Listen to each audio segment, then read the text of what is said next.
Oh, those DVC Magic Band sliders. Oh, people go crazy for those. I'm like, I don't understand it. Yeah. It's so funny because I had the annual pass holder ones, and I think I literally threw them in the garbage. I was like, oh, okay, well, never mind. Oops. Well, hey, everybody. We are getting ready to start the 6 hour, actually, we have 5 hour and 56 minute. Hey, that's all right. Trust me, I think we'll be able to handle. I think we will make this work. Check. Scotty G jumping in here just a second. So we are waiting for his presence and we're rocking here. Couple technical difficulties, but nothing we couldn't handle. And then we have to boot somebody immediately. Great in the chat. Wonderful. First person. At least you can do it. Twitch. Actually, I can't. Figure it out. It'll be fine. That's how this day is going to go. They're not going to see it live, so it's fine. That's true. That's true. All right. Oh, there's Scotty G. There he is. Boom. Got the quad box. What's up, Scott? Hello. Hello. Good morning, Scott. I thought I was going to have a free Saturday for a second there. Nope.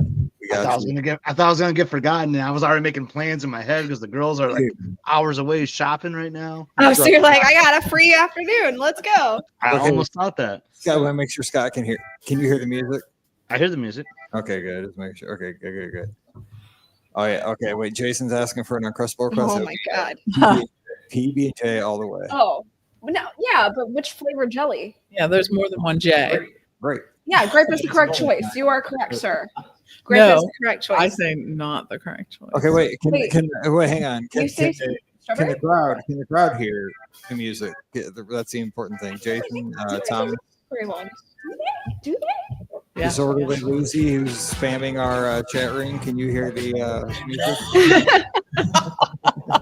He's tuned in. What's up, spammer? If you're gonna spam us, let us know if you can hear our music. At least we want some input. Yes, let us know. Oh, and they can hear the music. Hallelujah. Because I carried this thing down like a newborn baby all the way from St. Louis. And if we couldn't hear it, I'd be fired up. All right, how about we do a podcast? Right. All right, let's do one. So you guys are never here on Sunday nights. This is how we started Sunday night show.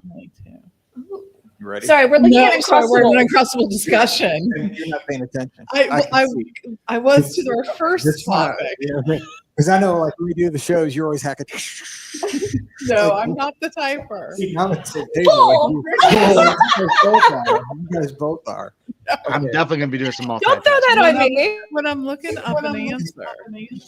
She's throwing it on me that I'm the typer. I haven't typed in years. Scott, unless I have to look up an answer. I have to look up an answer. If you showed up, you'd have got a gift.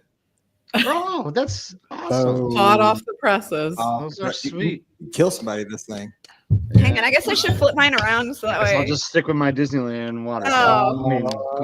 Show off. All right, let's do it. Here, let's get this thing rolling here so we can talk about what's going on and get people going. So I'm going to change my shirt every hour and my coffee cup every hour. I'm taking off one ear every That's my hour. thing today. I have on a windbreaker still. Okay. Here we go. Let me hit the record button so we get this. When I say take off, change is what I mean, not take off. God bless you. For clarification. All right, let's record. All right. Let's bring the level up a little bit. Here. All right, let's do podcast. Here we go. Well, hey, everybody. Welcome to the 6 hour live BRFS podcast from Give Kids World Village. We are live in Kissimmee, Florida here on Saturday, March 8th, 2025. 20 here from now till 4 o'clock p.m. Eastern. So if you're in the Central Florida area, which I know Jason, Veronica, they're tuned in live. They're over at Celebration. You're going to swing by today, I've heard. Come on, see us here at the village. We're in the town square, right outside the cafeteria, where I made some wicked awesome avocado toast with Scotty G last year.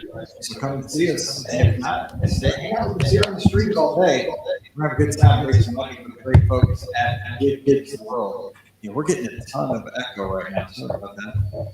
And We're saying it's your That's- podcast voice. It's because you are finally talking in your podcast I voice, know. which you weren't doing in the Terrible now. past. Sorry, we'll try to get that out of here. It's really, really bad. Let me see here. Hang on, let me change this up. Maybe, let's see, Scott brought it up.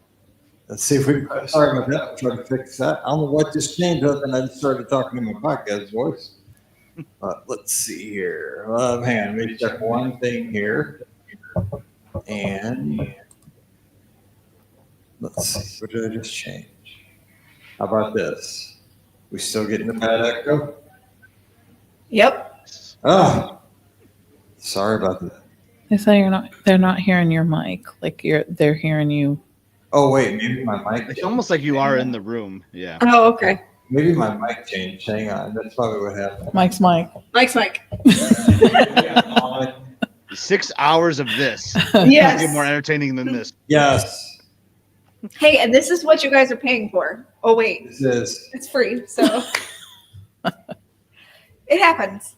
Especially does when happen. we're all in the same room. It is. It's Hang more on. challenging. Yes, we take it on the road. This is what happens. Now I It's got some this PR. show and our Christmas Eve show Oh, when yeah. we're all together Yes, here. that's true. Yes. Yes. Well, let me hand it over to Pam Forster, code of Magic for Less Trouble. Pam, you can give some insights to everybody, and I will do a little. As Mike's looking through. Yeah. So excited for the day. Ricky and I were just looking over all the items that are available for auction today. And if you haven't checked out the links there, make sure you go to the socials where you'll see those links directly to the auction. But we were just talking about some things I think that are sort of unusual in that they are very sought after Yes. items, like the Disney Vacation Club Magic Band sliders. Now, Yes. I've seen these go for over $100 for two little plastic I'm sliders, right? so regretting life right now. I know. Ricky had some that she threw away. I So- seriously threw them away. I was like, oh, I don't need these. So I tossed them. But they were annual pass holder ones, but still. Right. Yeah. But there's so many different things. There are pass holder magnets, there are vinyl mations, there are lounge fly items, puzzles, pins galore, all kinds of pins. Of course. So many different things. Coach bags, Disney Cruise Line items, one of the Disney Cruise Line speakers, the ones that float. Nice. I know, right? So I know Mike always says that he's going to put his in the bathtub. Scotty, did you put yours in the bathtub? I don't have one. I keep getting outbid on those every year. Oh, I no. already have some big bids out there already on those, so watch out for me. Now we today. can't hear Scotty. Oh no! I can hear Scott. Oh, I can hear Scott. You cannot. Yeah. Mm-mm. He said he always gets outbid. Oh, really? Yeah. So That's funny. poor Scott. I'm sorry. That stinks. I did hear him before, but It's anyway, sounding so really we'll keep going. crazy now. But just so many different things. I know that Scott said something. Yeah, it's all right. So anyways, we'll move through with that. But there's lots of there's some Disneyland items, some cute plush. I mean, there's so many things to choose from. So make sure you check out the auction. In addition to the auction, we'll also be taking donations throughout the day. Yep. So you can do that as well. We'll have some hours. I'm sure that the Magic for Less is going to be matching some donations. So look for that. We'll probably start one of those in the next hour or so. And bit early, bit often. Yes, this is true. This is why we're here. Yeah, for sure. So yeah, we are here for raising money for Give Kids the World. We are here at the Glorious Village. By the way, I'm Ricky. Hi guys. Mike isn't here to introduce me, so I'm just going to introduce myself. And yeah, we're here to raise money for the Glorious Village here, and we've got some fantastic items up for auction. You can find those items at on the Facebook page. There's a pinned post, so if you're looking for that. Also on all of our socials, we've been sharing it over and over again, so you can find that there. But yeah, there's a ton of great items, and we're here to entertain you for the next 6 hours or so, and also have you bid on some great items. So that's the plan for today. I know. How are we looking? Let me check this again. How's this? I can hear you. I can, but I'm not sure if it's through here or I know. I can through hear you mine. through my headphones. But we'll do the best we can here.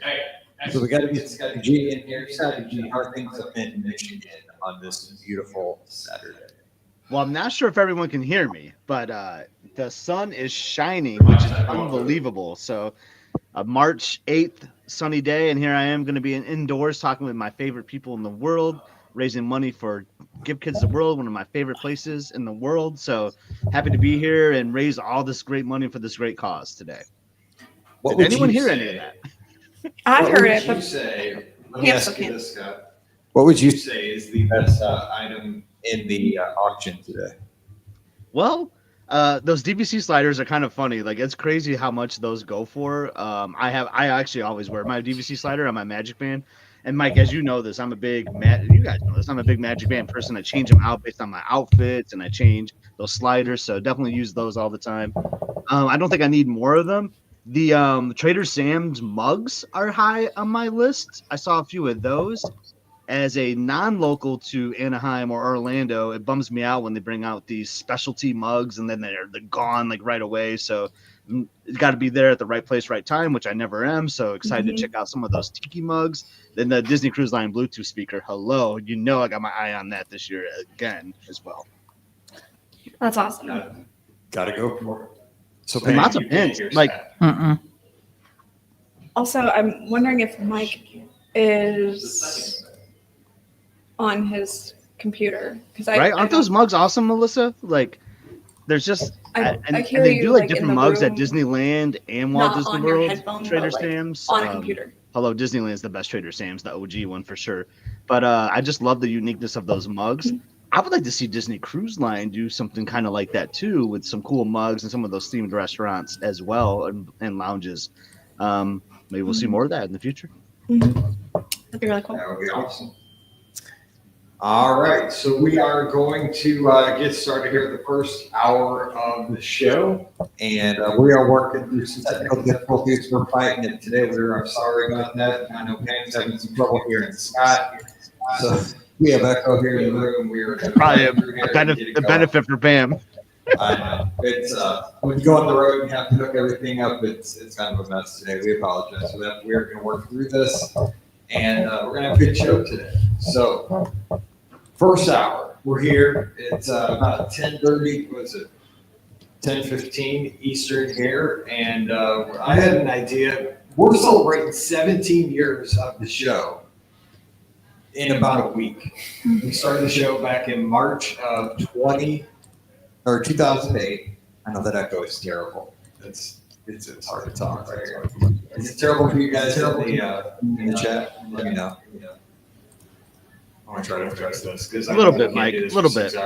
Yeah, we It's a can little do rough. this for 6 hours. I can't even understand what I'm saying. I definitely think you're coming from a ours. computer. Yeah, or ours. Mike. Or Ours. Yeah. Mike, $100 I'm putting $100 in right now if you do the Lou Gehrig speech right now. Bring it up and read it. With all that echo, it'd be perfect. Yes, I am coming in through somebody's computer. Yeah, Ladies and gentlemen, I consider myself the luckiest man. Oh my gosh. There we go. Yeah, I can't $100. talk, so I'll let the ladies take over from here because I can't go. I'll bow out and I'll jump back in just a little bit once I figure this out. It's all right. Yeah, Let the ladies take over. We got this. that's good. Yes. And I agree with Steve. Yeah, I think so this is getting picked up. Mike somewhere. had the idea of 17 years, which seems like weird. We joke sort of Yes. in a way that we're the senior citizens of podcasting, because podcasting, I think, like, people jump into it and they either have a bunch of episodes or like 3. Yes. Correct. There's no happy No, there's medium not. in between. And on not any of many it. have Yeah. 17 years worth. This is also So I don't know true. what that says about us, whether that's a good thing or a bad thing. Right, exactly. No, we have been doing it. And I think one of the reasons that all of us have enjoyed it for so long is there's just been this community of people that have been with us for a long time. Then we pick up new people along the way.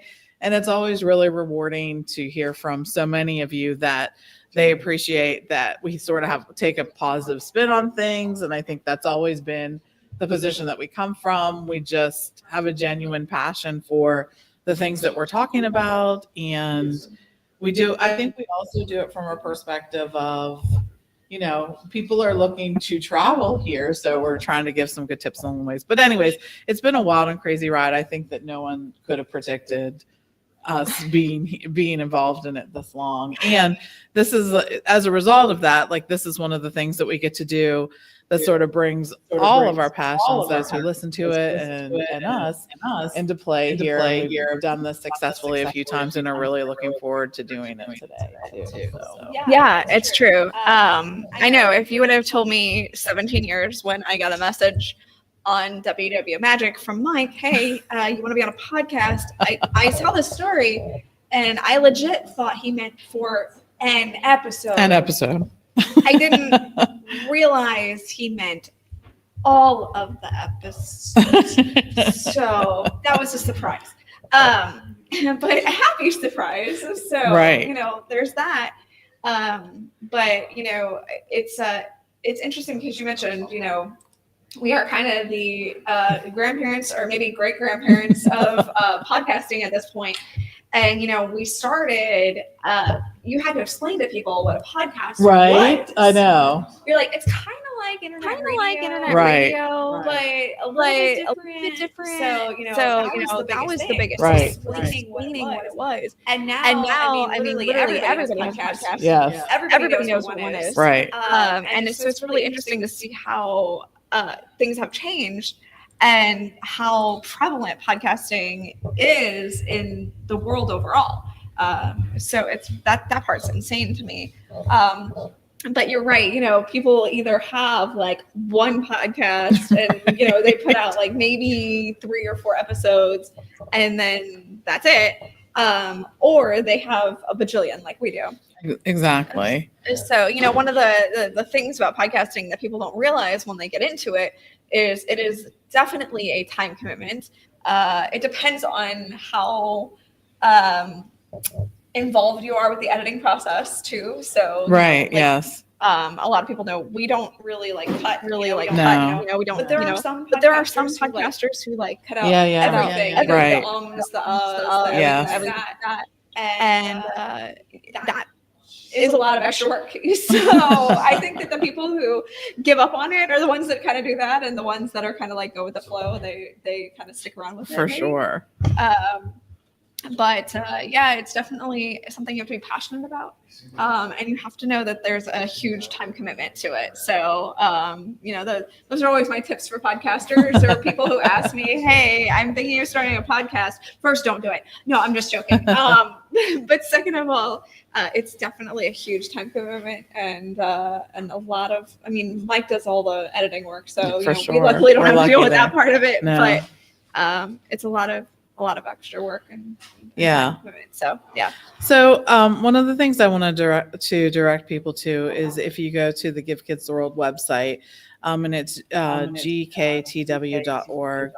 There's actually a section that gives you some instruction and information on how you can help for the podcast or for Give Kids the World and how you can do fundraising events, how you can give. You can do financial donation like you can today. You can bid on some of our auction items like you can today. There are also opportunities for companies to partner with that. But then when you are here in the Orlando area, I want you to encourage everyone to visit that volunteer section because there is something that you can do when you're down here, and maybe you want to combine it with your vacation, your family's vacation. Maybe your company has an event down here. It would be a great opportunity for that. But one of the things that you may not know about Give Kids the World is they are able to keep the amount of money that they have to spend, their expenses down so low because they have so many different volunteers. And these are volunteers that do all different kinds of things. Absolutely. They have the opportunity to volunteer here and work in the kitchen, which is actually so fun because it's a really high energy. You get to meet a lot of the families. Yes. You get as they come through, but you could scoop ice cream, you could give tours, you could do all different kinds of things. One of the things, a few years back, my family and Brian and I we all came down here and volunteered. It was at Christmas time, and it was kind of like our way of giving back at the holiday season. And I actually got to run some of the rides. That's fun. Yeah, I got to run the train, which was super fun. And I got to do there's this like thing that takes kids up in the air and stuff like that. Yes. And it kind of swings a little bit. Yes, I think that you and Mike rode something like that at one point. And I was like, I don't think I'm going to do that one. That looks like it could be motion sickness induced. It's a little movie. Yeah, so we've done that. And actually, before I came here, Brian was actually talking to me about, me coming down and everything. And he said, one of the things that he found to be most rewarding in life was that he actually got to help out with the horses. Oh, and, yeah. They have the pony ponies, ride. and he gets to like ride around with the kids with the ponies. So he absolutely adored doing that. And he's like, that's one of the best things I've ever done. So, if you are looking to have just an amazing experience, you absolutely should consider volunteering here at Give Kids the World, because it really is so incredible getting to help out with the village. And who knows, maybe you get to hang out with horses for the day, right? So that's a win right there. No, and there's so many different jobs here too. Mayor Clayton is kind of the mascot here, and there's a birthday party. And for those of you who don't know, they really sort of celebrate a number of the holidays. Yeah, each time. every single holiday each week. Each week when the family is down here. So that's always that. And I think the thing that we say, and we say this every year, is that before I had volunteered, I was just a little worried because I thought it would maybe be more sad or whatnot. And I think for me too, I also thought I'm going to be overly emotional because these are, you really get to see and hear some stories that are just overwhelming emotionally, right? People are dealing with things that we can't even wrap our heads around. But I will tell you, overwhelmingly, the emotion that you see here more than anything else is just happiness and joy. And being able to be a small part of that process, just maybe to expose other people to the village or to help raise some money so that more families can get down there or whatever else it's for. I think that's the part that's incredible. And I know that all of us take that with us each time that we have the opportunity to do something like that. So check it out. The joy is because, these kids and these families, when they are at home, they're going to doctor's appointments and they have all the stress of the real world and everything like that.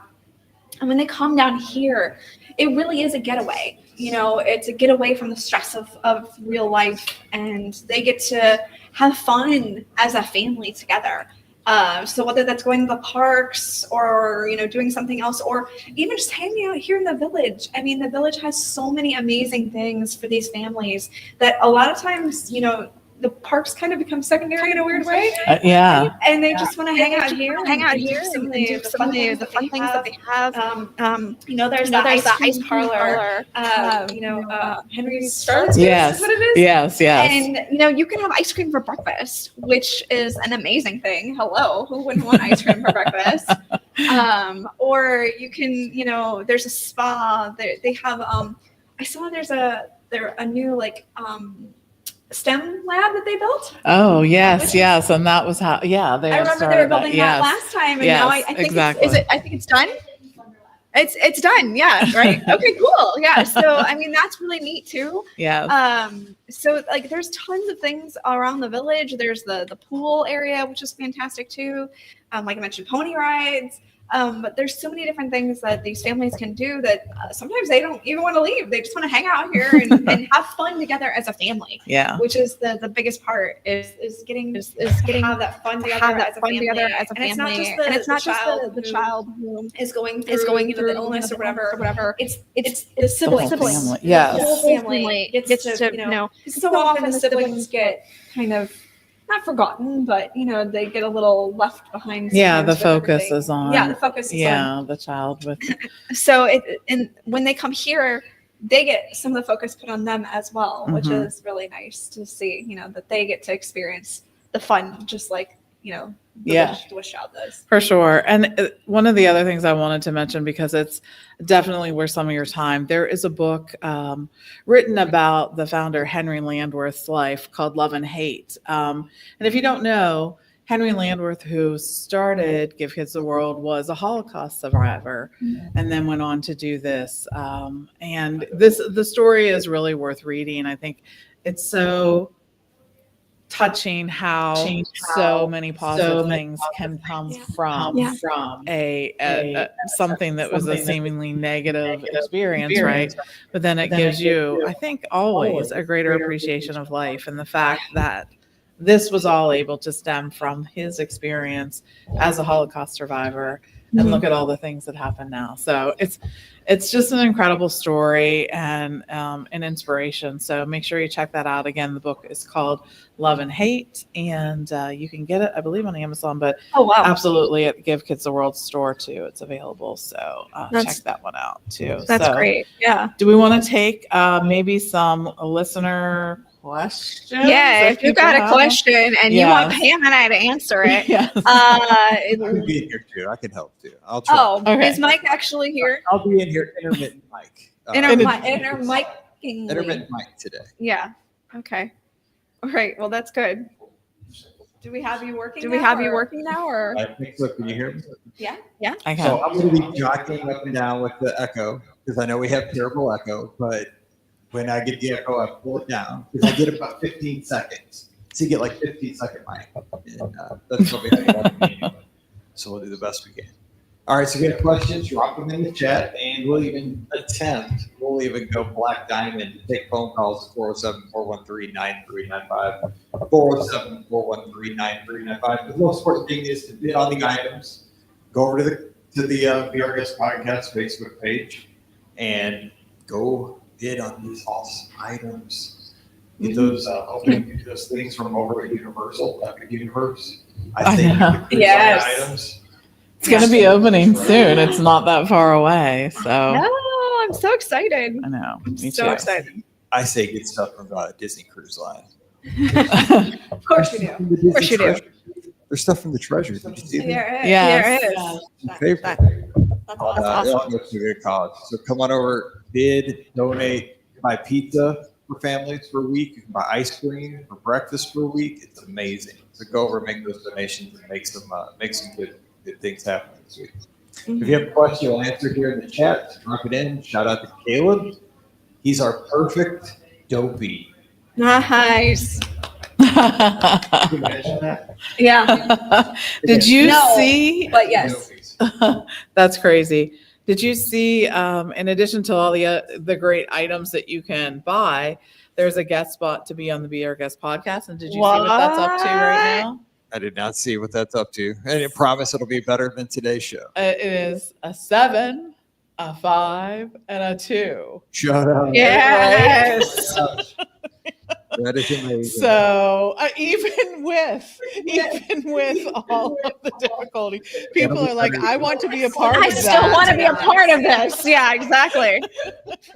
So it doesn't seem to be impactful. In fact, it may have increased the bid. Yes, we promise we will have a better showing than we've had in the first hour today. So we have a question here from Thomas, by the way, who won the guest spot on the Be Our Guest podcast last year. We love that. Yes. To the village last year, which we appreciate.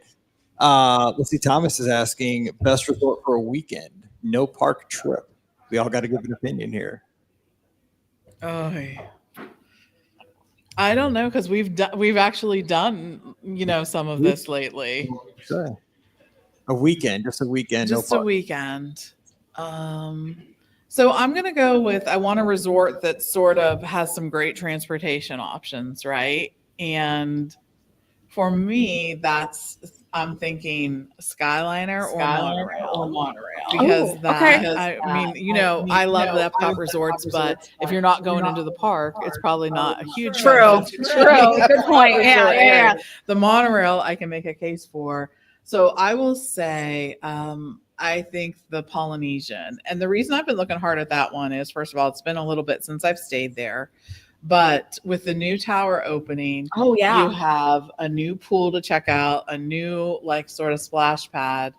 The Polynesian also has a great walking path over to the Grand Floridian.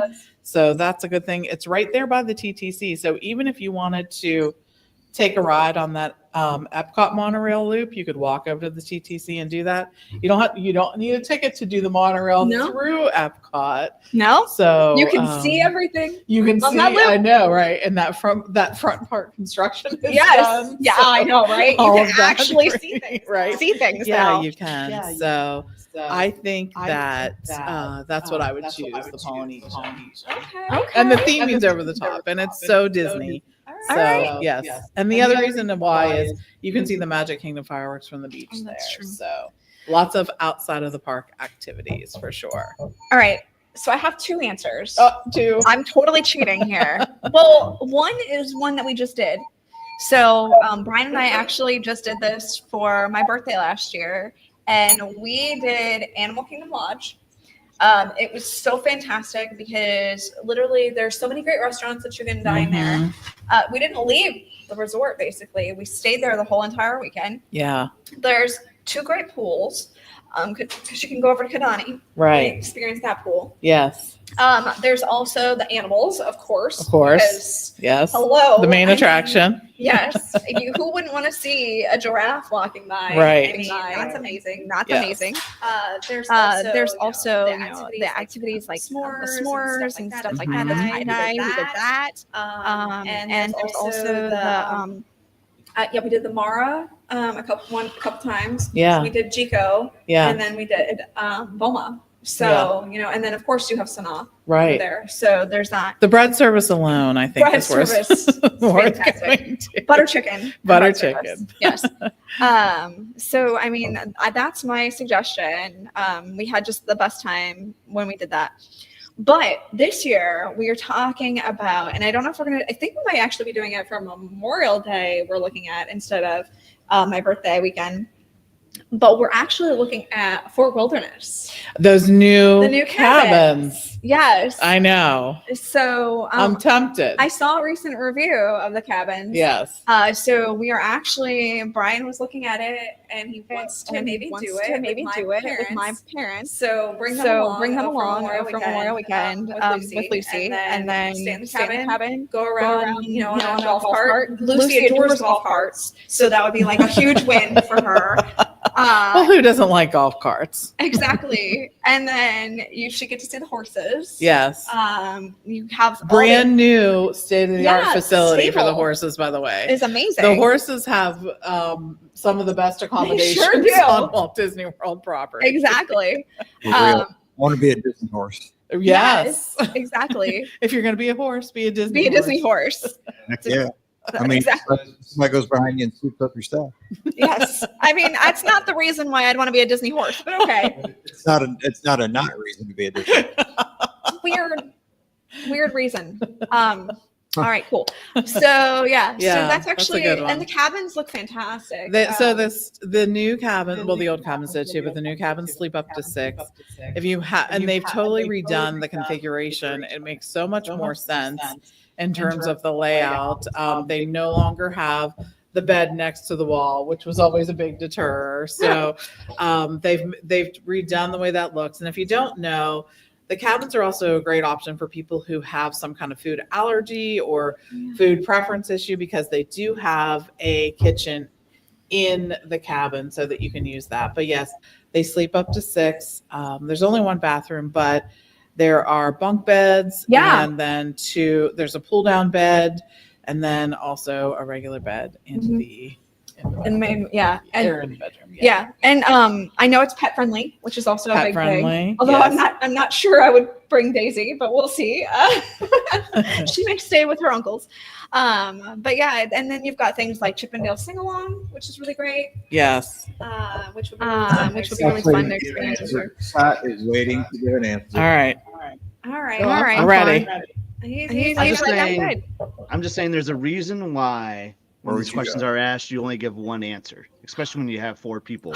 So Yeah. Ricky, I mean, I know. I don't even have to say my answer because Pam and Ricky just talked about my answer, so it was going to be Fort Wilderness. Oh, okay. or- Well, go ahead. Continue. No, I mean, you guys just summed it all up, though. No, keep going. Keep going. I want No, to it's know all your good. thoughts about Fort Wilderness. I mean, we just stayed there. I'm doing a video I series on forgot it you right just now, stayed there. and those new cabins are terrific. And I mean, I don't really have much more to add to what you guys already said, but definitely Fort Wilderness. I wouldn't even go anywhere else. I would just stay at the fort the entire time. See, my boy Scotty, he's terrible at this. What he needs to say is, you got to go to BC Adventures, like and subscribe, and check it out right now. After 4 p.m. Eastern. After 4 p.m. Eastern, yes. Like and subscribe. Must see adventures. But yeah, I mean, Make sure one YouTube doesn't have your computer speakers open. Maybe that's the problem. Or mic open on your laptop. So that could be the issue. Yeah, go. So mine real quick.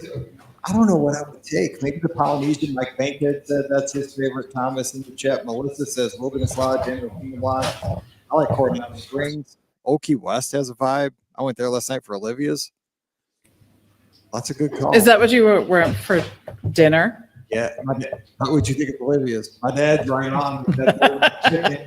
It was really good. And I know you can hear me because there's so many open mics in this room. It was really good. I know my dad. Buttermilk chicken for the win. Yes. Gravy. I saved my biscuits. So I have biscuits. And gravy afterwards. Pocket. Dude, can't go wrong with anybody from Missouri like yeah, boom. Yes. So yeah, I would say maybe a little Olivia's if you just or Key West, just kind of chill, got a pool, just buy a villa, enjoy some time over there. So that's a good choice. That's awesome. Are they still doing construction on the dock? They are. They are. They had a whole scene going on with the boat captain guy was just standing there guarding dock. Like he had no boat to drive. He was in his outfit. But they had the entertainment crew there doing the hula hoop contest and all that stuff going on. So you could have done like pool activities, like poolside games. Yeah. Entertain. I didn't partake. I couldn't. And Scotty liked Fort Wilderness. Yeah. I mean, those new cabins are so awesome, and like, yeah, that's why I wouldn't even like. That's why I think it's the perfect weekend, because you're guaranteed to get that space, right, where you have the kitchen, like the full kitchen. You can have like 5 to 6 people in the cabin, and there's so much to do from activities. There's like the campfire that happens every night, so they do like family charades. You can make s'mores. There's so much activity happening every day, and then just riding around the golf cart. Like that is an attraction on its own, if you ask me. And then they have pickleball courts and basketball courts, like outdoor yard games.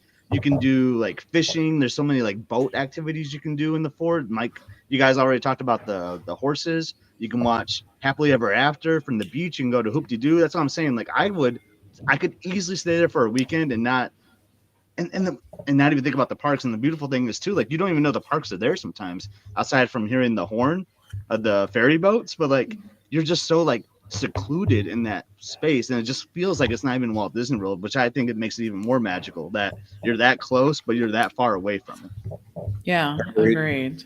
And those are some great tips there for Michael back in St. Louis for, what he could do with his kids. They're 7, 4, and 2. Go around. Oh yeah, there's so many activities for kids there. Like that's what I mean. Your family. I was just seeing this. He's got the young one, 742. Another one way. Holy cow! Congratulations, Michael. That's awesome. Congratulations. Oh, Four is quite the number. I'm just gonna say. But and here I am. I'm about to be an empty nester in a few months. But go figure. But yeah. I mean, there's so much things for the family that you can do there, and I just love like, even if you don't like cook every night, but like cooking breakfast and then just like eating out. Like you got that patio with that huge table that's outside too. I mean, it is just, those cabins are gorgeous. And if you're a DVC member, really good use of value, I think, on your points. It's a fantastic. It's kind of like a 1 bedroom, but it's not priced at a 1 bedroom. It's like between a studio and a 1 bedroom price. Now, I will say you don't have the washer and dryer. That's the one miss on these cabins. But if you're doing a weekend trip, you really don't need the washer and dryer. Right, for a weekend, we hope. Yeah, we hope. Well, with 4 kids, yeah, you might actually need a washer and dryer. Now I'm thinking about it. That is true. But Yeah. Something that I did not know when we stayed there. So here's my little tip. This is a rookie Fort mistake. Bring your own towels at the pools. They do not have towels at the pools.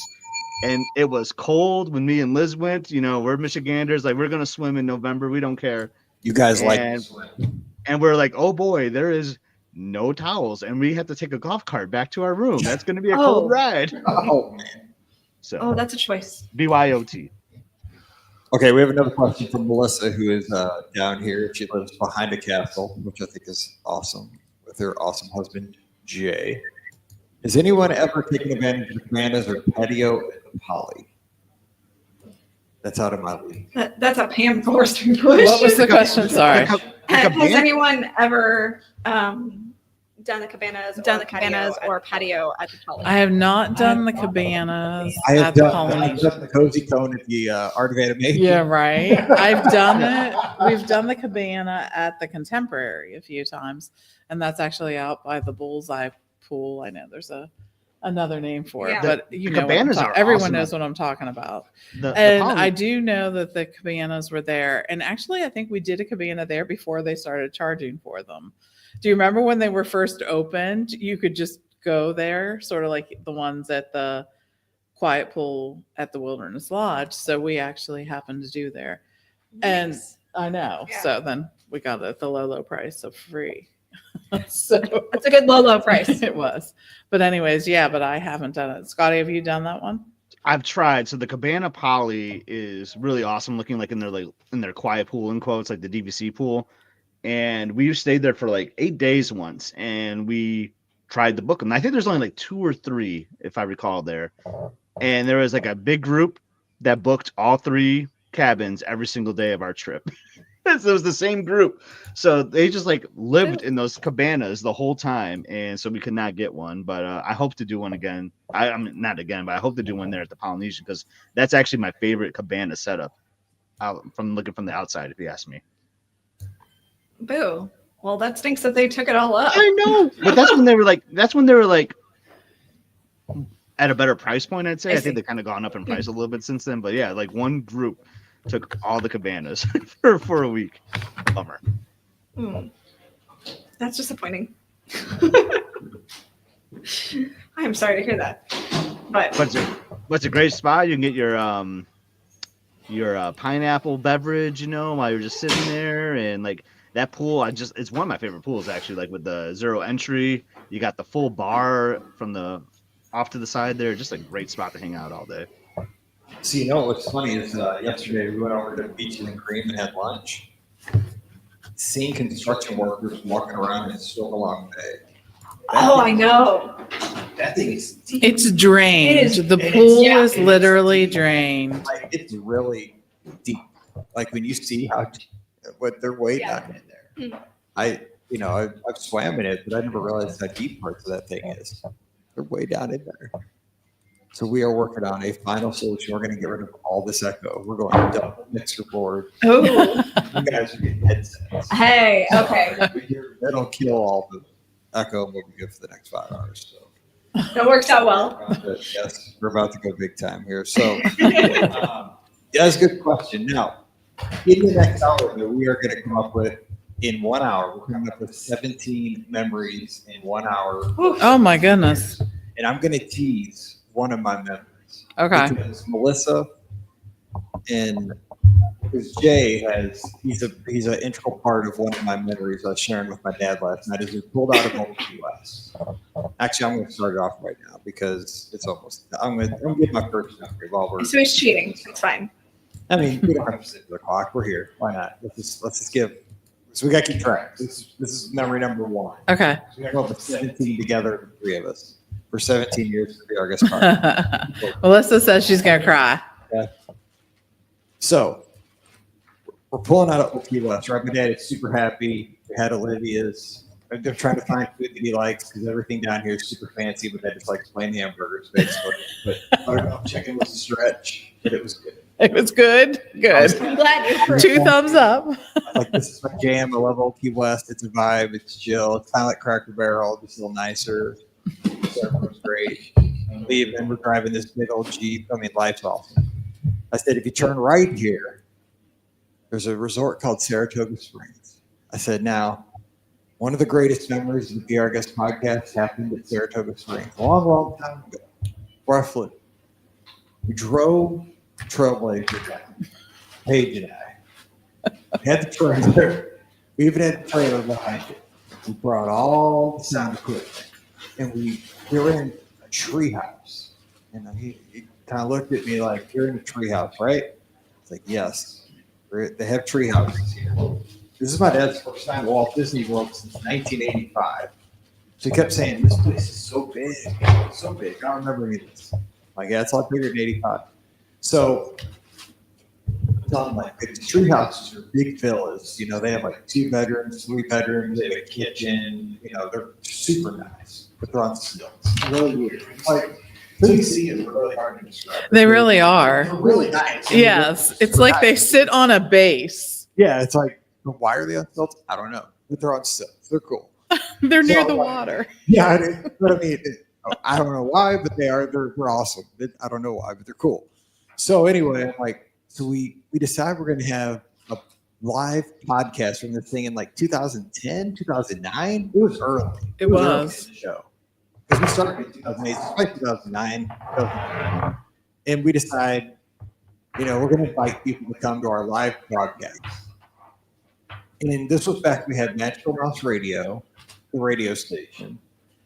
And you got it was a 3-bedroom or a 2-bedroom?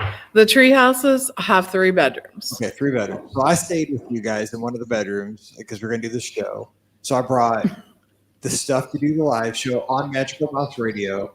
And we brought a sound system so we could like do Yes. the sound into the living room. Yes. It's just this kind of living room. Well, so we invited people thinking like 10 people would come. But we, Right. we got like a sheet cake and we Yes. went to like Target or something and got like a tapper for lemonade, like a Yes. like And somebody Trisha had made cookies, cookies. Mickey shaped it was like cookies. it was like a Baptist wedding reception. Those cookies were Was it, amazing. well, it was sort of like a bad one. It's kind of like a Baptist wedding reception, basically. You know, like refreshments and stuff. You know, thinking like 10 people would come by.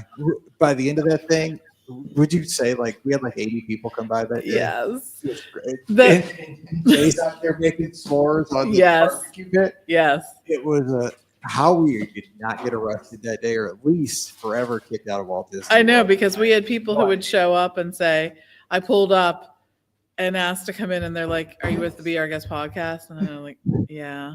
I don't think I passed the guard check. I have don't no know. idea. Like I can hardly even get into my room nowadays. Like I'm like, Right? I know. $100 to go to my room. Why won't you let me in? The Magic Band's just not even not working right now. 100%. I mean, it was so fun though because like we met some of our first time listeners that are still friends of ours. You know, Yes. Michelle and Messiah was there. Yes. You know, I mean, Steve Hood and just so many people. Yes. And the thing was, you know, Saratoga Springs and the treehouses specifically are not easy to get to. You got to go out of the way to get over there. Yeah. And we were crammed in there like sardines. We were. It was good though. It was really, I think, a good example of how our podcast was sort of built around a community, Yes. right? People who were like people didn't roll up and they weren't like, oh, this is sort of like a bad wedding reception. They were like, we love this. We love getting to meet each other. We love having the s'mores that Jay is making down there. Yes. I still have People were very kind and forgiving from the very beginning of our podcast. Oh yeah, because I took the sign with the boxes. Remember, because you made boxes. Those are still behind me. Oh, when yeah. they sit behind me. You're like, right, we do the shows. Like I Yeah, took they're- those home with care in the back of the trailer, and they're still to this day right behind me when I do the show because I remember that day, and they're the greatest things ever. But Yes. that's one of my top. I had memories. Hannah on the cricket for that, even back then. Did you? But- oh, yes. Well, there's one letter missing on. I think it's like Magical Mouse Radio or something. I lost it on the way home, but it's still like I'm missing two. It was just one of those days where, you know, early on, we didn't know if anybody listened, right? I mean, Right. You thought people might. We were at the Mouse Fest. Oh, the first Mouse Ball. That's another memory I was going to talk Right. about. You know, you see the metrics because we get reports and stuff of how many people download the shows and all that kind of stuff, but numbers really don't matter. It's the people that come out, and we've made relationships over the years. That For that's- sure. But it was just that, you know, that's the first time it's like, oh my gosh, I thought 10 people would show up. Right. Okay, that's enough. Please, no more people coming to this. We can't have 85 people. Like this Sunday is going to collapse. I know. It was one of the best days ever. So It that's was. one of my memories. So Pam, you have a memory? Let's just do a couple here while we're kind of behind the scenes rewiring things and fixing the agenda. So, I mean, just so many memories in our 17 years. I think one of the, I think the podcasts that we've done from here have been really meaningful. We've had Pam Landworth on a few times, and for her to talk about the things that her dad did in creating the village and the stories that she had of specific kids that were impactful and all of that, and the progress that they were making here, the changes that they were making. We were here right before like the new Starlight Scoops opened up. That was great to hear. And I think having the opportunity just to be involved in that has to be, I'm sure, is one of all of our memories, one of our, 17 memories. I really have appreciated just having that exposure to that and having the chance to do that for sure. Yeah. I agree. And we've seen changes in the village too. We've seen it, grow. Yeah. We were down here during, what was it called when they had the lights? Oh yes, it was like a year of a million lights. Year of a Yes, Million Lights. the year of a million Because lights. I talked to somebody, I was a server last night at Olivia's, and she was talking about how that was such a wonderful thing. And Yes. it was, but it was sad because the families couldn't be here. Right, because it was during COVID. That's how they set it up. Right. But I said it was amazing. I said it was the most amazing light display. It was. Because we walked here and it was just so cool. I know. But it's great that it's gone now because the families are back. But it was, like an opportunity seized for the time. But, it's so cool that,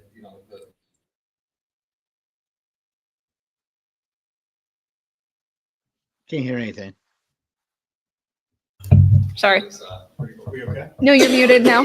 We can't hear you now. It was something funky happened, but Yeah, that's okay. I just had the mute button down, so I sound better when I'm muted. There you go. No, so I'm just saying, we got to see the village grow and all that stuff. So yeah, with Pam, her stories were Mhm. always. She just almost choked me up every time she was talking. I know. Because her stories were always from the heart. But yeah. So Ricky, give a story. What do you got? We got 2 down. I mean, there really are just so many stories. I think one of my favorites though comes back from, I want to say it was our third. I know Melissa's in chat, so she'll be able to tell me. It was our third podcast cruise, I think is the one. It was the one after they got married, which, by the way, another core memory is, the wedding, which I'm sure we can get to. Yep. But, it was all of us on the cruise together and, just trolling around the decks and hanging out, having, pizza at 11 o'clock at night, and really just connecting with the listeners and bonding together. And that was definitely a big one for me, was that trip, that cruise. It was so huge. And, helped garner some of my best friends to this day. So that was a big cruise for me and a big experience. And it's what the podcast is all about, is making those memories, making those friends, and hanging out with each other. So that was really big. So. Agreed. Before we start another one, Mike, can I talk about a few of the items? Because there's some items that have got some good bids, and I wanted to point to one in particular. That's why we're here. I know, Let's do right? it. Yes. And so, if you've listened to the podcast for a while, I am passionate about packing cubes. I thought about you and I thought. No. I know, right? It's something that we have used for so long, but it helps me keep everything organized in my suitcase and whatnot. If you haven't ever used them, you should give them a try. That when I'm down here, I'm not just staying at one resort or 2 resorts. I'm probably staying at 3 resorts at least if I'm here for any amount of time. And people always say, well, how do you do that? The packing and unpacking. The way I do that is packing cubes, because here's what you do when you're unpacking with packing cubes. You take the packing cube out of your suitcase and you put it in the drawer. That's it. Your unpacking's done. But anyways, we have a set of packing cubes, and not just regular packing cubes. They are Disney packing cubes. There's a set of 4 there, right? There's little Mickey ears and pants and shoes. So go check those out so that I may can need you to see send them. me that link because I'm going to need that one. Yes, Ricky needs to try. Once you try packing cubes, you do not go back to no for packing sure, cubes. for sure. So anyways, go and check that out. We also have some Bauble Bar items, some Mickey earrings and some Santa Mickey earrings that are really cute. You can get them for kind of a steal right now because you know how expensive those are in the park. So make sure you check those out too. There's some Mickey and Minnie baby blankets, some Vera Bradley bags, some ears, some Dooney and Burke bags. Wow, lots of good Dooney and Burke bags. Honestly, every time I look at this, I keep finding something different and new that I'm like, what? I know, right? I know. But then here's some of the things that I love. Some of the vintage items, because we know that people are so passionate about that. And sometimes I look through and I'm like, I remember when that was in the parks and I wanted to buy it. And then I went back and it wasn't there. So now you can go and get it. And in particular, there's one that we talk about all the time. Do you remember in 2010, and I don't know if the campaign started before then, but there was that whole volunteer campaign where you could volunteer. Yes. And then they would give you, I think you had the option of getting a 1-day ticket. Yes. Or, some other items. But one of the things you could choose if you did volunteer during one of those days was this really cute hat and 4-pin set. And in the pin set was Mickey and Minnie, of course, but then there was also Kermit and Miss Piggy because they were part of that whole volunteer campaign. So there's actually one of those from 2010. So check that out. If you're into the ear headbands, we have so many different ears. There was a set of 4 patriotic ears, which would be great if you're all coming down, if you're on a girls trip, if you're on a family trip, you want to have some matching ears, check those out. There are Black Panther ears. There are Disneyland ears. There are some sparkly Minnie and Mickey ears. Lots of different ears from which you can choose. Make sure that you check those out and look at them.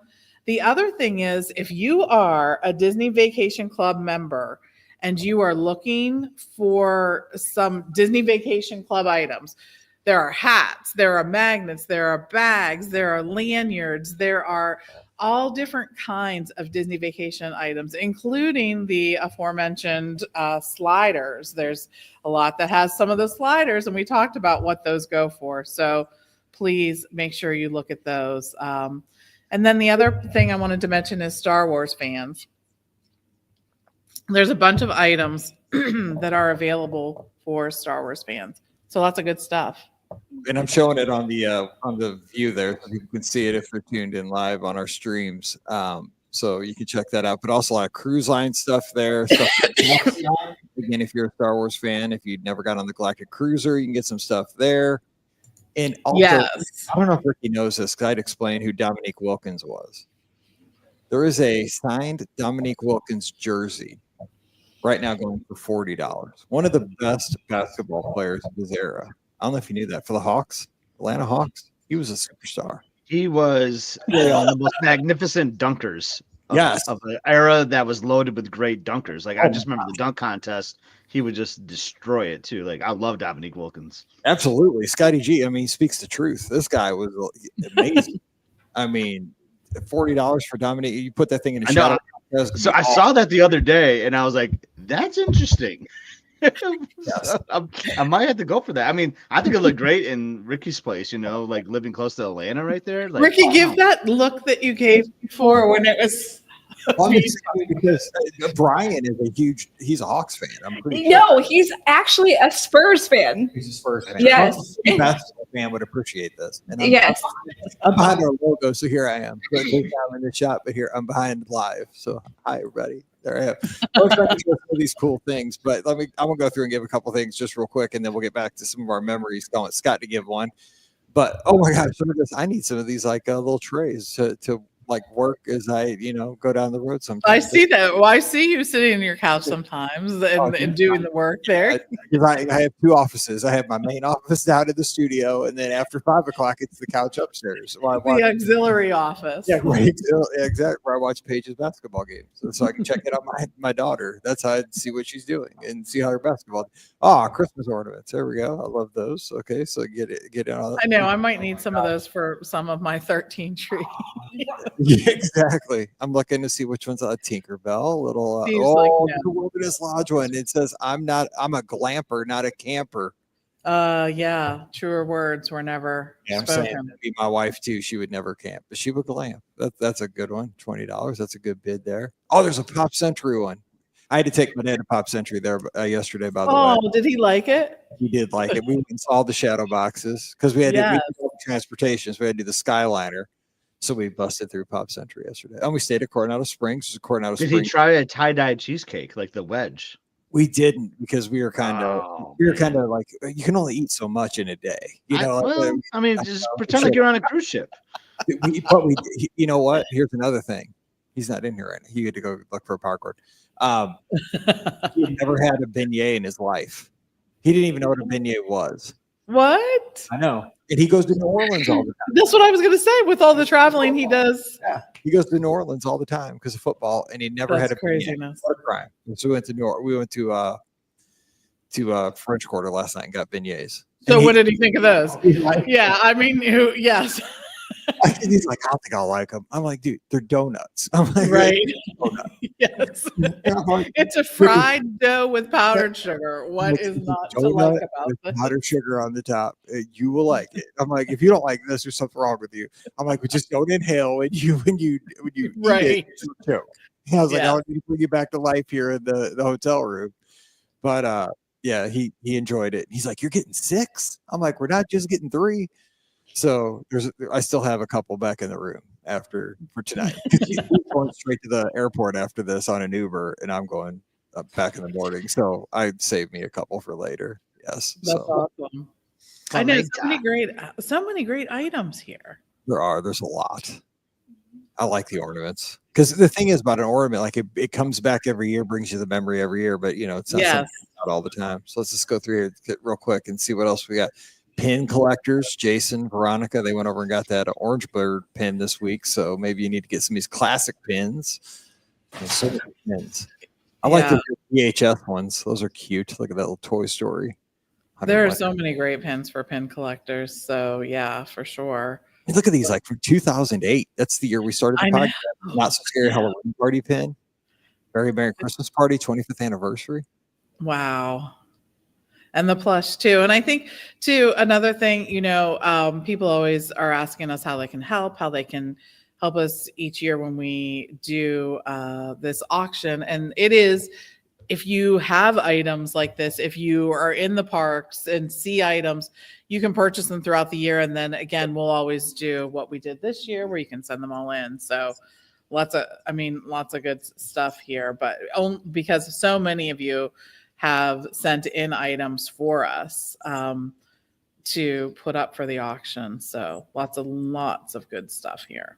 And we appreciate that so much. Everybody does that. It helps us out. So here's a bargain right here. I'm going to tell you right now, one of the bargains of the auction right here at this item number 7069. It's a 2022 Flower and Garden bucket hat, starting bid $10. What? I can see Emily Gardner rocking that hat. 100%. I can. We were there that year too, I want to say. So yeah. That looks like a must-have, Scotty. Yeah. Yeah. Just I'm kind of sneaky with my bids, you have a strategery here. I will say I have some maxed out bids on a couple items already that are pretty high up there. So, but then I kind of like sneak in a little casually throughout the day, know. So watch out, people. Don't let Scotty scoop something out from under you. Yeah, don't let me get away with it. Come on. No. Challenge him on some of I know these. you all are gonna try to distract me like at like 3:25, so that I'm Right. not out there making That's bids. what happens. But that's what I have my crew here for, Like Elizabeth should be home by then, so She'll be she can go in. So then we also have, moving on to the next page, kind of the new hotness, which Scott got me hooked on a couple years ago, which I do enjoy. I like the popcorn buckets, Oh, they're but fun. they are fun. They're actually, they're not a bad thing to collect. They bring joy. They're fun to display. So we have the Stormtrooper bucket there that you could have got. I think, are they still available at the studio? Yes, they actually just came back, I think. But I own one. Let me tell you, that sucker fills up with a lot of popcorn. So if you do get that, I actually bring it back, and I have it's like 2 popcorn buckets full of popcorn for that one. Huh. So I never put popcorn in mine. yeah, I actually put popcorn in mine. So What? I mean, I know, crazy. But yeah, it's like it'll fill. I should have brought it this trip because I mean, not that I brought back a popcorn bucket in the past. That's pretty big. Yeah. But I mean, who wants, you don't have to bother going all the way to the studios. You can just put in a bid and get one right there on the page. There's one going right now at $40, $35. And you got the holiday ones too. That Sully one with Mike Wazowski in this backpack there. Too cute. I mean, there's also the gingerbread house one, which let me tell you, trying to get that one over the holidays was ridiculous. I stood in a very long line for mine. So and they sold out immediately. So if you want the gingerbread house popcorn bucket, this is the way to do it. Let me tell you, this is it. My favorite one right there, the little elf Mickey Mouse one. I love that one. And that's one I got last year that I have on my shelf. It's only $20 right now. That's a steal. Get your bid in. That's so cute because it's like a little vintage looking Mickey. I just think it's so retro looking. And you got the carousel ones too. Those actually move and stuff, right? Don't they spin? Yeah. Mm-hmm. They do. $30, $35, $40. They light up too. Wow. Yeah. Yep. They do everything but pop the popcorn. Yeah. Yeah. You got some annual pass holder magnets from years gone by. Oh, I remember that one. Look at that $5. That iridescent one that everybody needed. That was like, Yeah. And if you're a pass holder fan, like these are hard to get, and like they go for a lot of money on eBay. So this right now at $5 is a steal. Let me tell you. oh, there's a license plate that says "out of time" from California. Is that Back to the Future? Back to the Future. That's from Back to the Future, dear. Yeah. You know what? I've never seen that movie. What? Another movie you haven't seen. Oh my goodness! You have never seen Back to the Future. It's a fantastic movie. Michael J. Fox is in it and he rides a skateboard. I know that. Yeah, but I've seen all 3 multiple times. Yeah. It's a great movie. All 3 are. I mean, 3 is better than 2, and 1 is the best of them all. But Well, 3 is my least favorite, but all right, Scott, we're gonna throw down now. Let's go. You think 2 is better? I think 2 3? is better than 3. I do. We gonna fight. I don't now. know. I just like this. I like the sports book. I mean, I like to gamble. I like that. I like that storyline with Biff's World and all that. I think it's kind of funny. But and then the back page got your Universal Epic Universe IP swag. Look at that, man. Mario is looking into my soul. That's so cool. It's a Mario. I know. There's so many good stories there that I think people are going to relate to when Epic opens. So It's going to be looking epic. at that. So there you go. So go bid. Go to the Be Our Guest Podcast Facebook page. The link is right there. Get an item, make somebody's day, and everything. You're going to get a cool item, but most importantly, you're helping out these families. We see them right now. Families going to lunch or possibly breakfast if they slept in like Ricky does. I don't know. But it's Saturday. It's brunch. It's brunch time. So Yeah. happy families going around the village, maybe headed out to the parks today, but your donations today making all this happen. Seeing smiling families here at the village, it is wonderful. So make it happen right now. Go to the links and bid away. That's why we're here today. So Scotty G, give us a memory from the show. Well, first I was gonna quick address a couple comments.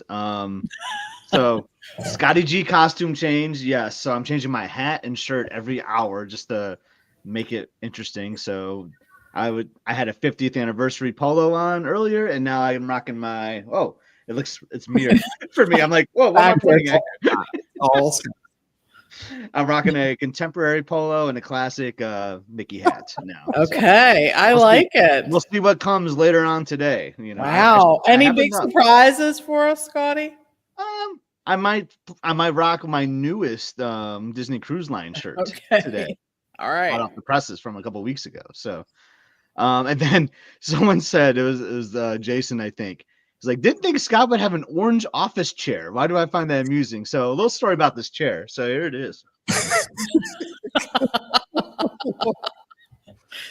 So orange would not be my color of choice for an office chair. Oh, now you got it like zoomed in on me. So Yeah, sorry. Well, I mean, okay, you're tricking me here. I'm not a switcher. there's the office chair right there. So Okay. that would not be my normal choice of chair. But in 2020, we started sending people home at work. Then I started going home at work, and a friend of mine that I worked with was like, hey, my husband like works for like a furniture moving company, or like, and they're like working on this office, and they're just getting rid of all their office equipment. Do you want like a couple office chairs? Since we're gonna be working at home, these are like really nice chairs, like top of the line. It's probably better than what you have. I'm like, heck yeah, I do. So not only do I have this orange chair, I have 3 of them because Emily was doing virtual schooling. Like, so I was like, yeah, let's just do 3 of them. So I actually have 3 orange chairs in the house, which is interesting, but they're really comfortable. I love them. And like, I've had them since 2020. Probably need to re-up and, update my office chair furniture, but it's still getting the job done 5 years later.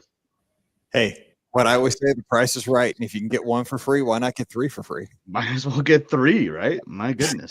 Yeah. That's exactly what and those things will last until 2040 if it was up to me. I mean, it still looks like it's working to me. Right. I mean, Mike Bankhead, yeah, Clemson Orange. Mike Bankhead's actually going to be in my memory. I'm about to share. But yeah. And the mug change, I thought about doing a mug change, but I'm the only one in the house. It's going to be hard for me to go back up and down and like making a cup of coffee, and 6 cups of coffees at the end of this thing. Watch out. I might be wild by then. That could be a fun little challenge though. No, we sent Steve for a Starbucks run already. So there we go. Okay. Well, maybe we'll do a couple more coffee. The first, first of many. Yes. Yes. Actually, Yeah. I brought 4 Coke Zeros, but I left them in the Jeep. So I need to go have somebody. Oh. When Mm. Steve comes back, I'll do that. Yeah, that's a mistake. There you go. But so you want a Be Our Guest podcast memory? Is that what That's why you're here. That's okay. correct. All right. Yeah. So I'm just going to kind of lump it all together as a Be Our Guest lizard. So I think the lizards addition to the podcast was so wonderful. I just remember the episode. So we were talking about like earlier 17 years. Like I will always say I'm a fan first of the podcast too. So it's so nice that Mike, Ricky, and Pam let me record with them and do all these fun things with them. But I will always be a fan first. And the Be Our Guest podcast got me through so many hours of boring work. Like you don't even understand. Like when I just remember I had this routine. I would have been around from like 2012 to 2016 before I moved into management, where like I was just heads down, kind of boring work. And I had this routine where I would listen to like the same podcast every day. I mixed in some sports ones because there were some daily sports ones, but I got so excited when the BR guys like on a Monday, Wednesday, or Friday. I'm like, ooh, well, it wasn't always Wednesday either because you guys didn't always do the listener question show. So it was mostly like Monday, Friday, and those are the best days because like I know I'm gonna get like 30 to 45 minutes of Mike, Ricky, and Pam today. This is gonna be the best day ever. And I would just like, I mean, sometimes I listened to them twice because like, they were just so good. And I went deep into the catalog when I was caught up. And some of those were some of the best work days of my life. So I just want to thank you all for what you've done. So much work behind the scenes. I know it sacrifices time with your families, and I know there's a big reward for it, but like what all you have done for the last 17 years is unbelievable. And I thank you so much for it. Thank you. Yeah.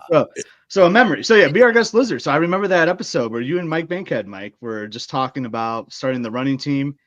And then that was back when we had the old forms so people could go on the forms and we assign you a number. I'm number 48. So I was kind of one of the first ones.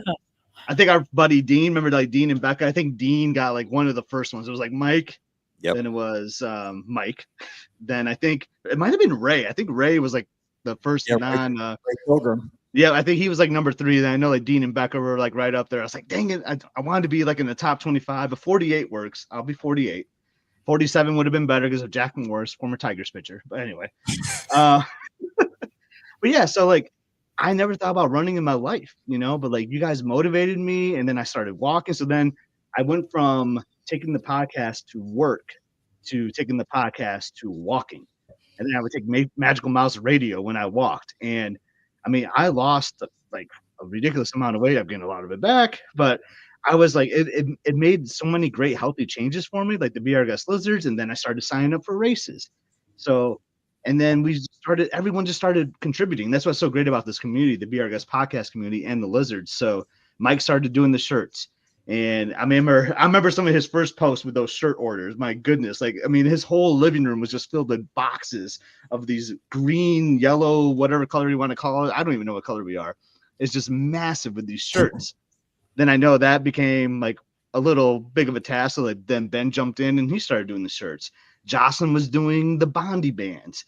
Carrie was doing the hats. Like everyone like owned like this piece of like the merchandise, and it was just unbelievable how everyone was getting together. And then we go to meetups. I'm gonna say Jocelyn Locke is like Jocelyn, like my BFF, man. We did so many things with the Run Disney stuff, especially in those early days. We ran our first Disneyland half together. She set up the Porte Cochet, like legendary contemporary meetup that we have with the Lizards with the fireworks dessert party. Yeah, with dessert party. So many of these great, amazing things as this community, and it just continues to grow. Like I can't even keep up with it anymore with like all the posts, but I see them. I always say I see them. I may not like comment or acknowledge things, but I definitely see what people are doing out there, and it's unbelievable. So, and that wouldn't happen from the podcast. So I still kind of tie it to the podcast. I know it's like a kind of like another subset group of the overall like podcast community, but just love the Lizards. I love seeing them wearing like the shirts at the races, even in the theme parks. You see people just walking around wearing the shirts. So love that. So shout out to you and Mike Bankhead and Mike just getting that started, and everyone that plays that contributing factor to all the stuff. Just unbelievable. You said it so well. I have to echo that real quick just to kind of wrap up the thoughts on the Lizards. Mike and Ben and everybody who has supported the Lizards, because it's 100% changed my life. I was talking to my dad about that last night over dinner. The irony, I was always the slowest guy on every baseball team I played on through Little League and then through Legion Ball in high school. And, I said the irony that I've run 11 marathons in my life at this point, so funny, right? Because I've been with this group of people that have supported me and allowed me to do this adjacent to the podcast. And it's truly one of those things that it's just the people you're around and the blessings that you've been given. And it's because of folks like you and Mike and Ben and all of our team. I mean, we have, the Facebook group has almost 3,000 people in it. And every morning people are posting from not just in the United States, England and Australia and Japan and, places near and far. And we support each other walking and getting through injuries and great races. I mean, people are running world major races, but little local days, and it doesn't matter. We support each other, and it's just such a blessing. You're right. I mean, that's the best thing about supporting. Like I will say, runners.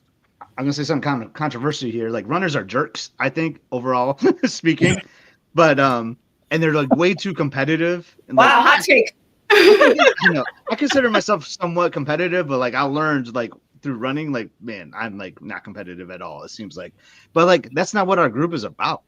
Like I run like 16-minute miles. Like I just try to run at Disney pace. I'm just trying to get healthy and better, trying to be more active.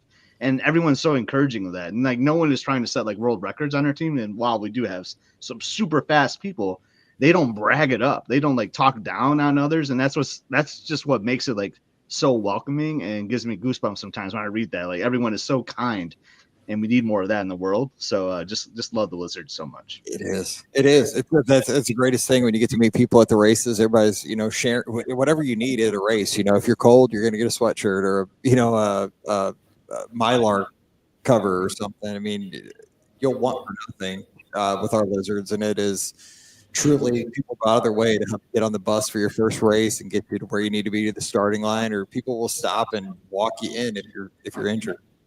It happened to me before. Oh, yeah. There was a wine and dine. I was sicker than a dog, and wiped Me out. and Phil took you home that week. I remember. And I would have never made it. There were times I was running where I was super sick, and you guys brought me in, and I'll never forget that. You brought me in on my first full. Like I Yeah. always say, like you were like a good mentor for that because you had done it the year before, so you knew like, oh, this part's gonna be terrible. Like let's talk about something else during this part, and like it was just a good mentor moment, mentor mentee session in a way. But really, it was just friends just having a good time on a Sunday. I mean, I was kind of mean. I was like, you know what? That leg is not broken. You got to have a shin splint. Just suck it up and put some biofreeze on this sucker. Yeah. We're in. Let's go. And then it was actually messed up. But, Yeah. It was messed up. That's all right. We got there. when I saw the dude, I was like, ooh, he is actually hurt. So, 4 good reps there. That's Well, pretty good.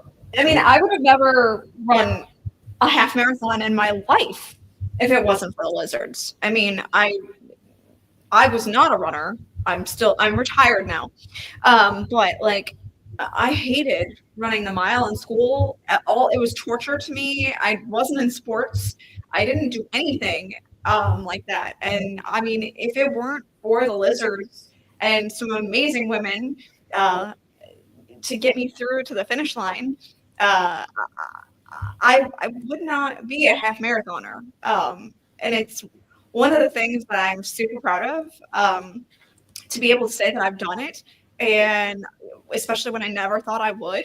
I'm so proud to be able to tell my daughter that I've been able to do this and when she's old enough.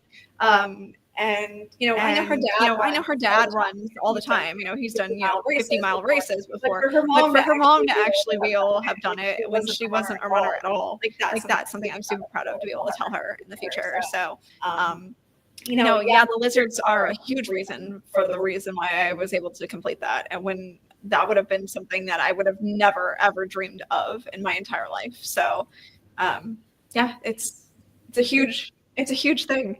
And it's one of those things where like when people play the game like 2 truths and a lie, like I use, I'm a half marathon runner and, completer and finisher. And so it's kind of cool.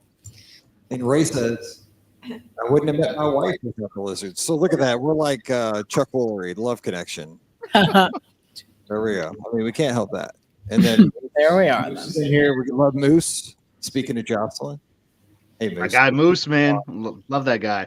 I had a memory pop up the other day because I was doing like this 5K challenge and he tagged me in it like years ago. It's like, all right, Scotty G, if you're doing it, I'm doing it too. So like we just motivate each other. Like I wish we all lived closer together for moments like this, but I'm just so thankful for the social media that we can text and communicate that way when we live so far away. But yeah, I love it when me and Moose get out there getting after it too, man. Just awesome.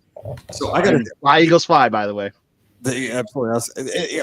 I got a hot take here about podcasting and about our community. Okay. And I talk about this with my wife all the time over dinner because, as you get to where we are in our lives, and we're all pretty much about the same age, here on the show, is that, our kids are older, they're getting through high school, except for Ricky, you got a young child now. But, for the rest of us, our kids are getting, almost out of high school. So we're going to be empty nesters here soon. And one of those things is,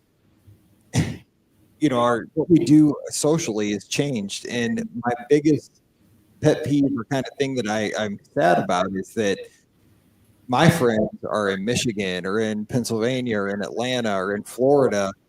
And because of the podcast, my best friends, I have really good friends, but we're spread around the country and sometimes around the world. Because in this era with the podcast now and social media, I have great friends that I would have never had otherwise.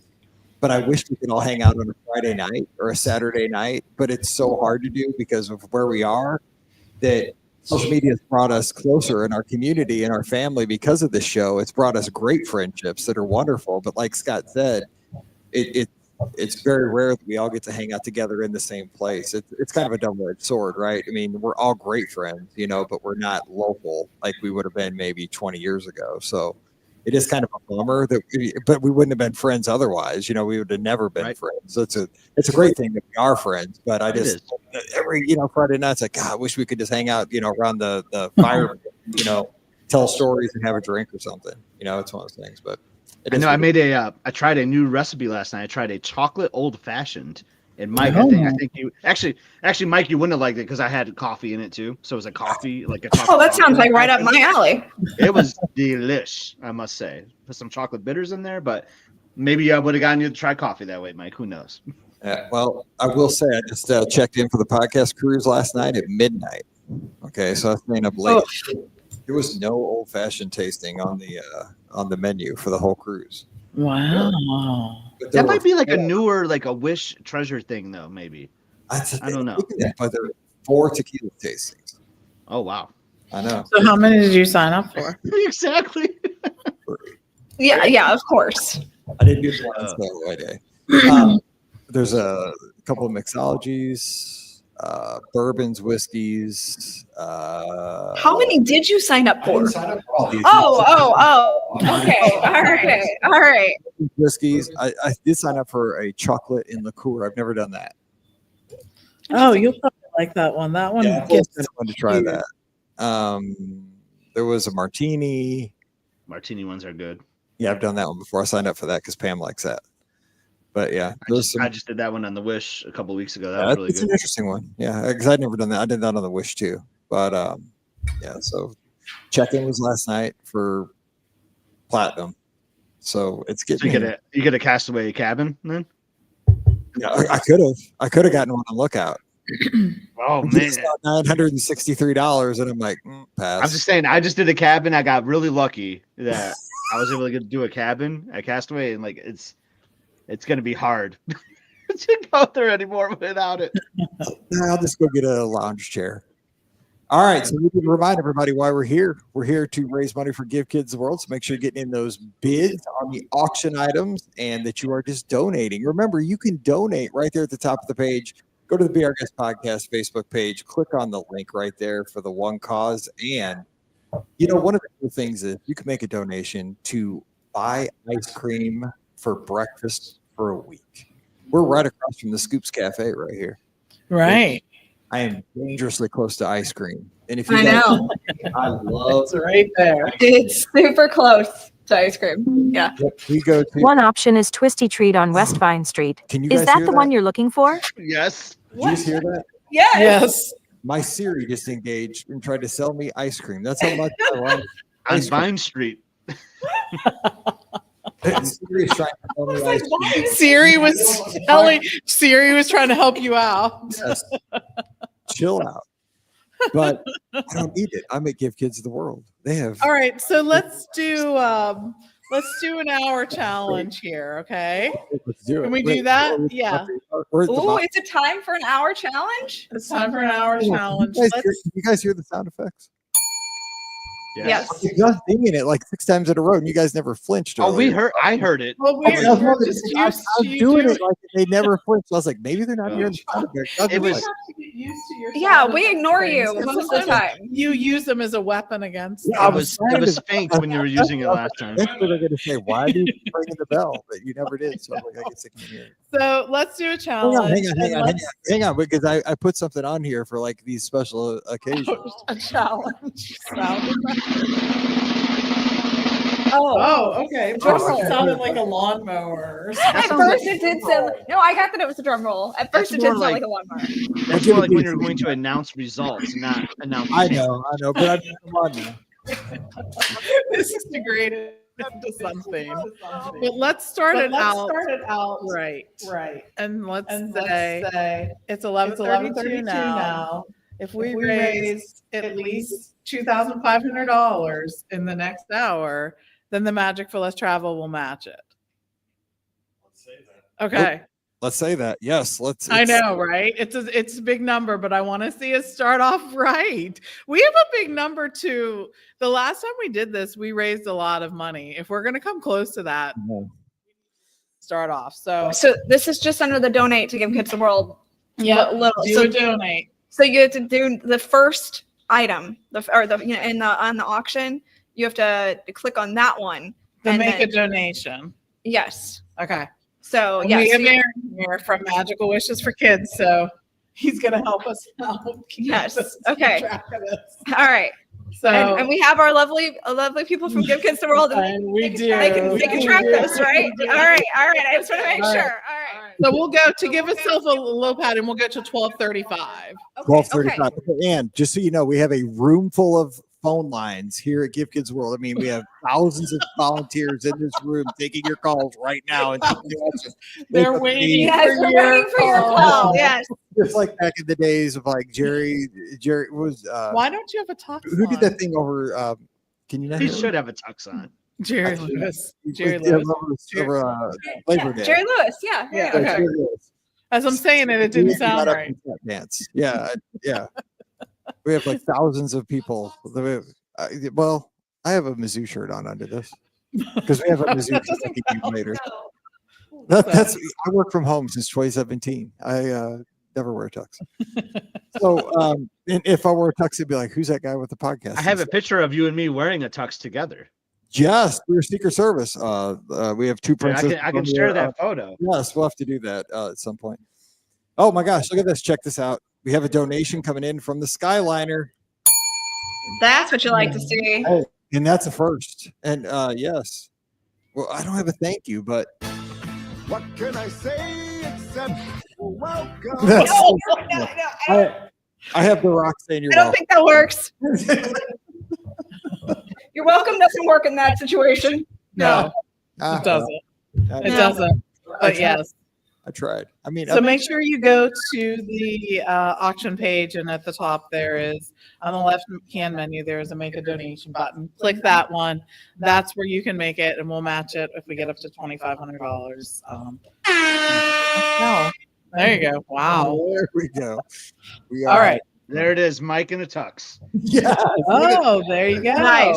Wish I had some sharp dressed band by ZZ Top to play right See? there. Look at how You can- little you can Mallory pull- and Emily are. Look Yeah, at I how little know. those kids are. I God, know. we were young, Scott. Look Hold at on. it. Right? Hold on. There's another funny photo. I think he's like paying attention, but look at Phil right here. Oh, look at Oh, shine there we going. go. That is go. You looking at this? Look at that. Look at the feed. Look at Phil. Oh, I'm sure. I will say, I believe that's a carrot cake underneath that that dish. I think he's just taking it back up to his room.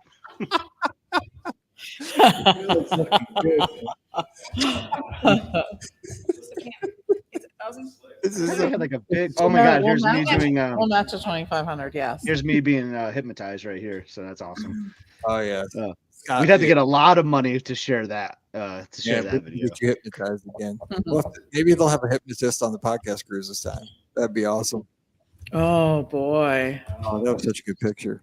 I just remember every time we went into the elevators, we did we have two princesses in, one Secret out. Service. That's the Secret Yep. Service bit. Yeah, those people were looking at us like, what's going on? All right, Awesome. so let's do some listener questions again. If anybody has questions, you can call us. We'll try the phone line. Nobody called in. I don't know if it's working. 407-413-9395. It was. You can post them in the chat.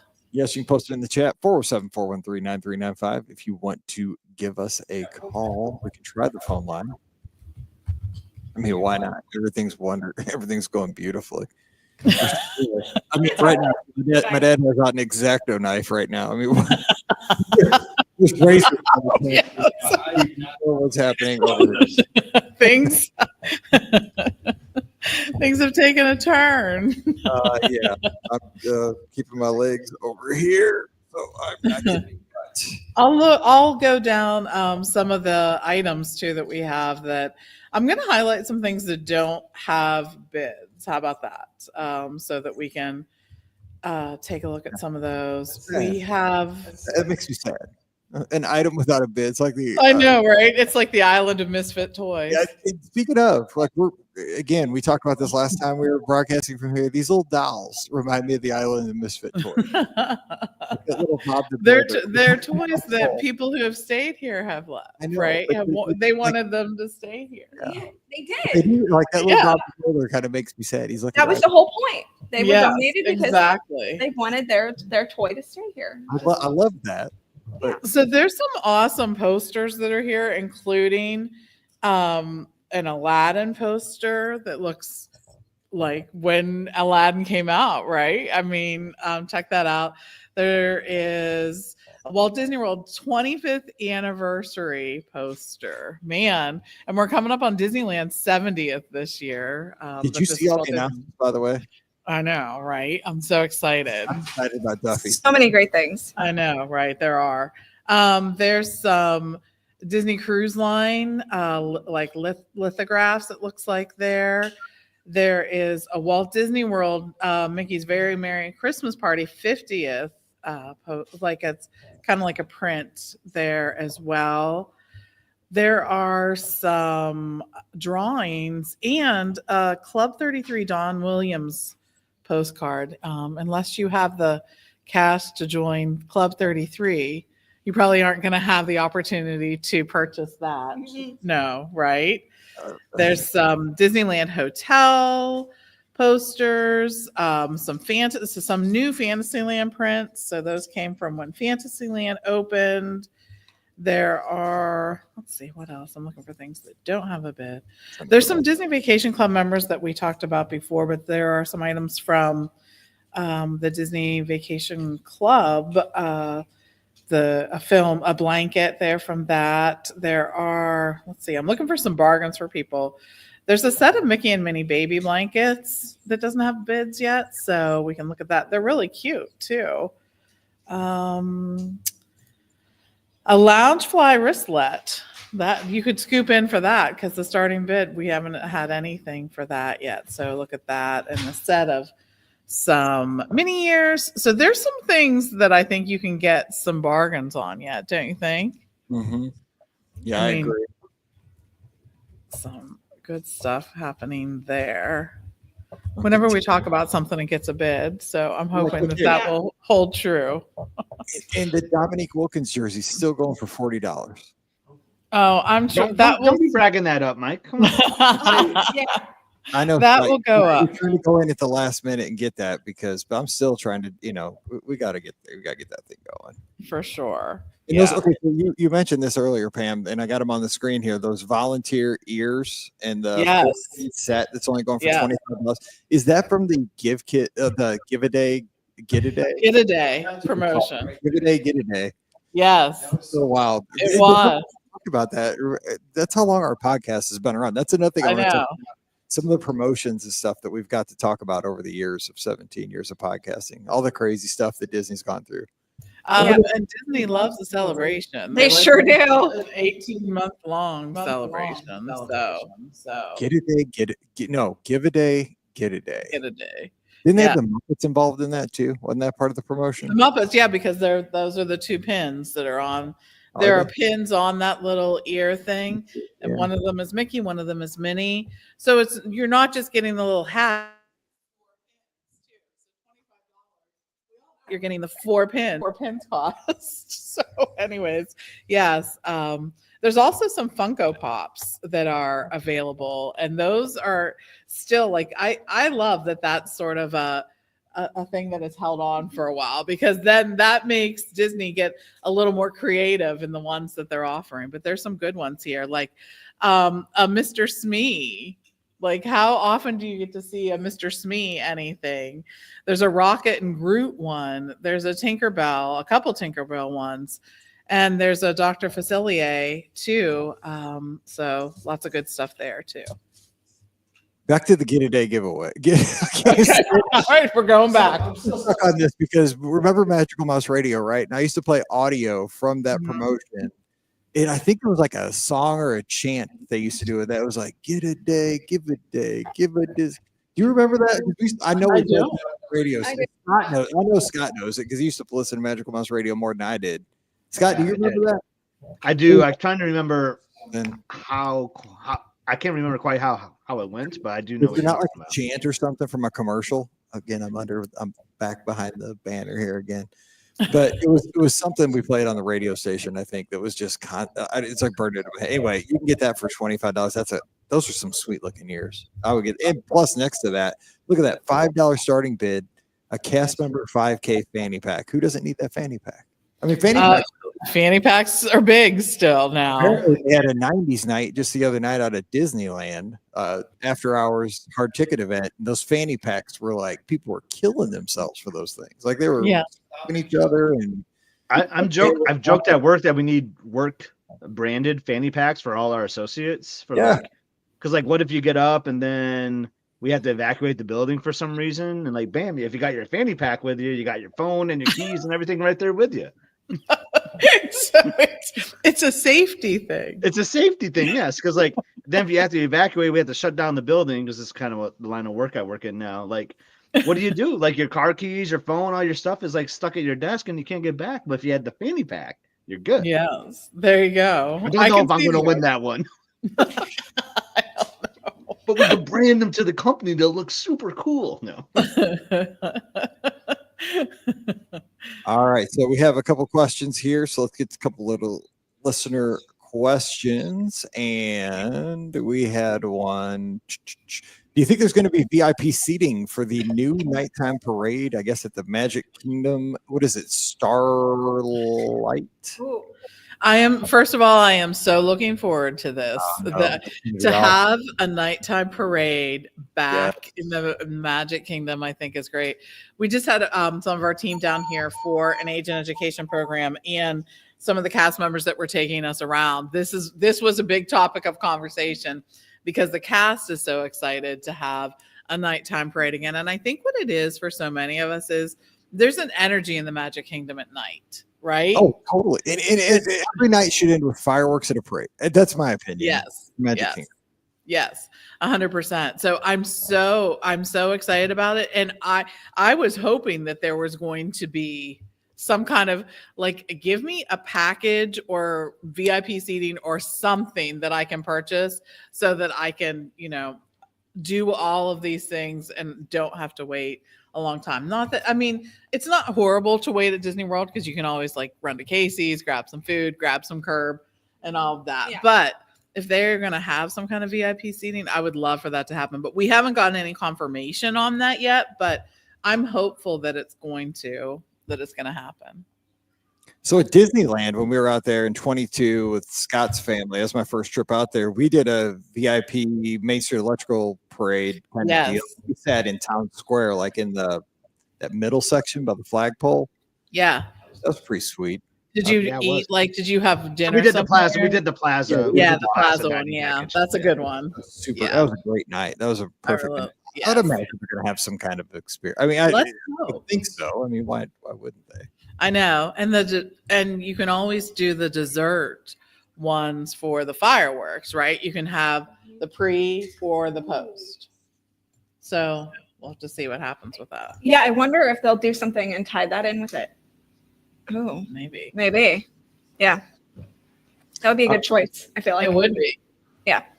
How about a cruise question from A Dawn over on YouTube? Says, just did a Marvel Day at Sea Cruise, but don't see any Marvel Day at Sea cruises for next year. So do you think they'll move them to the Destiny instead of the Dream in the future? Any thoughts on that? I don't know. I think that's a really great question. I know, right? These themed cruises have been something that have come out probably the last 5 years, around there or more.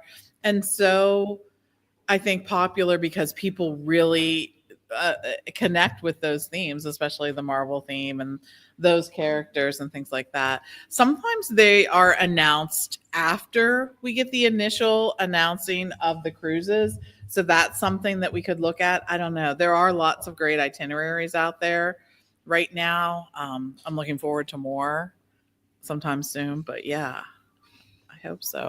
We shall see. Marvel Day at Sea. I've never done a theme cruise yet. I've never done one of those because I always tend to on the summer. I've only done the Halloween one, which is a lot of fun actually. But I was surprised actually. The one that I took in February, I thought would potentially be Marvel Day at Sea one, but not the ship I was on. So that was gonna be my answer to Michael's question right underneath that about unique DCL cruise itineraries. Like I've always wanted to do like the Maritime cruise. Yes. I just think that would be so cool. You just think about how great like the theme parks are like around the holidays. Yeah, like for sure. I just would love to do one at sea sometime. So that's definitely on my radar.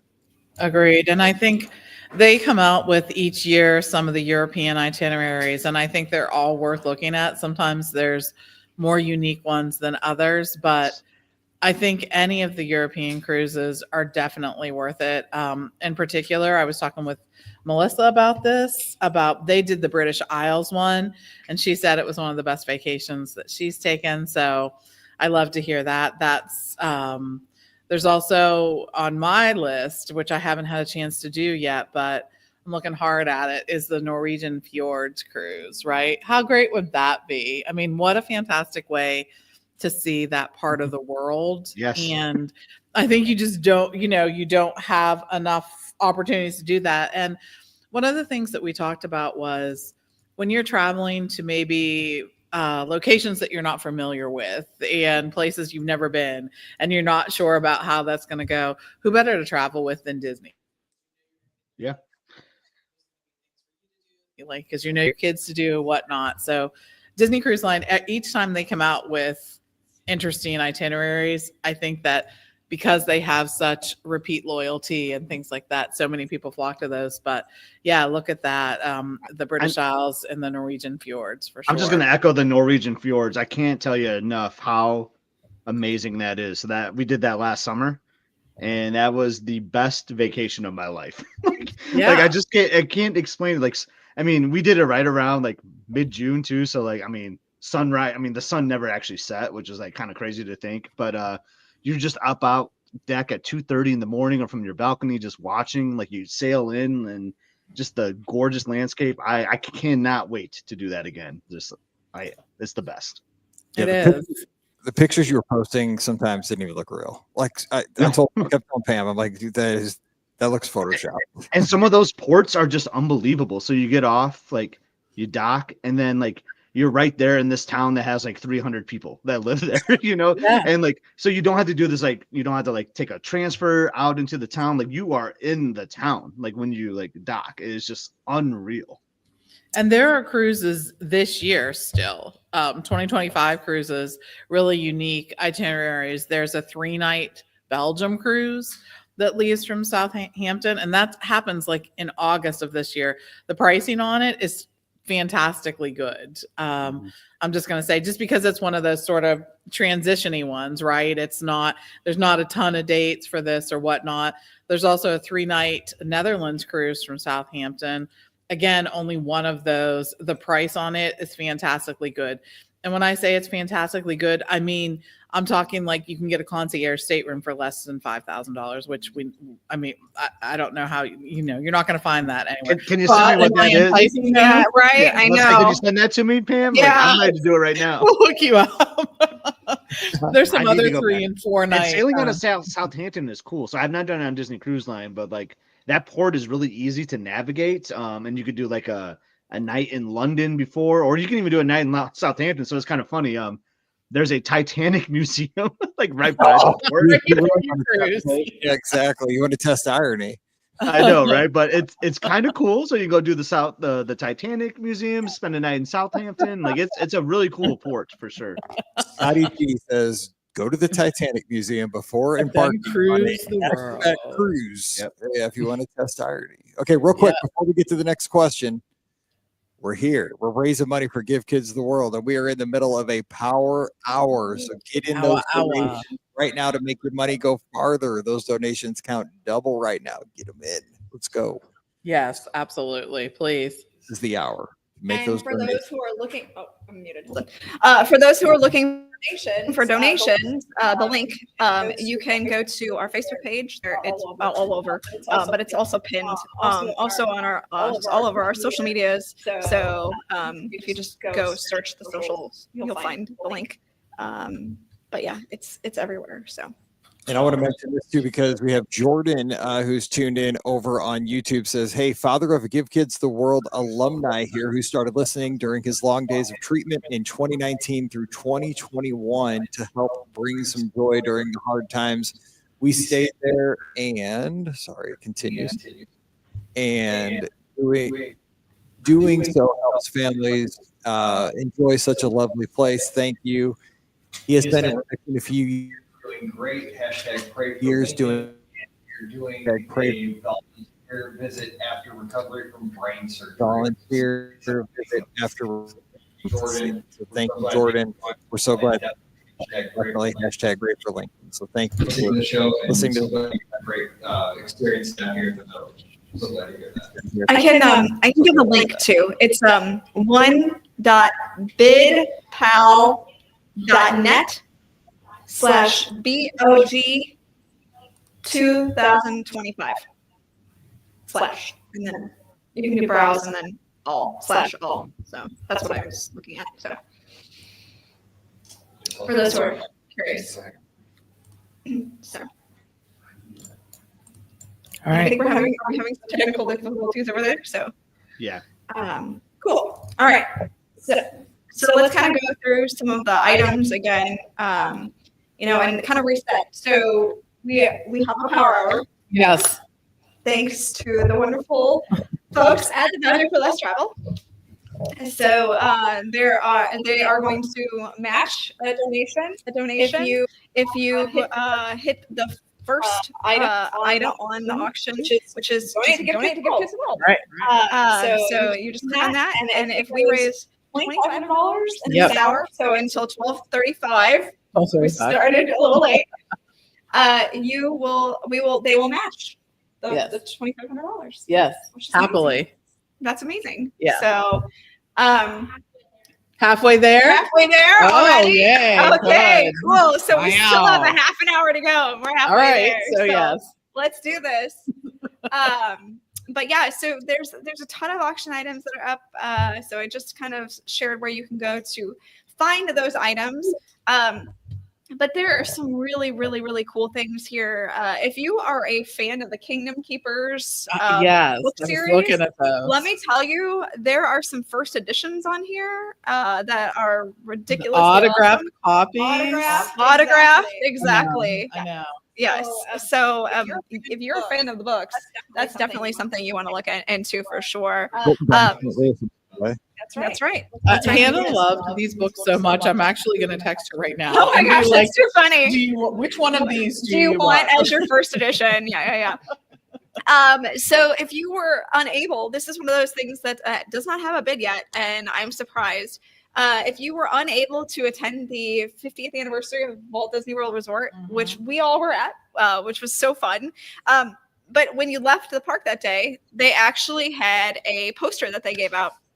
And in celebration of the anniversary. And this is up on the site right now, this poster, and it is currently only sitting at a $10 bid. And I can guarantee you, if you searched on eBay right now, that sucker would be a lot more money. So you definitely want to bid on that if you are if you didn't get here for the 50th anniversary. And I mean, that is limited edition. I mean, you'll get that.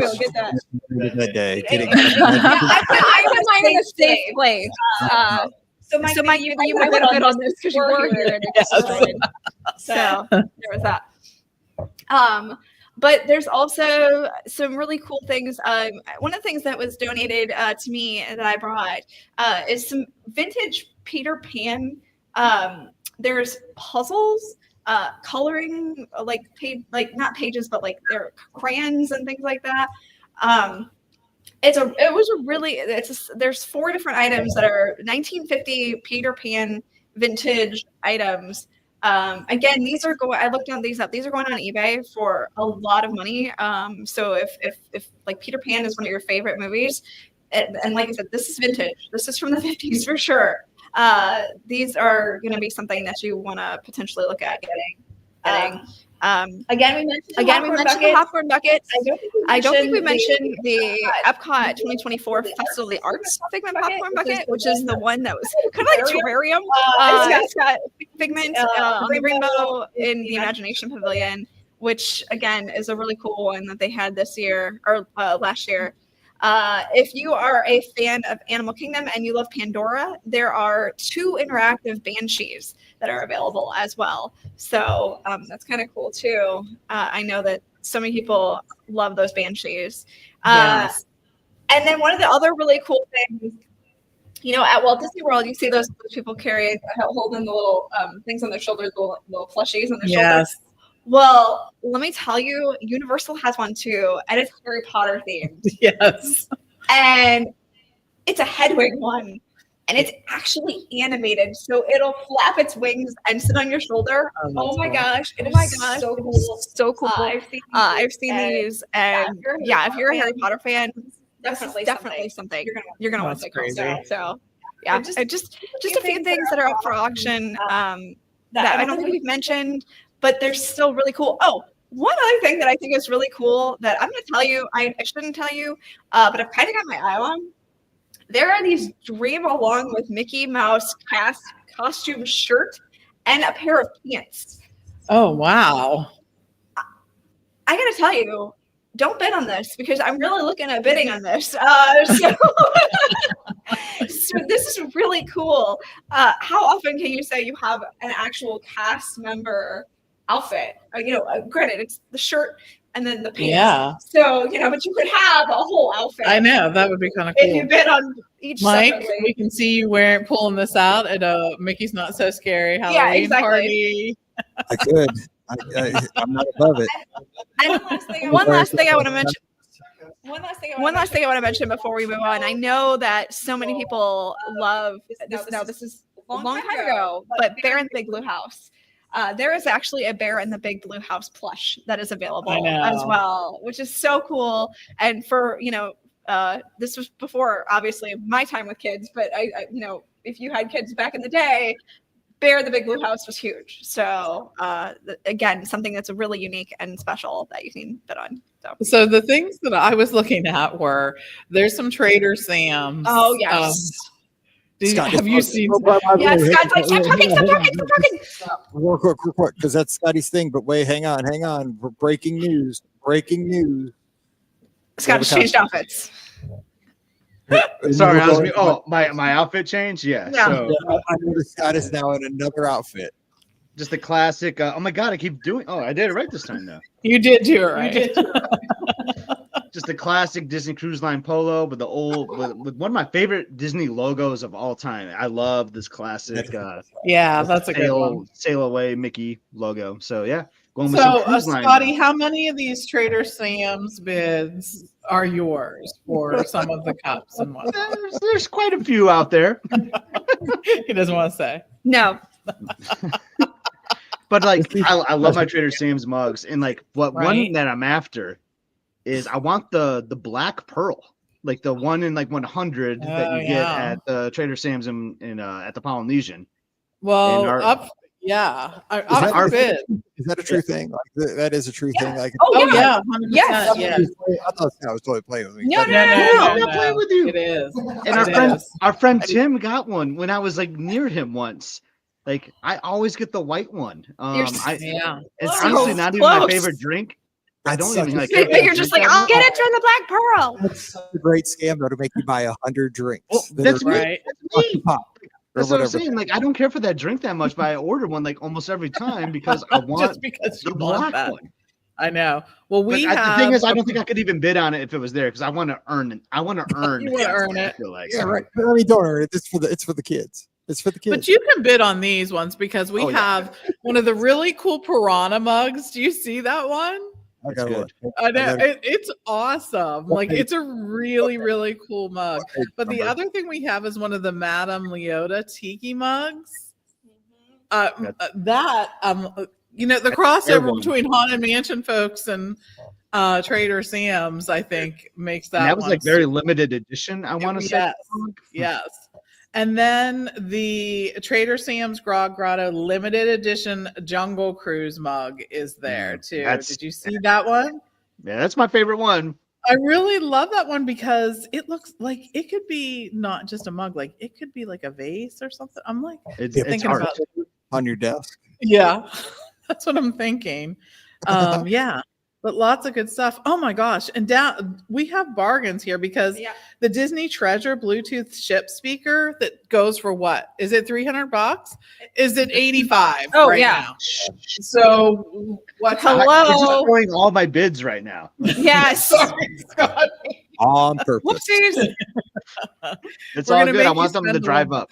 Yes, exactly. Drive up my price. But there's a Disney Treasure one, which is hot off the presses, basically. I mean, it has a little bitty Haunted Mansion lounge on side of it.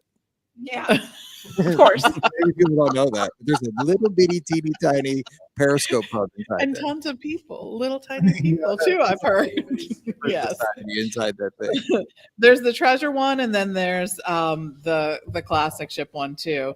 But back to the drinking things, and I know that these are called toothpick holders, but they can also be shot Correct. glasses. Yes. Whichever way you want to play it is for you. Yes. I know, but, for either That's one. what Disney calls them, as toothpick holders. They don't, because you're not going to find shot glasses there. No, you're not. There's a set of Seven Dwarfs etched glasses from Ariba's Crystal. Oh, that's cool. and here's another right Oh, here. wait. They're in the room. They're here in the room. They're in the room. Don't drop them. They'll lose value. Yeah. My question is, who has enough toothpicks that they need that many holders for? You know what? Smokey, or no, Bandit from Smokey and the Bandit. He always I think that reference is lost on 80% of our listeners. not cool. Correct.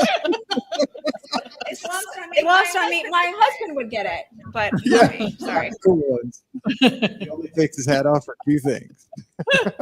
Go ahead. So funny. So yes. And I also saw some champagne flutes, some Disney Cruise Line champagne flutes that were from some of the inaugural sailings. I like how we can call those champagne flutes, but we Well, can't yeah, call them. they were, yes, right. Well, yeah, shot glasses, champagne flutes. It just seems a little more whatever. So, anyways, lots of good stuff to be had there. Lots of bargains to be had still. Hopefully, that's not going to stay where it is, and we're more than halfway through a power hour now at this point. So You sure are. we're hoping to get some donations so that they can be matched, and looking forward to doing that. I just got an update from Thomas Perk, who's tuned in live on Facebook. Oh my. Eye rolling between me and Pam. Oh my. Me and Pam are very much eye rolling. You're in the ZOU section. I'm in the MIZ section. Oh, well, Yeah. that didn't work. Nope. You're like, I'm in the alumni section. You're in the student section. I see. Okay. We'll try to do better next time. We won't. He said you just scored at the basketball game. I mean, I hope it's not like 38-2. I mean, it could be, but Okay. we'll see. All right. I don't have it on, so we'll see. All right, a big win by the Illini last night, so we'll see for Jordan there in the on YouTube. So yeah, we could turn this into Sports Open Line, but we won't. We're a Disney podcast, and we're Give Kids the World. So again, if you have listener questions, you can call in. We're 47413. I just got outbid on the on that tiki mug.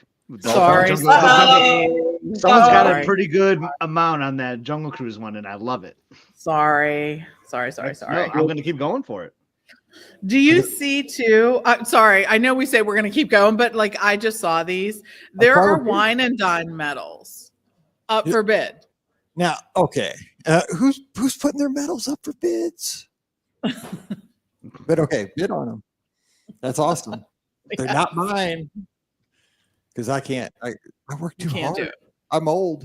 Like it takes a lot to get to the finish line. That's pretty cool though. That is pretty sweet.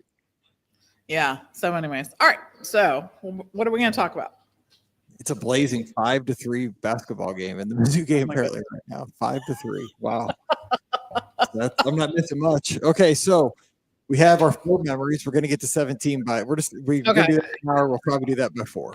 So we will come around By the time we're done. Yeah. I think just sprinkle them in. Yes, we'll sprinkle them. I want to do a draft at some point too, a draft show with us, all 4 Yeah. of us. So do the people like those? Do People love those drafts. Okay. Scott knows All right. that. People love drafts. So here's what we'll do. I thought since we're still kind of early in the show, we're at just past noon here in the Eastern time zone. If you have an idea for a draft, drop that in the chat, and we'll kind of sift through some of those ideas, and we'll do a draft show based on our listeners that are tuned in. We have tons of people tuned in live today on all the locations, and we appreciate that so much. So if you have a draft idea, drop it in the chat, and we'll take those into consideration and do one of those here, maybe at the top of the next hour, maybe at 1 o'clock. See Paul, he's all I knew it. Paul be all excited for the draft. I brought it. So we could, brought the sound here so we can bring it. I know it sounds like whoa. Let's go. ESPN time. I think he literally just brought the board just so he could Just so you could make the sounds. Yeah, I agree. Yeah, his dad agrees. So yeah. Yes, we're getting confirmation. If No, he had to have his stuff, so he had the sound. Yeah, that makes sense. Well, also, I could also do this. I could do that show. We don't like that one, though. I'm going to be It's the honest. record. I do it like this. I kind of like the rest of the show as a monster. Kate says we're halfway to the donation goal match, so keep donating, people. Nobody can hear you with that stupid voice. Stop it. I think they can. No, I'm just saying. Like it. They can hear you. They can hear you. They just can't hear you. So I think there's some good ideas for some draft shows there. All right. Best place to propose. Oh, I like that. Kim Taylor, tell us something. Kim Taylor would know some good places. I got to run into her last night. You At did? Epcot. Yeah, at Epcot. Yeah, I did. After you ran into her. No, it was all dark. It was all dark though in Epcot. I don't know what was going on. The lighting was off. And Spaceship Earth was a show, so it was kind of hard finding her in Epcot in the front because I was like, "Is that Kim?" And yeah, so luckily it was the right person, and it was Kim, so that was good. But Why don't we talk a little flower and garden since that's what's going Yeah. on right now in Epcot? And I will say, what's one of the most awesome things about Flower and Garden this year is some of the topiaries have feet lighted, like they have lights. The topiaries. Yes. I know. I know you're sort of a glazed look on your face. Yeah, he did. I was so nuts because I was trying to think of the ones that I wanted to talk about for a second, and I was thinking Beavis and Butthead, but it's Oh, Phineas and Ferb. And the fact that they had to Very give different. Phineas or Ferb, I don't know which one it is, but it looked like he was making a gesture, and they had to give one of them the flowers. a flower in his hand. Something, right? So Yeah, he was not that's making what- a That's what I gesture. was going to bring up. That's what I was That's going to bring up.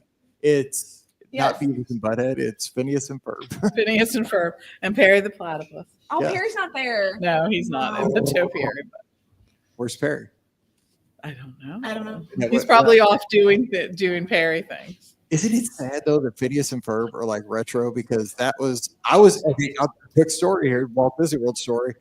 We were on a bus going from somewhere when Paige was down here on a vacation well before Mallory was born, just riding around on a summer trip, and we saw a sign on the bus. You know, they put the signs on the bus, and it said Phineas and Ferb, and we're looking up there like that is the dumbest sounding cartoon because we hadn't premiered yet. Yeah. Like, and, you know, one of the guys got a triangle looking head. We're like, that'll never amount to anything. That'll last like 2 episodes.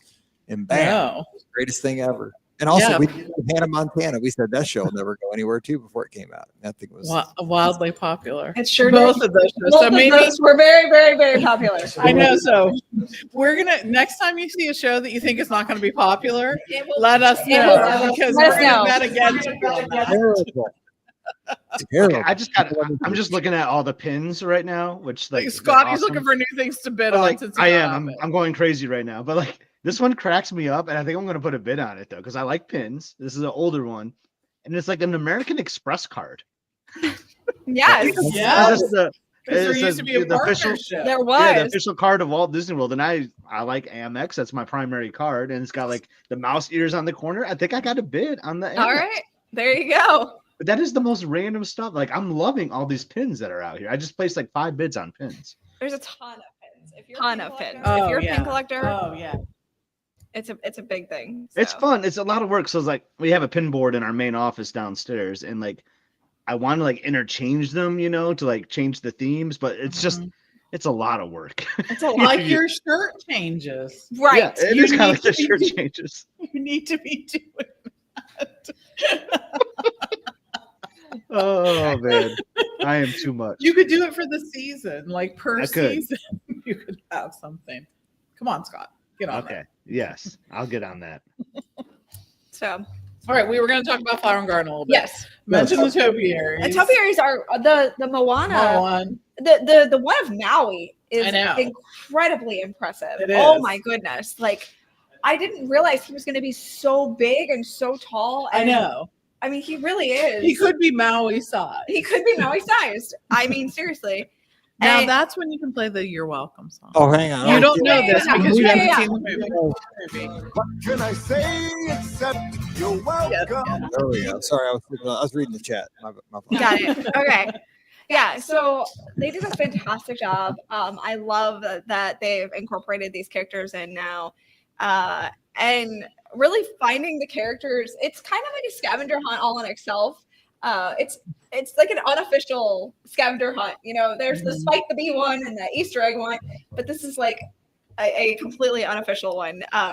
Yeah, and the Spike the Bee one. Yes. That scavenger hunt is really cute. The little Have prize. you seen the little prize? Yes. Yes. It's a watering can. It's a watering can. We rode the monorail through yesterday, and so I got to peek out some of the just beauty of it. I saw the butterfly house.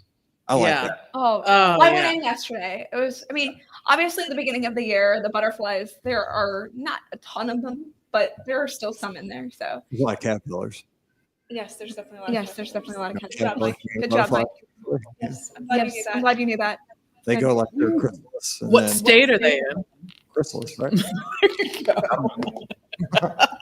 There you go. Just trying to keep you on your toes. Yes. I don't know. But Speaking of flower and garden, you guys want to know a quick fun fact? oh So, yes, Yes, it was fun. March 8th. Today is March 8th. it is. March 8th, 2011 was our family's first ever visit to Walt Disney World. Oh. So 14 years ago today was our first visit. That's awesome. And so my cool. first park I went to was Epcot. Of course. And Flower and Garden was happening. So I got hooked initially on Flower and Garden. And there are 2011 Flower and Garden pins available on the auction. You know I'm hammering that today because of the 14th anniversary of our first visit. So, That's amazing. That's so sorry to cool. interrupt. I know we're No, that's talking great. about Flower and No, Garden, that's great. But, like, That's why we're here. And I'm interrupting Ricky because she stopped for a second. But Jennifer, back in the Westplex of St. Charles County, Missouri, one of the most beautiful places in the country, is asking where, because she just joined in, where do we find the link to bid? We need to post it there in the chat. And we will But it is on Facebook if you're looking for it. It's on Instagram. It's on our personal socials. It is pretty much everywhere in the chat now. Yes. So see, there we go. But yeah, I'm gonna talk about Flower and Garden again because this year they have a brand new playground. Which is spectacular. Oh my goodness. Like seriously, a spectacular playground. just open up. So many kids were playing on it yesterday. When I was eating my snack. But it's really, really well done. What's fun is it's named after the yacht Beach Club. Beach Club. And there's actually a flower and garden booth that has like Yacht grub and beach grub. I ate at the beach grub one and it was good. Yeah. Was that the playground that was over by the Imagination? Yes. Yes. I thought it had like a nautical theme or something, like a little does. submersible kind of like it looked like a little It does. diving bell or It something. does, yes. Yeah. Okay. Yeah. Really cute. A little bit. Which is really great that they added that this year. I know they've had playgrounds in the past before, but Mhm. this one I feel like they went all kinds of out for, which was really, really great. So Did you play on it? I didn't. I sat over there and ate my beach grub. I got the corn on the cob, and then I got the s'mores bar, which are both very good. Corn on the cob is a good. That's a good. You know, part. the corn on the cob was not as good. Butter get all over you. You gotta be careful. Well, so this time they didn't put the butter like all over it. They just put it on the tip of the corn and then put the cheese on it. And I'm like, you could have sprinkled that over. Sprinkled that over. Yeah, that's kind of great. Butter got all over my shorts. Yeah. It was delicious though. I'm not mad about it. But That's good. Yeah. Good time. so that's very good. But yeah, Epcot is just, I mean, this is the most gorgeous time of the year to go to Epcot. Mhm. So if you're gonna be here until June 5th, I think is when the festival ends. You definitely don't want to miss it because they've just knocked it out of the park this year with the Food and Wine or Flower and Garden Festival. So The weather was amazing yesterday too. Yeah. So pretty. I know. And for our friends in the Northeast, it has been a brutal, well, and you guys see it too. It's been a brutal one. Mhm. So But spring is coming everywhere, I think. it is. We hope. Yeah. Gonna make it. it is.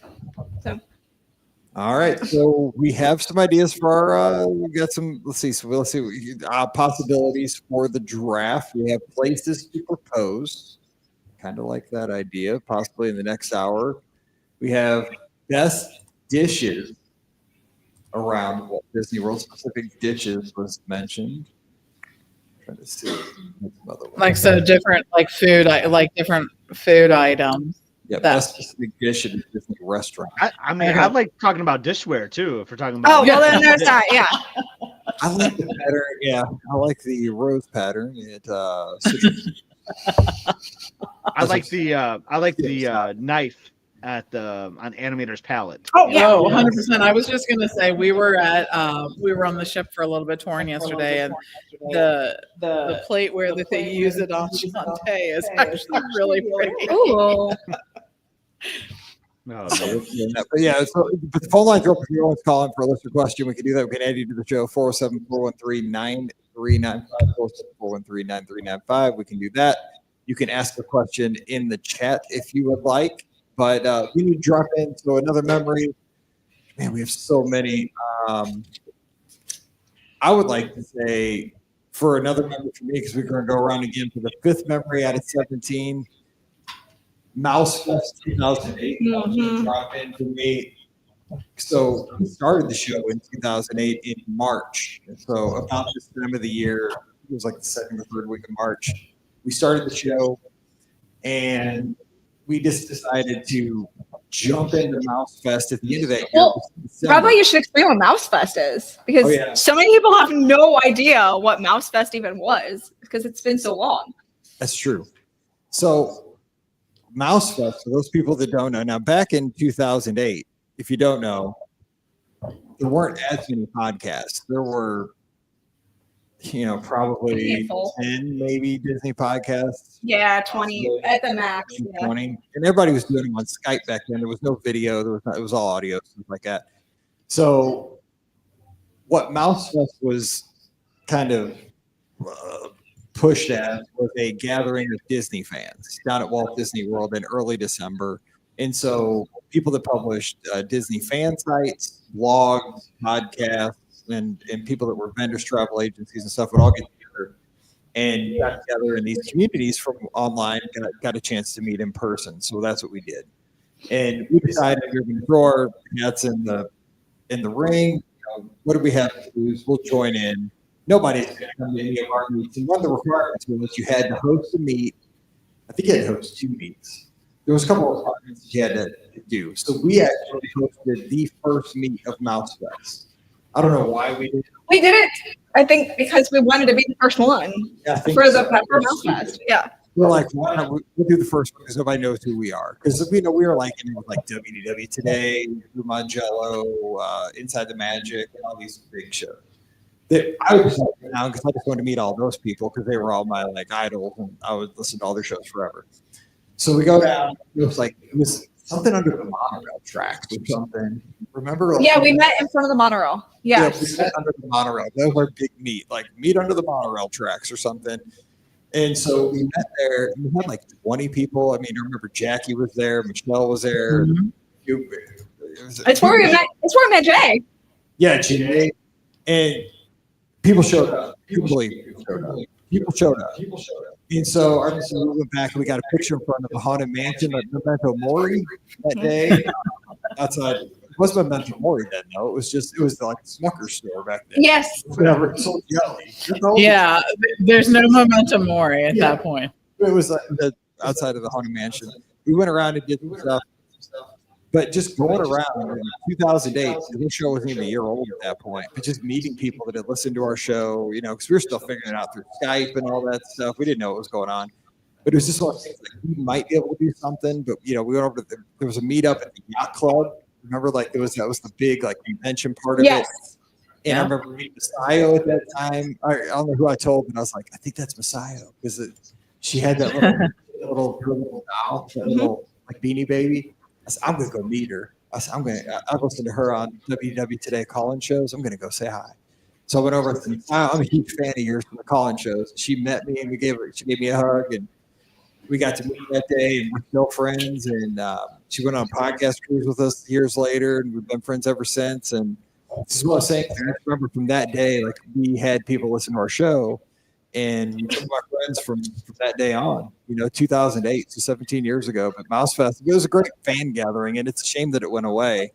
But it was just one of my great memories that we got there. It was the first and last one we went to because it ended right after that. Yeah. Mouse Fest, but way back in 2008. It's great time. I still have my mouse name tag too, Michelle. Me too. So- Hanging in my office as a podcaster. That was so fun. So that was fun. So, yeah, I like it. So I do. Right. I do. So when I think about the podcast, I think one of the things that really sort of resonates and is a good descriptor of what we are as a podcast are our Christmas Eve gift exchange with each other, right? Yeah, that's true. 100%. Because I think why that represents us so well, because first of all, it's a little goofy, right? Oh, And it's we don't- 100% goofy. Yeah. we don't really take ourselves too serious.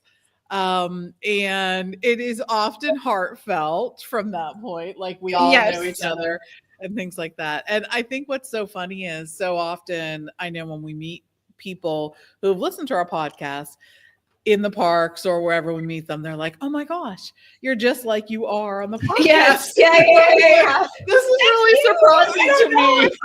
First of all, did you think this was a persona that we created? Because we're not that No, good. we're definitely not that good. No.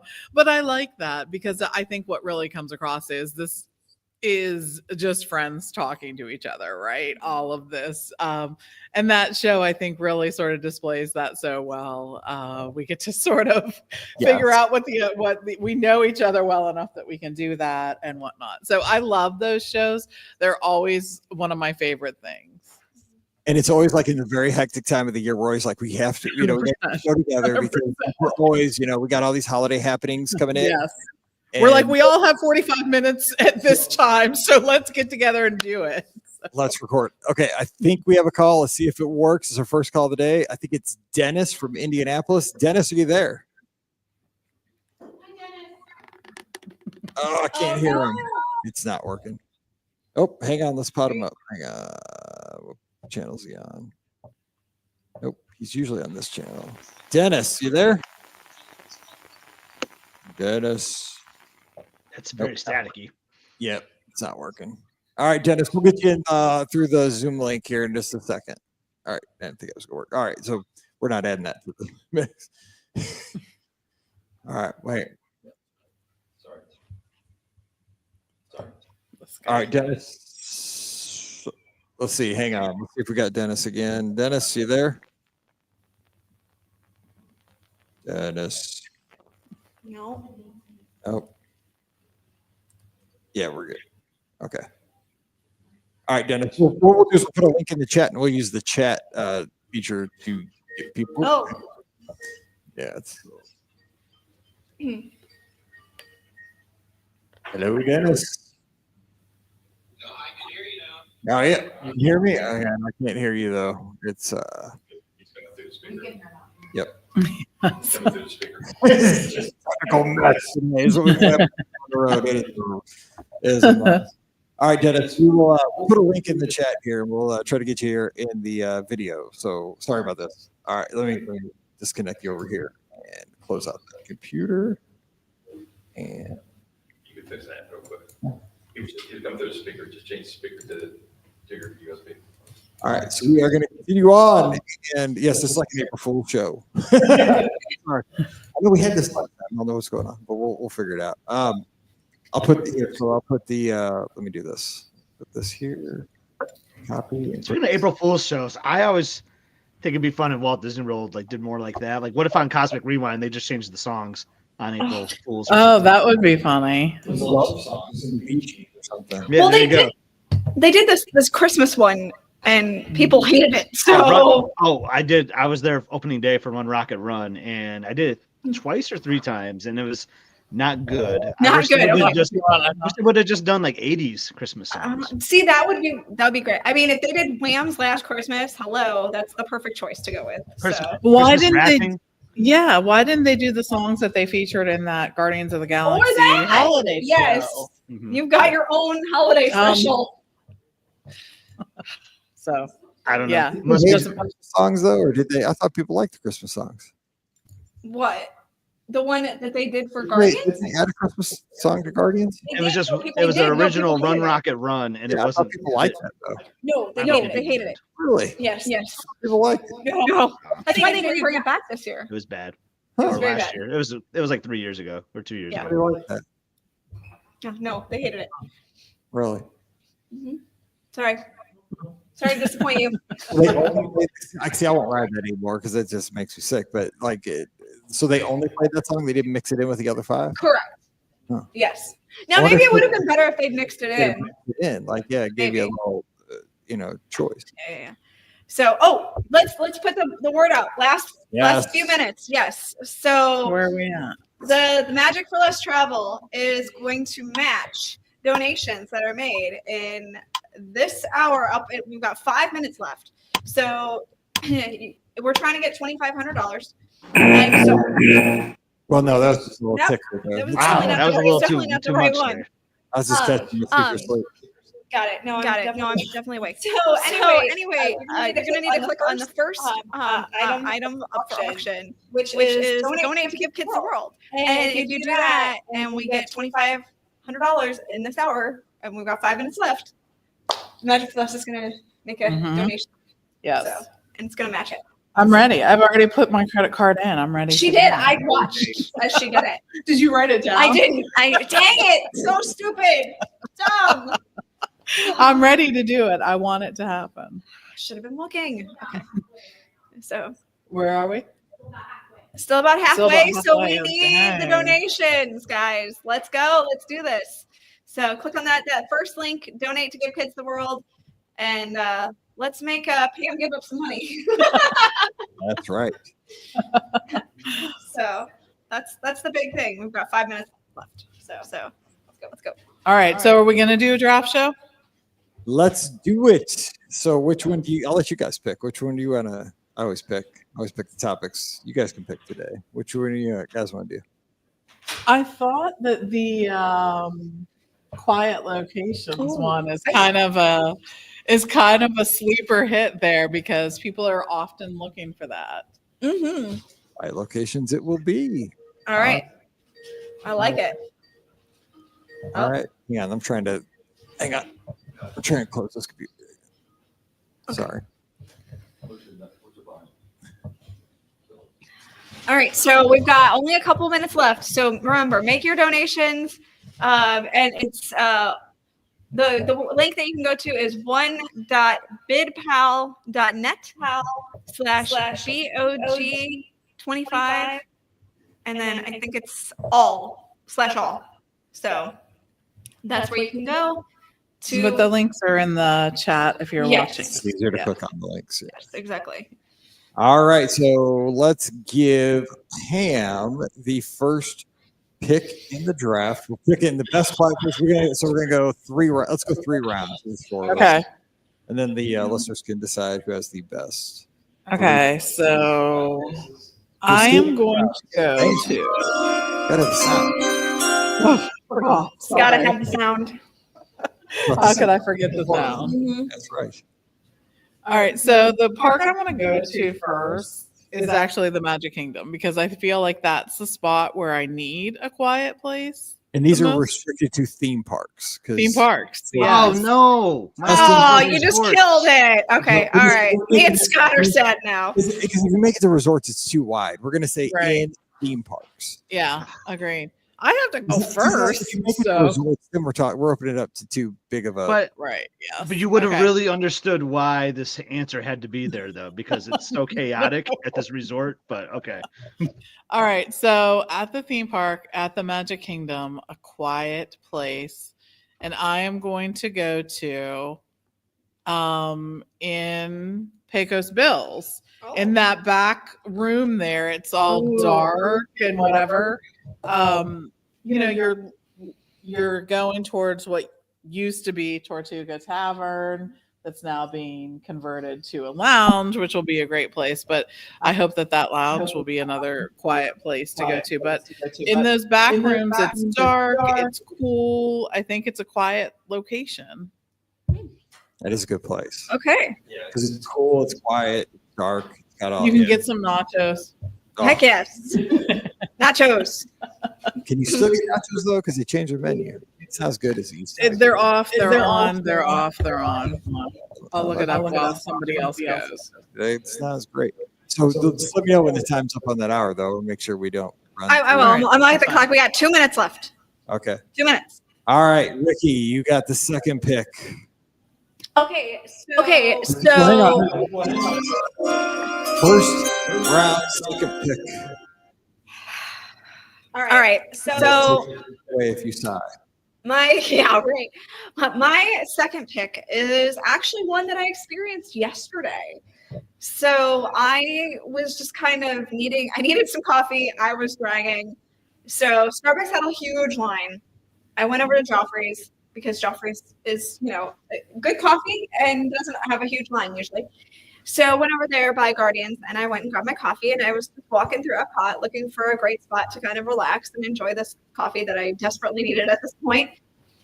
And, they have all these areas now in the middle of Epcot. Mhm. And there's all these chairs and they have some tables, but they have these kind of they look like Adirondack chairs that you can sit in. And let me tell you, just sitting there, it was so peaceful. And it was nighttime, so I got to see, and hear the music from the Beacon of Magic and, the Spaceship Earth show. And I got to watch that while I was sitting there. And I got to watch as the world went by because, nobody was coming up to this little section of the park. And the craziest thing is it's in the middle of one of the busiest theme parks in all the world. And it was so peaceful and so quiet. And you wouldn't expect it because it's right there in the heart and center of Epcot. So that's my first one. I took advantage of it yesterday and it was amazing. That's a good one. It is. Oh. That whole metal center is like that now. And by the way, did not know and didn't realize, but they do have charging stations over by them. Yep. And that is huge. So if you got your cords, you definitely want to take advantage of that. Yeah. So and by the way, it is now 12:35. So we are Did we make it? where are we at with the 1,265? I'll match whatever we raised. So I'm happy that we did. So yes, thanks to our team. There we go. Yeah, I donated. and I'll do it right now. That's awesome. So $1,265 is matched Yay! by Give Kids the World or by the Magic for Less to Give Kids the World. That's amazing. Yes. That's amazing. That's awesome. Nice. So You did the magic All for right. less. Look at everybody who donated. yes, thank 100%. you. Thank you all Thank you. so much for donating. You are all amazing. So fantastic. Let's keep it going till 4:00 Eastern. But let's keep the draft going with Scotty G's first pick in the first round. Well, since I can't do resorts, I know, right? Um, Totally took out You part of can't be mine. bitter about it. I know, so I'm going to go to Disney's Animal Kingdom, which is loaded with so many quiet spots, believe it or not. But I'm going to go to one that you would never really think can have a quiet spot because there's always so many people there, and that is Flame Tree Barbecue. You might be nervous Yes. to go there and pick up some food because you see all these rowdy children and lots of loudness happening as you move to the left of the ordering stations. But that is such a huge space if you just keep walking and walking and walking and walking and you go way back. You're right on the water. You can see Expedition Everest, and it is one of the most quiet, peaceful places. Even more so now because there used to be a serious bird problem over there, but they kind of fixed that with some distractions for birds, which is fantastic. Yeah, they did. So it can be really peaceful and really quiet there, and you can just enjoy a meal and hear the faint sounds of Expedition Everest. It's kind of cool because you're not right up on it, so you can't hear the loud screaming, but you can kind of hear it a little bit from back there. It's just an awesome spot to be. That's a good spot. That's actually the spot where we had our first podcast recording. Remember that? We all sat around on chairs. A bunch of us recorded there. Yeah, but the birds were bad back then. They were so bad. They were. Yeah. They fixed. They have Aggressive. been working on that problem. Yeah, they were crazy. They were.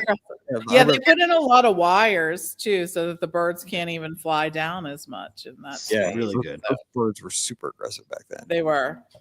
All right, so I have. Let me think. All right, I'm going with this one. with my first pick and the last pick, because I get 2 picks. Oh, yeah. Yes. You Snake always draft. sort of put yourself in that Yeah, position. he does, doesn't he? I take the last pick. I mean, I'm trying to be nice. And And then the first, yeah. it seems like, yeah. I wasn't really thinking, but I'm going to take the spot in Japan up by the fish. I figured that's On where my you- list. There you Yeah, go. yeah, you just took Scott's. Good job. That's Scott, you should have led with that. Because one, you get. I love that food up there. One, that's one of the best counter service locations in Epcot. Good food. Yeah. It's also very just the water kind of coming down. It's peaceful and it's very remote up there. It's peaceful and you're sitting up high too. So I like that spot. That's my first round pick. And then I like to take my frozen beer or like the shaved ice over there instead. Because I never go to that restaurant, but you never can do. so you can grab like the sake or whatever and kind of go over there. It's just a nice place. That's a good spot. I think I've never been at that restaurant actually. Never been there. Man, I don't think so. Dude, I go there a lot. What is it even called? I'm trying to think. It's called Katsura or something? Yeah. Or That's it. Yeah, it's still Katsura called. Grill. What changed names like at some point? No, I think it's still Katsura Grill. Katsura Grill. I think so. All right, Good pick. Good pick. Okay, thank you. Let's see. I gotta go away from Epcot, I guess. So you took Flame Tree. Flame Tree is a good spot. That back corner. I guess I will go with. I'll go to the Magic Kingdom, and I will go because I know I can do this because I know somebody else would take this one. I'm just going to be mean. Yep. I'm gonna His dad's already calling him out as selfish. It's fine. It's good. I'm gonna take Center Street there, right off the main. Yeah, that's a good choice. Yeah, that's a good choice. Ricky's in the room, and I know she's gonna. It wasn't actually my choice. I have a different one. Really? Yeah, yeah. We'll talk about that. I know. I love that place.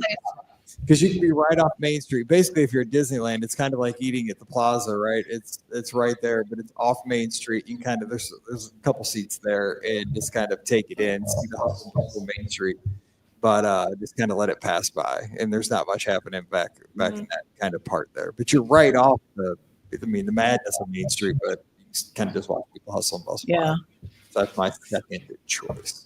All right, so Cam Forrester, no, it's me. No, it's Scott. Yeah. Yeah, it goes back around. Don't even be trying to cheat, bro.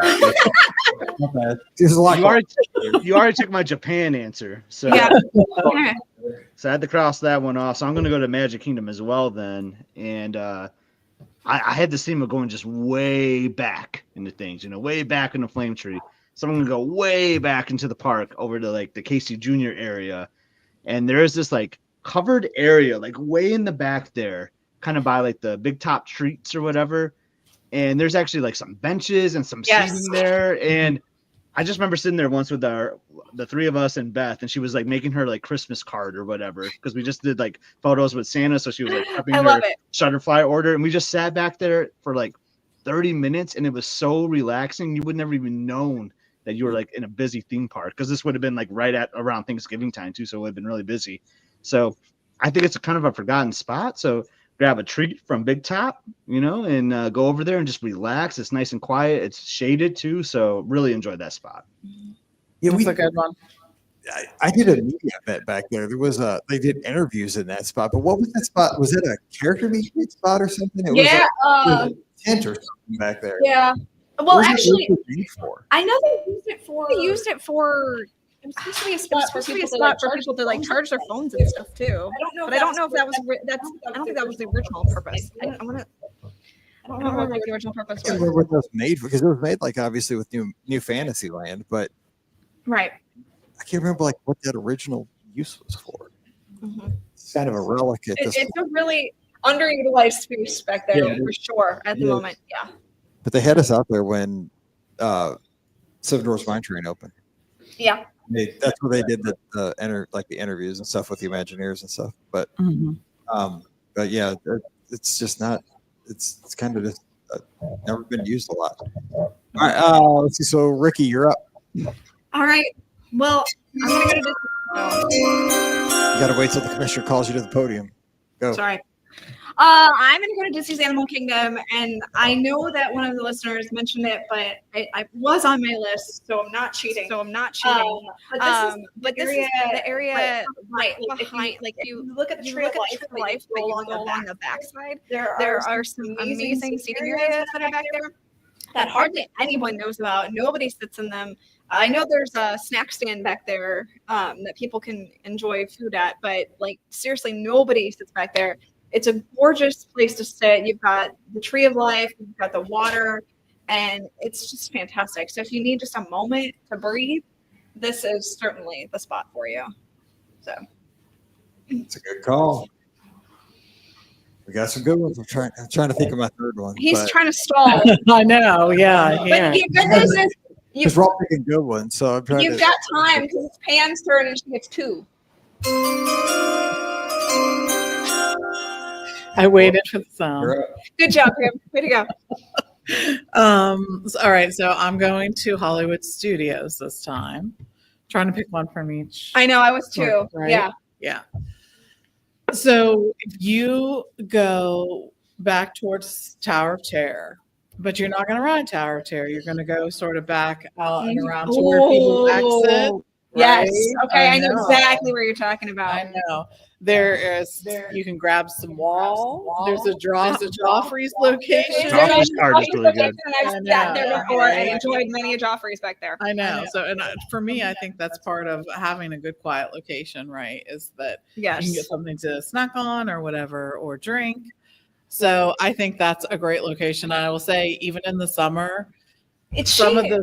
the seating gets air conditioning from the Oh, store. yes. There. So it's a total package here. So And there's some like vines above that keeps it kind of more shaded, so it's nice. yes, it feels sort of dark and shady back there. So yeah. And you know what we're missing? Is like a lot of these areas have really good background loops.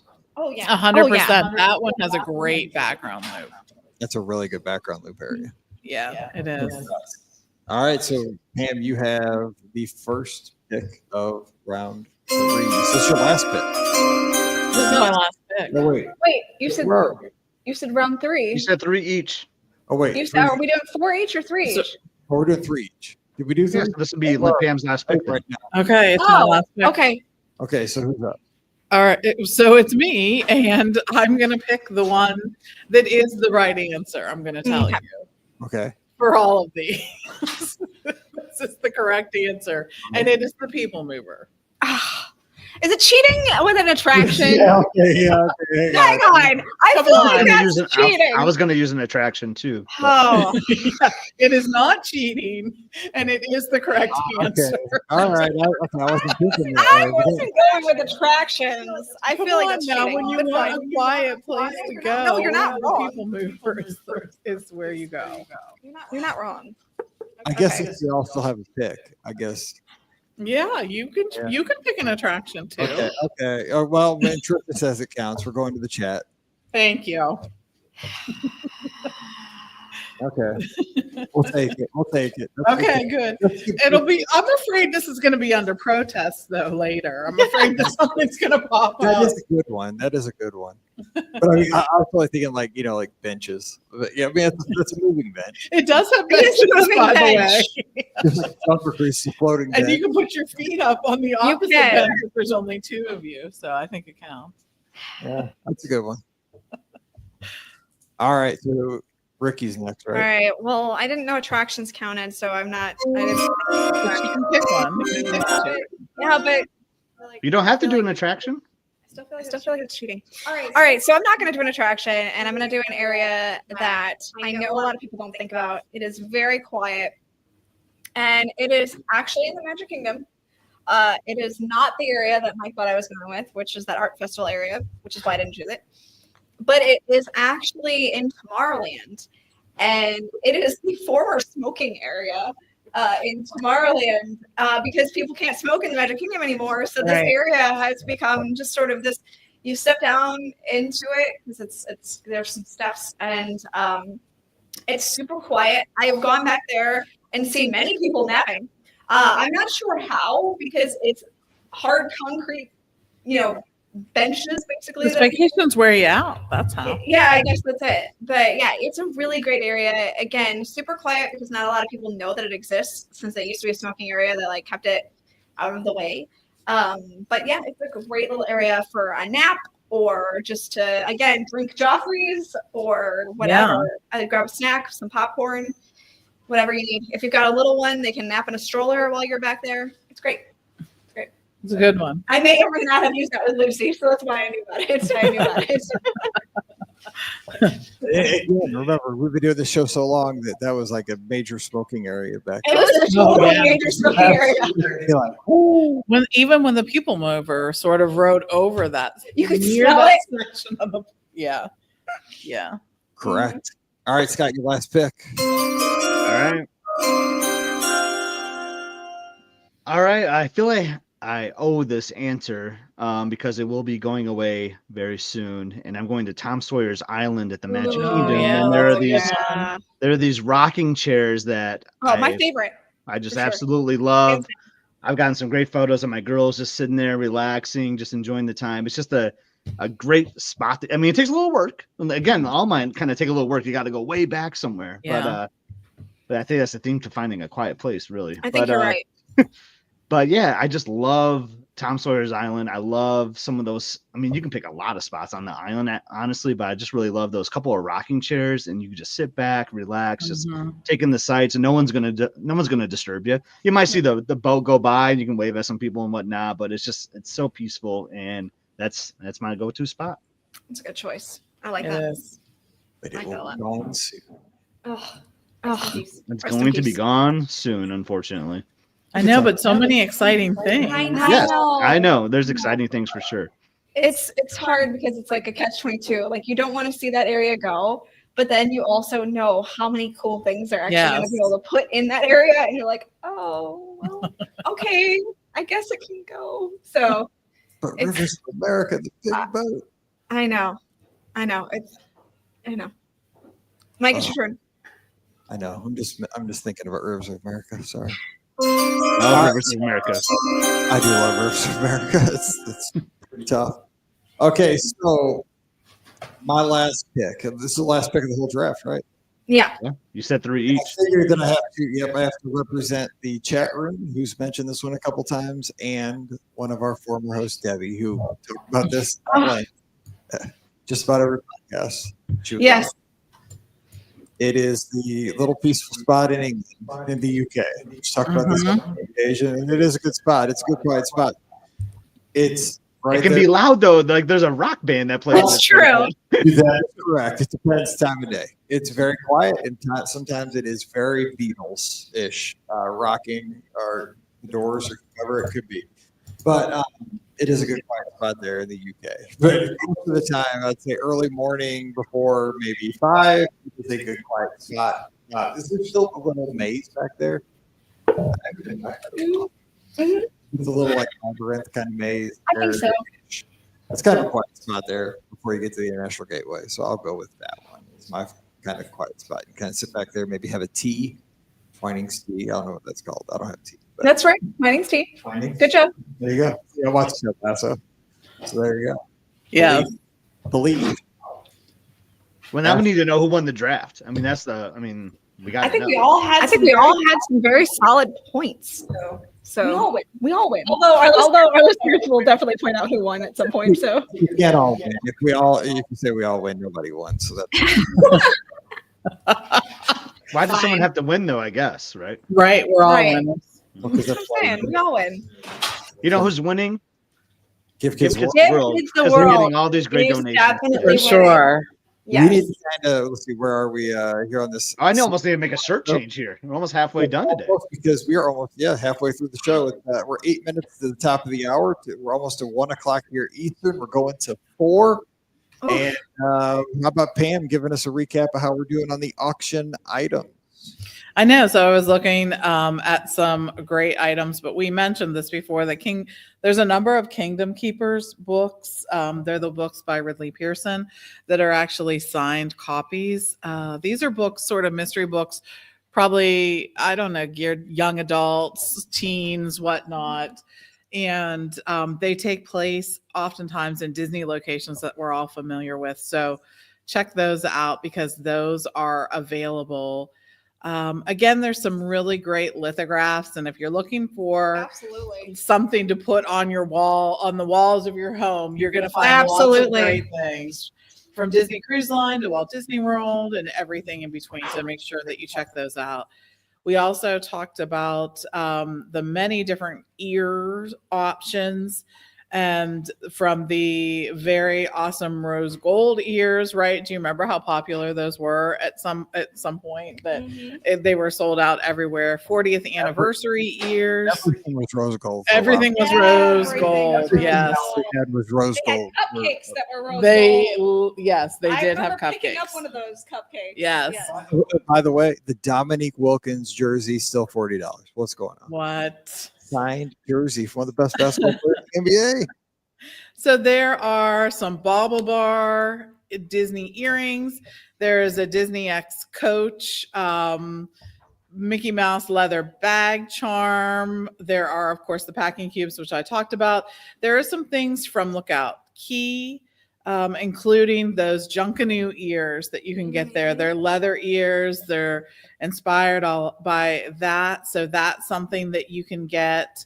There are some beautiful bags available, including a Dooney and Burke Mickey crossbody bag, a Dooney and Burke satchel that is cruise themed, I believe it looks like. There is a gorgeous homemade That's Disney beautiful. themed baby quilt that Beautiful. is going for a steal right now. Go and check that out Yeah, because if you know anything about quilting and Yes. how intricate it is and how pricey costly they are. those Yes. are, trust me, this is a steal. Yeah, of a it blanket. is. So It is. if you're going to a baby shower or if you have, if you're pregnant right now, this is definitely something you want to look at because this Agreed. is really cool. Yeah. It What page, would what be. page are you on? What page? I'm trying to find the picture.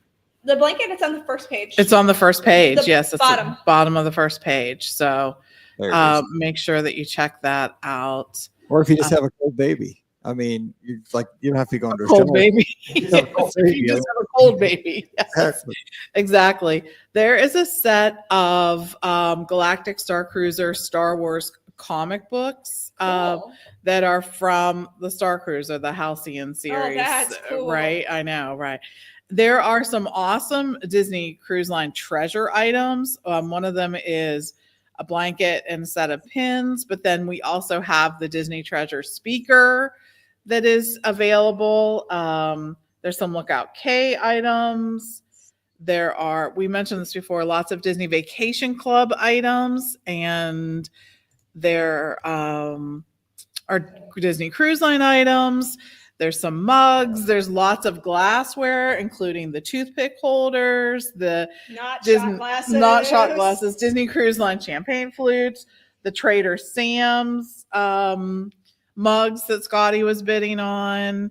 The speakers are increasing in price, but there's still a ways to go on that. If you're looking for Christmas ornaments, we have those. If you're looking for pins, you're in luck because there's just about every kind of pin there is. Well, those speakers too. I mean, summer's coming, right? And open up pool soon. I mean, unless you Yeah, live down they'll in Florida, float. in Florida, you're lucky. You can have your pool open probably next week, or it's probably already open. But I mean, those of us that live in Yes. Pittsburgh and St. Louis, Yes. we're talking months away until we see a swimming pool. But I mean, if you have your Disney Treasure speaker ready to go, I mean, that'd be the cool thing to have in your backyard. But Scott and I were talking about one of the coolest items that we saw here. It's a sleeper pick. It's a sleeper pick for the big time theme park fan. The Disney Parks Vacation Planning DVD set. Now Yes. that screams you are a Disney theme park nerd. Yes. If you like Agreed. Disney Parks Vacation Planning DVD set, that you put that on and you're just like, oh yes, let's go back to 2003 and plan a Disney vacation. I mean, those were cool. Remember, like that was like the anticipation of let's get ready to go on a Disney vacation. Because Scott and I had a long conversation just the other night about remember the guy who got excited about all the benches around property, like how good those things were. They had like a through line when you get ready. Like in They were. the photo guy, like, you're in the photo. Like I Yes. saw those. Even before that, I used to love getting the VHS tapes. I'm old.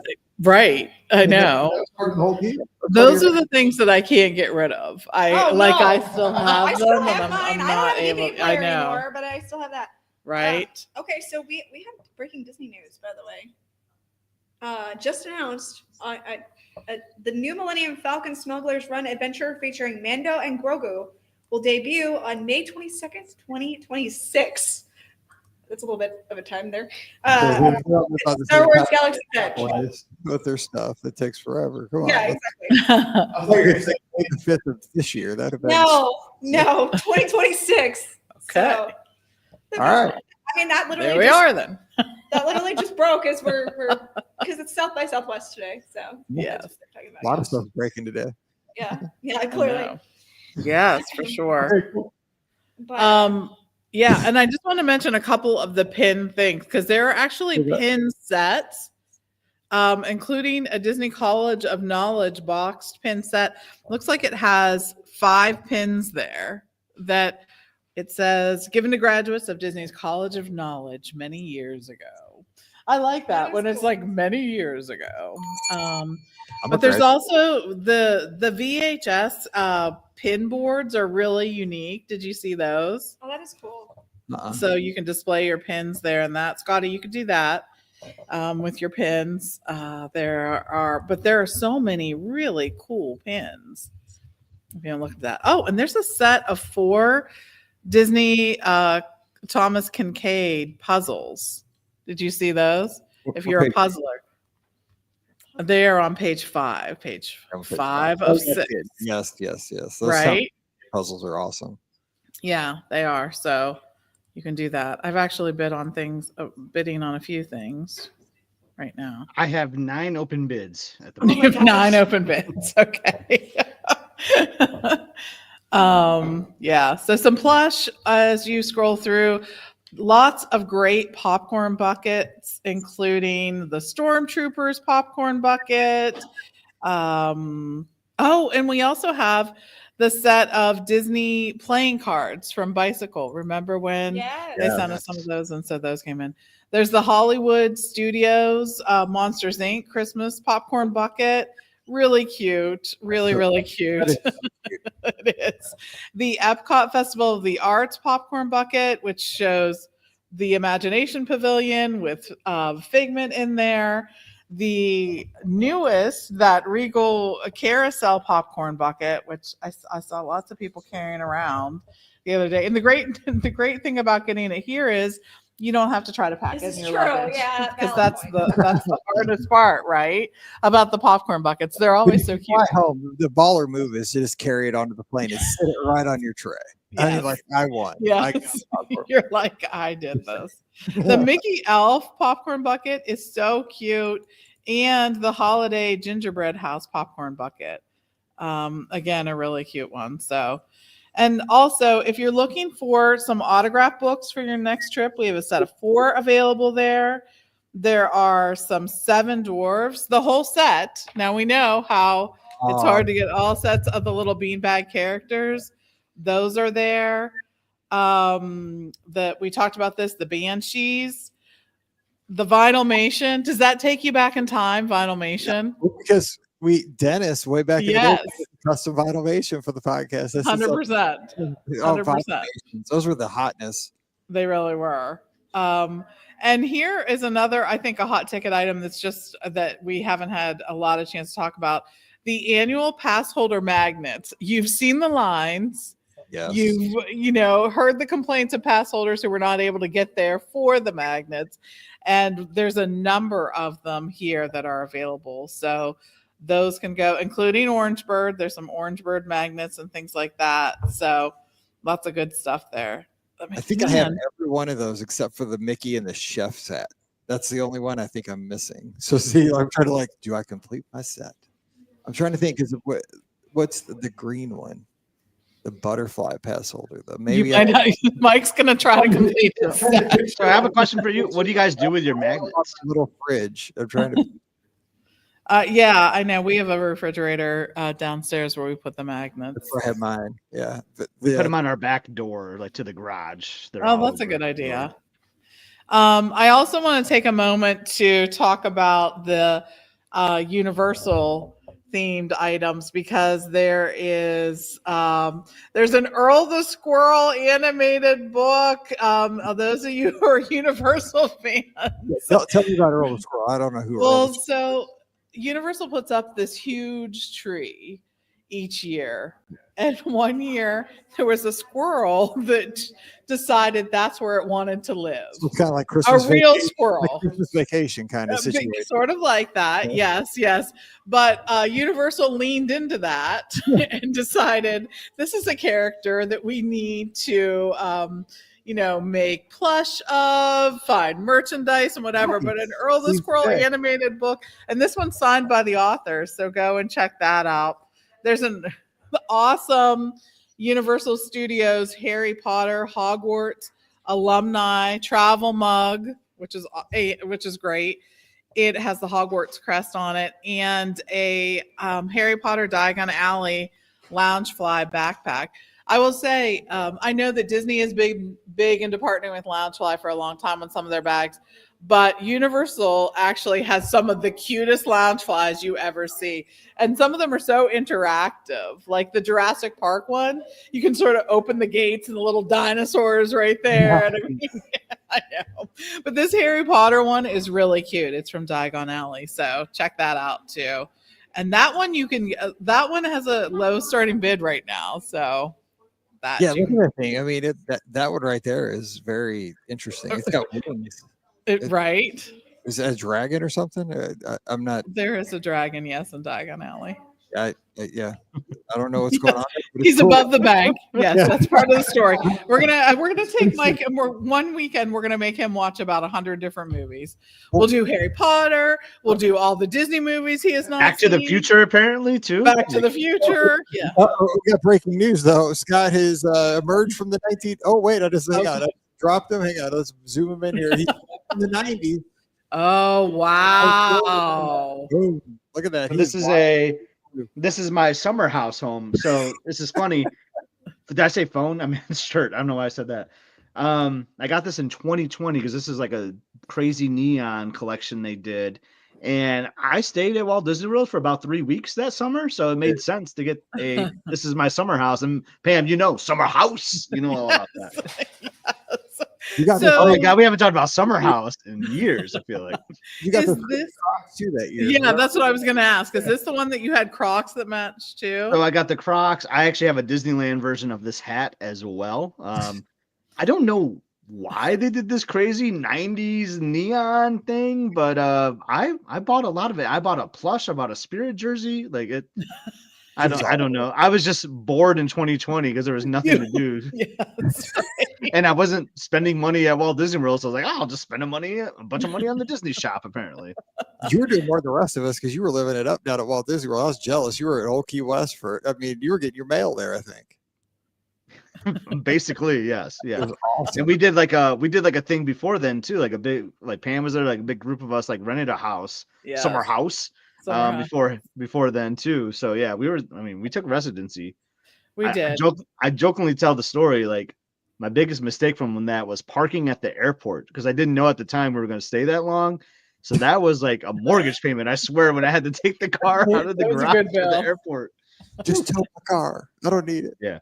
But, and Jordan is asking, when does the auction end? I just wanted to say this because we're ending it at I think 3:30 today, so that we can wrap it up and see who wins and all of that. So you have a few more hours to bid on that, but yes, because we have a glorious 3-hour finale. We do. Yes, and this is going to be it. Apparently, me on the main screen talking, showing my great outfits. Well, they're so vibrant. I'm just going to be a model today. I got plenty more. I got plenty more ready to go. Okay, good. I like that you're why Emily and Elizabeth took off. They're like, we're out of here. We can't take it. They're going to be here. Emily has to go to work in a little bit, so I know they're going to be here soon. And hopefully there's some lunch for me. I'm just saying.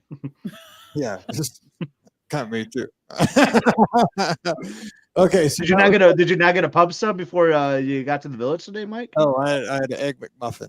I was trying to get. I went to our Chick-fil-A that we normally went to. The line, yeah. the cars were all the way around it, all the way around. And I did mobile order because I didn't have the app thing ready to Gotcha. go.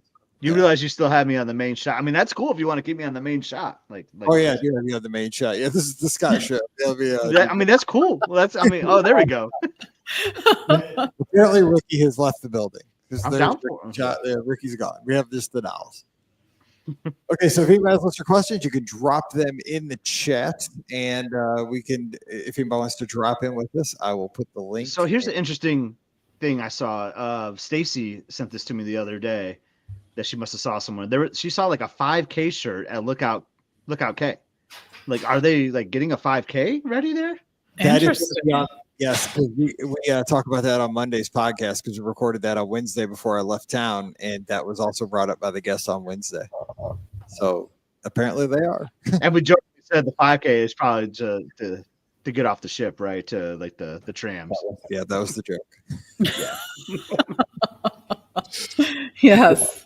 Everybody gets a 5K medal for getting off the ship, but that'd be interesting because you and I talked about that, Mike. And we were like, we don't necessarily like need or want that because like you can just keep that at Castaway. But I mean, if they're gonna add a course, then I mean that'd be cool too. There is a nature walk at Lookout. There is. Yeah. So, and that was my point that I have with the guest that's going to be again on Monday's podcast because he just got off the Treasure and they couldn't go to San Juan for some reason. They're supposed to go to San Juan, and instead they went to Lookout. And he was mentioning that he saw the shirts that said Lookout Key 5K. But my point was, and again, I'm a runner, right? But do we have to have a 5K on both islands? And I say we probably don't. But then we got talking about it during the show. And I guess we do maybe because not every ship's going to go, not every itinerary will go to both. Right. So if you're just going on an itinerary that just goes to Lookout, that way you get a chance to run a 5K. Yeah. Yeah. But I mean, and you can sell more merchandise for it now. That's true. There's a little of that. I need another shirt for when we do the next live show, right? See, I'm having a 5K. I feel like I have to do a 5K. And like since we're going to Castaway and Lookout, now I'm going to do 2 5Ks. Yeah. And just for the record, Pam, I did not put the Crocs on. I mean, I What? I should have put the Crocs on, but Even though we can't see your feet, we can I know. tell that you don't have them on. right. I know I'd be sitting just maybe a little bit taller. There you go. We got a question here from Betsy, one of my great guests with the Magic Philosopher. Was on the last podcast cruise with us. Was on the last podcast cruise. Speaking of, that's exactly right. For a 7-year-old, which would you rather, pre-fireworks or post-fireworks dessert party? I'm thinking post to avoid the mass exodus. Pam, you're the dessert party person. What do you think? I am because my husband doesn't really enjoy waiting for the fireworks, and I always want to see the fireworks. So we compromise and we do this. But I will say I prefer the post because for this very reason, as everyone's sort of filing out of the Magic Kingdom, you actually get to have the location to watch the fireworks, and then you get to go over into the Tomorrowland Terrace, have your desserts, your drinks, whatnot, and then you can leisurely walk out whenever you want. They actually don't really rush you too much from that location. So they let you sit and enjoy and just watch, the hordes of people. It's pretty good people watching, I will say, too. Which is how it should be. They should let you just kind of chill. I mean, you've Yeah. paid after and Yes. have a chance to linger. Have your awesome desserts and move on. Absolutely. Yep. I love the dessert parties. Those are so nice. Nichelle is asking about the churro Mickey waffles. So good. I know, right? They are. They're such a unique offering. If you haven't had them yet, you take a Mickey waffle, which we all know and love, right? And you sort of coat it in the churro covering. I imagine they get fried in some way, shape, or form to make that all happen. But is there a scheduled day for them? I think when you get on the cruise, they can tell you. I want to say they're always towards the end of the cruise. The times I've had them, I think I've had them 3 times, and I want to say they're. I don't think it's really consistent. I don't think. I don't know that it is either. Like at one point, it's always towards the end though, because people always like. I didn't see them when I was on the cruise ship, so. And it's craziness because they're not offered every day. Oh, no, and everybody's You kind of choose- asking about them throughout Yes. the cruise, but it's always Yeah. towards the end that you get them. And it to me, it's always been either on Castaway or a Sea Day. So So that's I just did a 3-night, and it was Nassau Day. It was middle day, first breakfast. cool. That's Mhm. funny. Maybe So, that's Jeff- Michelle, I think the best piece of advice is when you get on, talk to your serving team, and in particular the head waiter. They Yeah. may have the inside scoop on that for you. And Oh, you know what? It might have been Castaway. Now that I take that back. It was day 3. Yeah, you're right. Not that it matters. Yeah, because they're so those things are, man, holy cow, they're so good. I don't know why. Yeah, but they're. I mean, they're just basically sugary Mickey waffles, but No, they're more than that. They're definitely more than that. Because I'm not even. I mean, like the Mickey waffles are fine and good, but these things are the- next level. yeah, they- these are very different. Yeah. Like I will say they're better on Disney Cruise Line than on Crystal Crystal Palace because I'm salty about that because they got rid of the Pooh's French toast Yes. at Crystal Palace, which was like basically like a sugar fried donut. But I loved Pooh's French toast, and now they do the waffles there, and it kind of bums me out. I wish it was. I Cruise have Line the exclusive. recipe for that, Scotty. It was in Do one you? of the Disney cookbooks. Yeah, when I get home, I'll send it Okay. to you. Yeah, Not that like I you need can it, make but at home. You can make it at home. I could make it at home. I like that. Yeah, Pooh's French toast all around. it's Yeah. like puffy. It was puffy French. It was puffy. Yeah, it was like in the kids' corner area or whatever. Yeah. Like look. I mean, who else? I mean, who all goes to the kids' corner, right? We all do at some point, right? During these buffets. Yeah. If you don't, you're missing out. You're totally missing out. Absolutely. I mean, that's like, if you're that's like the skipping, mac and cheeses and stuff. yes, You know? and the tater tots usually, and they have Yeah. good tater tots. So, But I love how Disney does it because it's like always lower, right? So it's like reachable Yes. for like a kid. So like the adults are like halfway like what are you bent talking down. about? like- I fit perfectly. I don't know what you're Oh, talking okay. about. Yeah. okay, well, good for you. Let's do a little around the horn here for a little bit, and just I'm going to ask you guys a question, and let's see. We don't have to like go 15 minutes each, like on the answer, but just a couple brief thoughts. So, what sit-down restaurant have you gone to the most at Walt Disney World in the last year? Oh. I have the stats. I can actually give you the right answer. Scott applied the Excel sheet. Wow. I'll give you an example for me because mine's weird. It's Rick's. Rick's. Really? Because I ate there twice over marathon. I ate there this trip. It's good. They got a good steak sandwich. It's just easy to get in. Like you're saying, Coronado, go in. Right. You can. You can always walk up. Yes. Steak sandwich and tater tots. It's kind of middle of the road. Don't have to get an ADR. Just go in. But I mean, it's not the best, but I mean, it's convenient. If you're staying there, it's good food. It's like I think it's just good, solid, regular food for it's the not most part. intentional. It's like convenient and easy, but that's Right. what I've gone the most in the last year as far as a sit down. But what I mean, it doesn't like have to be your best place, but where do you think you've eaten at the most at Walt Well, Disney? let Scotty go because he'll have a more accurate answer than I. Hold on. will. Can I I gotta present? think about it. Oh, I'm going to present really quick. Oh, he's pulling up the screen. No, do we have graphs and pie charts? He is going to show on the screen the actual. Hold on. Why isn't my Excel showing here? Hold on. Here it comes. Why isn't it? No, it's not giving me an option to share this. Oh wait, is it because I'm sharing? Hang on. No, it doesn't list. It. Oh, hold on. There we go. He'll figure it out. There we go. You should see this, right? Here it is. Yep, we're seeing it. Yep. So this does not include like our last trip, but here's 1,132 items that I've had or places I've been to at Walt Disney World. Oh my gosh, this is next level. So it's basically every like snack meal that I've had. I'm crazy like that. This is where Scott and I are different. We're a lot alike for these. So Yeah. if we look at 2024, which I really only had like those 2 trips. Let's sort alphabetically too. Alphabetically? I'm going through my phone just to see where I've eaten, and you're like, let me get my spreadsheet out and look alphabetically at where I've eaten. Get it off the top of my head. I don't know. It's hard to say. I think I've had Maya Grill a lot lately for some reason because of just staying at Coronado. Well, can't you see, like, don't you have like a frequency table or something? I do have a table. Let me get back to it. I want to share the table. Goodness. It's kind of funny. Okay. So hold on. Let me work on this really quick. So basically, me and you have to go next, Pam, because Scott's one of the. You don't have- Scott's doing research. He's compiling the data. Oh, hold on. Here, hold on. Buy time for you. Hold on. And he's coming in. Hang on. Yeah, I forgot I had a pivot table. So Oh no. So here we are. So Olivia's Cafe, I've been to 27 times. So, Oh so my that's Oh my limit. goodness. Didn't he just ask for the last year? I Which know, one but- were we eating the most? I wanted to look at all time though. So I'm gonna say my top 5 are Olivia's, Beaches and Cream, Kona, which is interesting. I think it's because you can get 3 meals there, right? You can do breakfast, Yeah, lunch, that and makes dinner. sense. Back in the day, we used to go to Kona a lot before they changed their menu that one time. I think this is my favorite Starbucks, I guess, the one at the Hollywood Studios, 18 times. And that's not just for Starbucks. That's like getting like a snack. So that'd be like getting like a coffee, like a crumb cake or something, you know, or a breakfast Right. sandwich.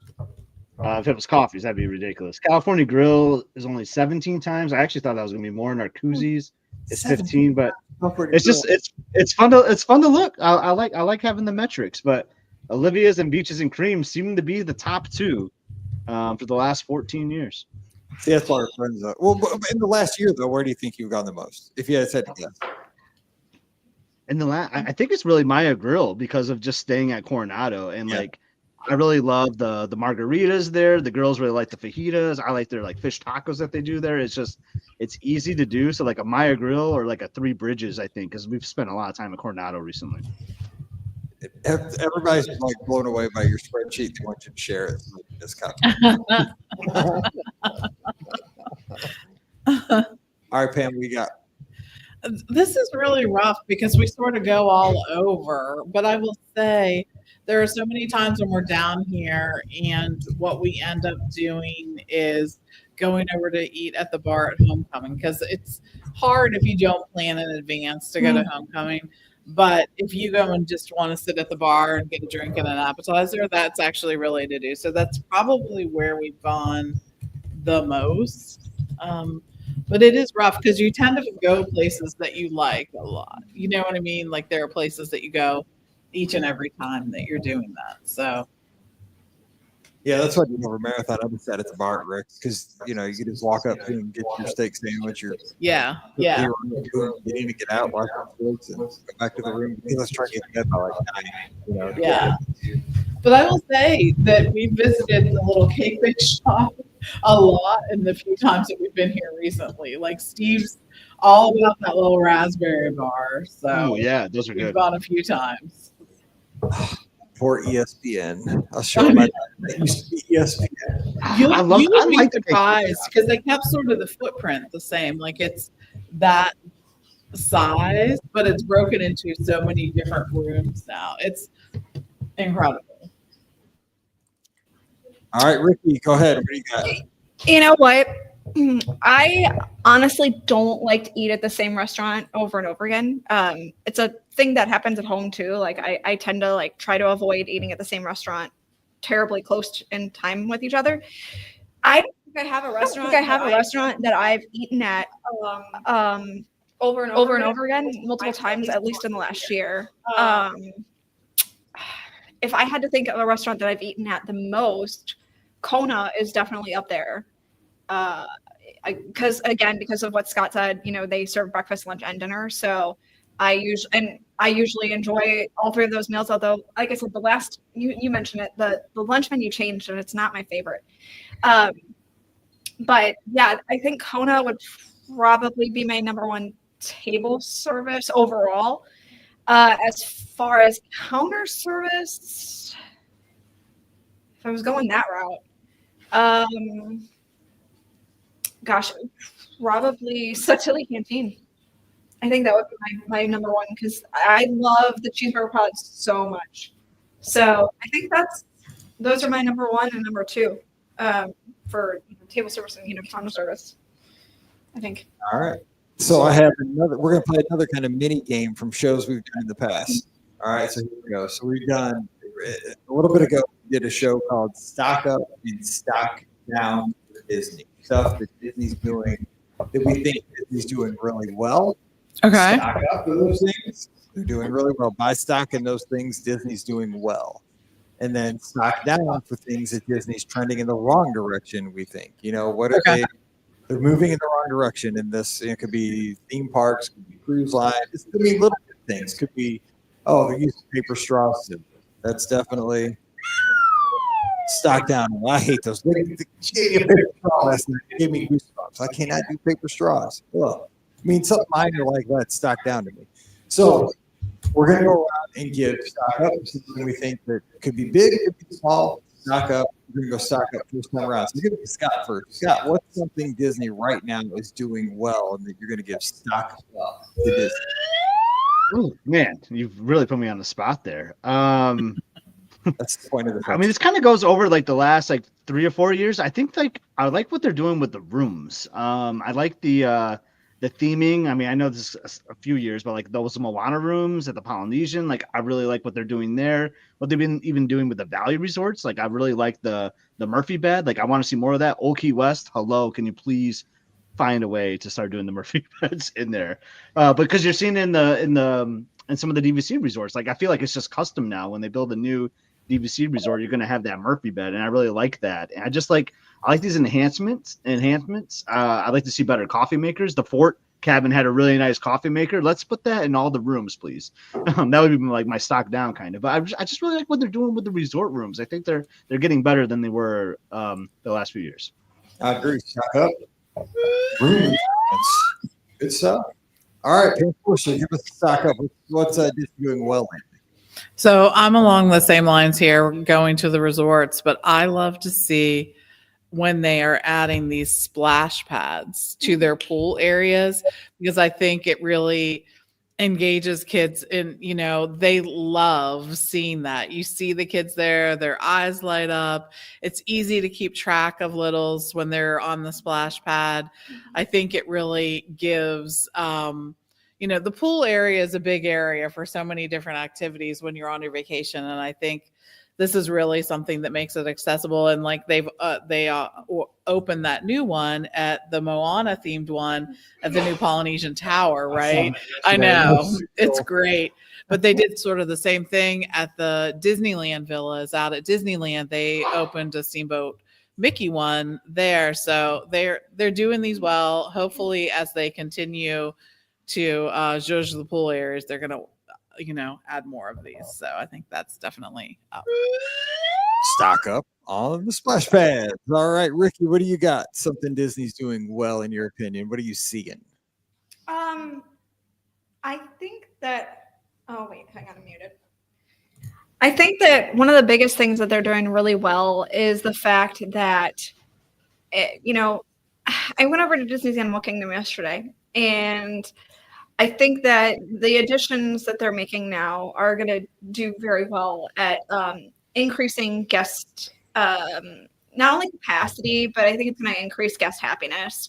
I think that first of all, changing out A Bug's Life into a Zootopia attraction is definitely a step in the right direction. I went on it yesterday, and to kind of say goodbye, to the attraction, and I can, I definitely see why it's going away. Not just because of the fact that it's a somewhat of a dated IP property, but just hearing the screams of children just completely losing their minds and grown adults. And adults, yeah. I was going to say, yeah. yeah. Yeah. Like hearing it's awesome in a way, but also like there are some serious phobias of like spiders, and those spiders coming down and it gets really dark in there. Like that's very terrifying for someone who has a real phobia of that. So I feel like making that attraction more family friendly is a huge plus up. I feel like making dinosaur, I know that, it's going to be themed after Indiana Jones, and it'll still be an action adventure kind of thing, but I still feel like it'll be less terrifying. It says the girl who won't actually ride the ride dinosaur because it terrifies her. But I will do Indiana Jones because I've done Indiana Jones in Disneyland. I think it's a great attraction. And so the fact that they're going to, again, pick out some of that fear factor is going to be huge there too. I think that's really the biggest thing that I noticed at Disney's Animal Kingdom is they really upped that fear factor a lot on those attractions. So that's going to be a huge plus in the right direction. And then, of course, we've got the addition of the Encanto attraction that's coming, which is, again, something so needed for the park. They need those family-friendly attractions. They don't have a lot of them at Animal Kingdom. And the more they can do to increase that family-friendly experience, the more things I can take my daughter on, because I can't take her on much there. That's a huge win. So I can definitely take her on a hug. And the line for, Navi River Journey is ridiculous. So like, there's not a lot I can take her on besides going to the trails and stuff like that. So having something like that would be so huge for that park. So I do think Animal Kingdom is going in the right direction because getting rid of some of those terribly scary things are going to be a big plus. So. All right, stock up on the improvements to it, the changes coming to Animal Kingdom, especially Tropical America's coming, and Tough to Be a Bug going away, which I like. Tough to Be a Bug, but I like it. I don't hate it. It's just, seriously, I was sitting there and I'm like, yeah, this is ridiculously terrifying for a very large set of people. You think there's got many people that are scared by those? Just not really looking. They don't look very real spiders. I'm telling you, it gets really dark, and also the fog machine almost took me out yesterday. So when they sprayed the bug spray, I almost died. I'm not joking. Like it was like I can't breathe. Never used to work as a mobile DJ in foggy environments every Saturday night. The fog machine is in good working order right now. Not gonna lie. If they ever say the fog machine is going to kill you, I am a dead man, because that was my whole life for a long time. Okay, so real quick, mine is my stock up.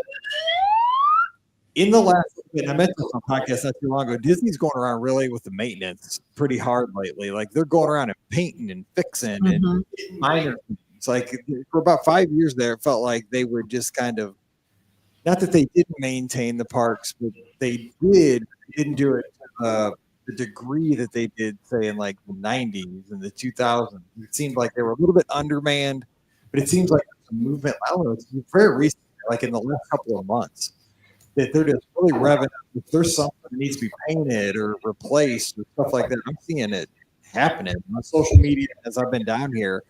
A lot of, fixing things up to get it back to 100%. And I need to see that all the time, because when you come down to Walt Disney World or travel to Disneyland or on the ships, you see it all the time. The ships are always painting a cruise ship all the time.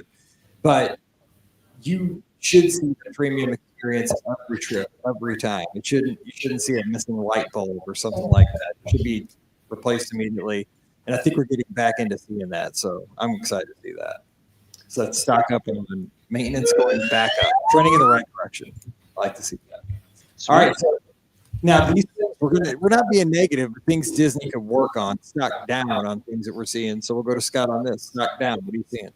Well, I'm probably going to be negative. Sorry, Mike. Something you got to call it out when you see it. I mean, you know what I'm going to say. My stock down is resort check-in. I'm really struggling with checking in at 6 o'clock, 7 o'clock for just about every resort stay I have these days. Mm-hmm. And it could be a staff thing, but like I feel like Walt Disney World can address that, right? Like just have more staff like changing rooms. Like there's nothing that irritates me more than my check-in time is 4 o'clock. So I'm fine with that. If I'm there at 1, noon, 2, and my room's not ready, that's fine because they clearly state 4 o'clock. But when I'm after 4 o'clock, every single trip that I take, it's really frustrating. And I know that checkout time's 11. They're not going to be cool if I stay past 11. So it's just, I wish there was a ways they could do it. Like they know how many people are checking in every day. Like, can't they just have the rooms be ready by 4 o'clock or change the time? Like if the expectation needs to change at 6, which sounds kind of crazy and ridiculous to me, it'll at least like make me feel better that, all right, they're saying my room's gonna be ready by 6, so I'll plan on 6. But the last, I'm not even exaggerating, the last 10 stays I've had, it's been well after 4 o'clock. And I have a friend that's down there right now, Jody. She messaged me her room wasn't ready at 5 o'clock just a couple of days ago too. Just it's consistently happening, and it's frustrating me. So my stock is very down on the resort check-in. Once I'm checked in, it's great, right? I'm gonna have an awesome vacation. It's just that first step is always been frustrating lately. Mm-hmm. You see, I wonder why that is, because I my rooms tend to be ready in the morning, and I just never for me. We both do online check-in, because you do online check-in, right? Yeah. And direct to room, same thing. Yeah. And yeah, I agree. I mean, is it staffing? Is it housekeeping turning the rooms? Or maybe I'm on some list. I don't know. What have you done, Scotty? I'm starting to question it now. I mean, there's people in the chat, and people in the Discord have said it too. I know, there's people that have felt me, and it's not always just the DVC thing, because I know DVC rooms consistently are 4 o'clock. But I mean, they're bigger rooms to clean, things like that. But like, even when I'm staying at a moderate or deluxe or whatever, like on cash, like I'm seeing it too. Mm-hmm. That's so, yeah. No, I hear you though, because I mean, and the thing is, It's just a bad start to the vacation. It know what I is. mean? It is. It's not a great look. Yep, stock down on that 100%. Because here's the thing. I mean, what if the solution? Because I mean, this would be something reasonable, right? Is that how much is the room? Like, say the room's 300 a night, and you say each hour is worth X amount of dollars. Right. You want to qualify it and give some money back. Say if you're supposed to check in at 3 o'clock, well, if you don't get in Yeah. until 5 o'clock, that's 2 hours. So you get 2 hours worth of your value that you didn't get to be in that room. So that's Right. taking off your daily rate, and then that's how it works. Then they would have to compensate you on the other side or something. And they have, I mean, I would say, I mean, I try not to like, I never ask for anything, but like this actually does like upset me sometimes. Like, and it'd be the worst, like if you're doing like a split stay and that would constantly happen, right? Because then you're like, we Yeah. could talk about being homeless, then you're homeless for a lot of hours, like of your trip. Right. But I mean, so they've offered us like a voucher sometimes, but like, I just want my room. That's what I really want. I just want it to be done right. But and I don't want to sound negative. I'm a very positive person, but this is just something that's been frustrating me the last few years, and it just consistently happens. Because you arrive and you just want to get in and get going. Like you're just like, let's go. I'm actually to the point where I'm changing like how we arrive now, where like we would take like the first flight out, especially. I mean, I won't change that for the winter time because like I feel like in the winter in Michigan you want that first flight out because like there's just like, active flights are delayed or whatnot. But like for this summer, like I'm gonna fly down at night and just like. All right. Well, if we land at 9 o'clock, hopefully my room's ready. Yeah. Right. I hope your room's ready by then. Yeah. But then I feel like I just wasted a whole day of a room purchase. You know what I mean? So Yeah, absolutely. I get that. Because you want to enjoy the room as long as you can. You're paying for it. You're paying for it starting at that 3 or 4 o'clock time period. So you should get the perks of having that room available to you. Yeah, I agree with that. But that doesn't happen to everyone because Mike just got his room like at a good time. I've waited outside Pop Century till 5 o'clock too. But I mean, lately I've been getting them like early, like 10 o'clock. But I'm still on the plane. Like your room's ready. But knock on wood, I'm on a good run. It's just total. I think it's just total randomness. But let's stop here before Pam, Ricky, and I go give our stocks down and get an update on the auction and the donation. Pam, what we got? So there are still some items that don't have bids. So I thought Bid. I thought I'd feature some of those, including there are some really nice bags. There's some handmade items, including tote bags, including we talked about the Disney themed baby quilt. The handmade items I think are where there's some real opportunities there because they're not things that you can buy in every location. So that's worth checking out. We still have some items that you can hang on your wall that are available too that just don't have bids. There's some mini ears, there's some lounge flies, there's backpacks and wristlets and everything like that. There's a really cute mini lounge fly wristlet that's very sparkly that does not have a bid on it. The starting bid's only $30, so you could go there right now and get that. There's some Funko Pop items, including a Rocket and Groot one. That is, the starting bid's only $20 on that one. So stop by and see that. There is the Halcyon, the comics available, the set of those, as well as a Star Wars Galaxy's Edge set that has a Bluetooth speaker and one of those metal, you kind of put it together, a model thing. A couple of lunch bags. So that's there. There's a Disney Vacation Club, Disney Cruise Line swags, including lanyards and pop sockets and luggage tags and hats, and also some other Disney Vacation Club sets. There is I Led the Parade book by Dean Gashler and he was a guest services person in the Magic Kingdom who chose people who got to be in the parade, right? And that would be a great job to have, right? There's some of those lat trays available if you have a kid who is in school, going to college, whatnot. I think those are Great options for them. There is a Mrs. Potts ceramic teapot. Oh, that's Did you so see cool. that? Yeah. Yeah. I know. So Mrs. Potts is the teapot from Beauty and the Beast. There's lots of ornaments available if you are looking for a holiday ornament. There are some pins available, and those are things that do not have bids, including the Dream Along with Mickey Mouse cast costume shirt and also pants. It's so cool. I know it is really, because that was that parade. Yeah. So, love seeing those. The day that the goods to go Olivia's like work shirt is on one of these, I'm going to go pick it up. Same. I love that shirt. And also you can save some money by getting a set of autograph books before you even leave home. I think the autograph books are reaching they're close to like between $15 and $20 a piece. So you can get, I know, right? You can get a set of those before. And again, we still have the Diagon Alley Loungefly that has that, and some Harry Potter packages, including decals and lanyard and a power bank and things like that. So lots of good stuff still available that does not have bids. There are also some items I want to call out that do have some bids, including, I'm going to mention the guest spot, which now, by the way, is up to $802 for the guest spot on the Be Our Guest podcast, right? Isn't that awesome? That is awesome. You pick the show for Friday and you answer the listener questions. You have to answer all the questions on Wednesday. We'll just sit back. Putting them to work. Exactly. Oh, good. And yes. Okay, good. Yes, thanks. Aaron Correct. just brought up. So this is the Diagon Alley Here we go. We got the bag. Loungefly. I know the people you gotta switch are. Let me switch to Pam. Here we go. Okay, so here it is. Look, first of all, it's very sparkly. I love this here, right? Yes, I know. And it features the Gringotts Bank and all of Diagon Alley, including the Weasley's store here and whatnot. It's sparkly along here, and it's your traditional Loungefly. I like that it has this on the back too. Look at that. It's like little magic things. There's an awesome little pocket here. So this one's really cute. Look at that one. And right now the starting bid I think is on that is $45. So that's a bargain right there. Make sure that you bid on that one. Fancy. Right? It is. It's very fancy.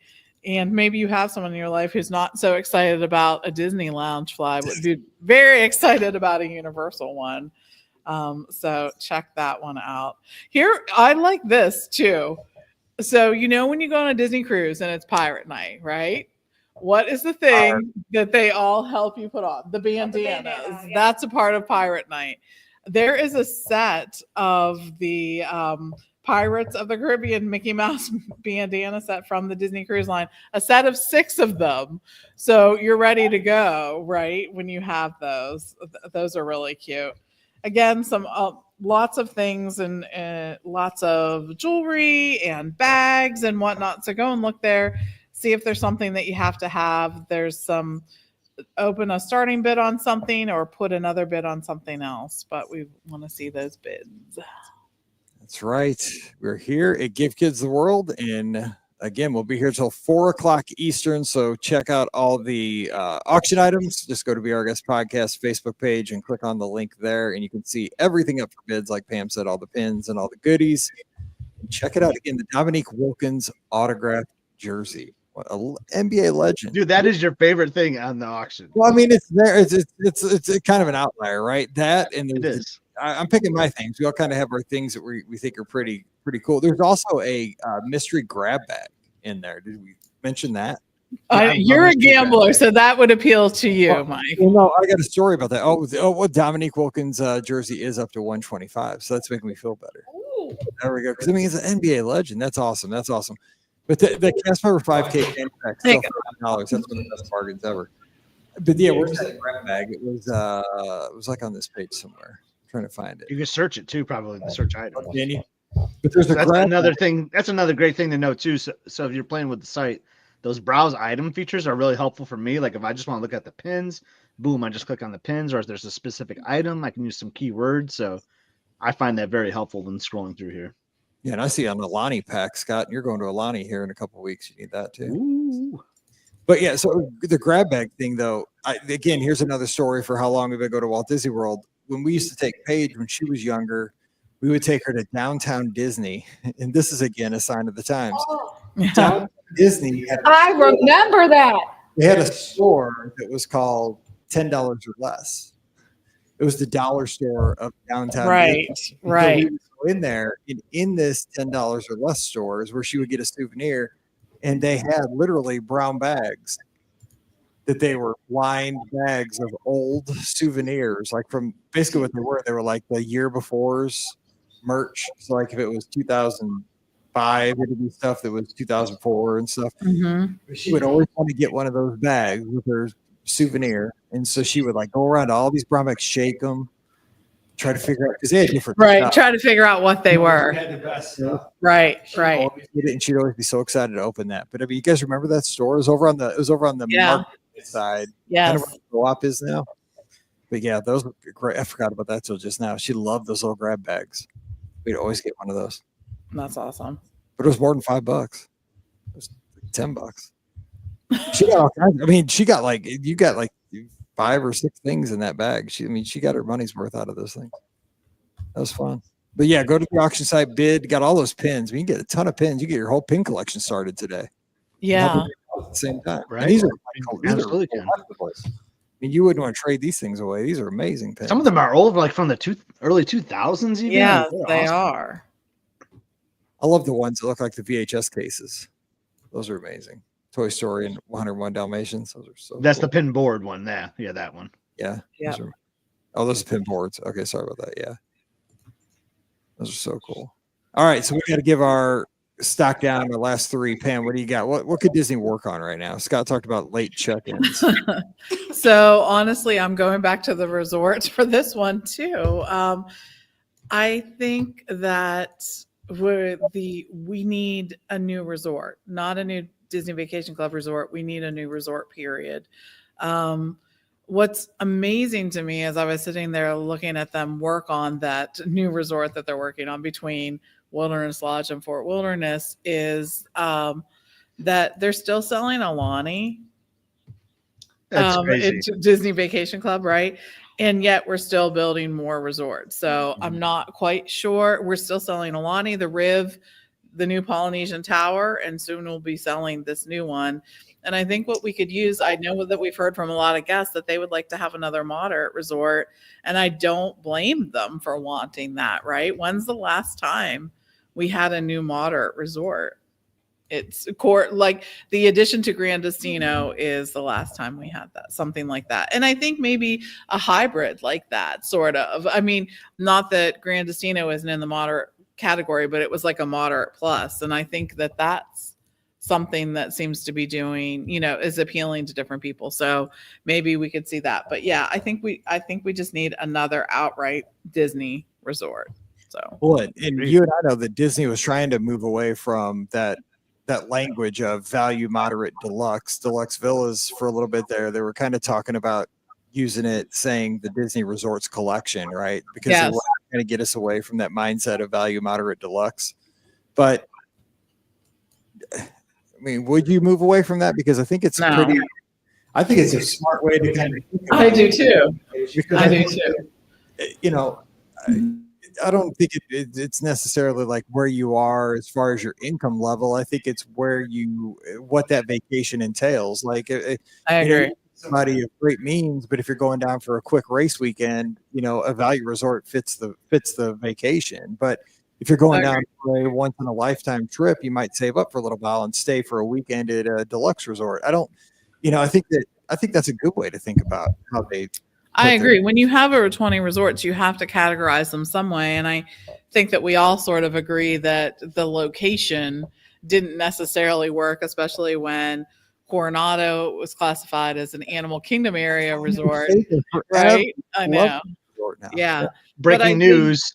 I just got outbid on, I thought you were done, Pam. No, I just no. got outbid on an item. So cool thing. You can get notifications to your Apple Watch when you get outbid. So boom, I'm back in there bumping up the price. But yeah, I think that they do need to do that. And I think having a price range is definitely something that people relate to and people respond to. So I would not want to see them get away from that. And I think too, the categories also point to the amenities that are available, not just the price point, but the different amenities that you're going to get as well. So I think, yeah, I do, but I would love to see a resort. As a resort girl, I would love to see a new resort. Oh, me too. And I think we could use a value and a moderate, both. Yeah, And a deluxe. well, of course, yeah. We need one of each. I mean, I agree with that. You know, Pam and I were talking before the show, and I ran into a situation last night where I kind of was homeless. I didn't have a hotel where I was staying at for a brief period in time. I didn't have a place to stay. So I was looking at, rooms to stay at Disney, and like the cheapest room was $500 a night, and I was like, well, that's not going to work for, I just need something, quick and easy, and most of them were $1,000 a night, and I was like, whoo, I cannot spend $1,000 a night on this. So just that kind of thing, having more rooms in that value and moderate category, or whatever they want to call them, would be so huge. They could have gotten me to stay, at a Disney resort, last night, but instead I ended up having to go off property somewhere because I, couldn't spend $1,000 on a hotel room for a night. So, they lost out on me because of that. So having more options that are in the moderate and value categories would be so huge and so important. And you're right. I think having more deluxe resorts or deluxe villas, whatever you want to call them, is if you're saying Alani is still for sale, that's been years at this point. So like that's crazy huge, and just keep adding more and more and more DVC. I know it makes them a lot of money, and I get that, but they've got to start thinking about look at what you and I obviously are the big Universal people here. Look at what Universal is doing with even Helios is not. That's their deluxe resort basically, and that's not super expensive. It's actually quite relatively reasonable, and that's a theme park view. You get theme park views in there, and then they have the other two, Stella Nova and Terra Luna as well. So you've got, they're building value and moderate-ish kind of, even though Grand Helios is definitely more of a deluxe option. They're still building things that are still decently priced for guests. So. For sure. I agree. I would like to see that happen. So, I guess, is it my turn, or I guess I'll go because Mike just left. So we're taking over now. Mike left, so it's up to me. Yeah, what's your stock down, Ricky? Yeah, my stock down. We gotta make the noise. Yeah, I don't know what the noise is. Yeah, there you go. I'm gonna cheat. I have two. One is more of a purely selfish one option, and the other is actually one that I think really Disney needs.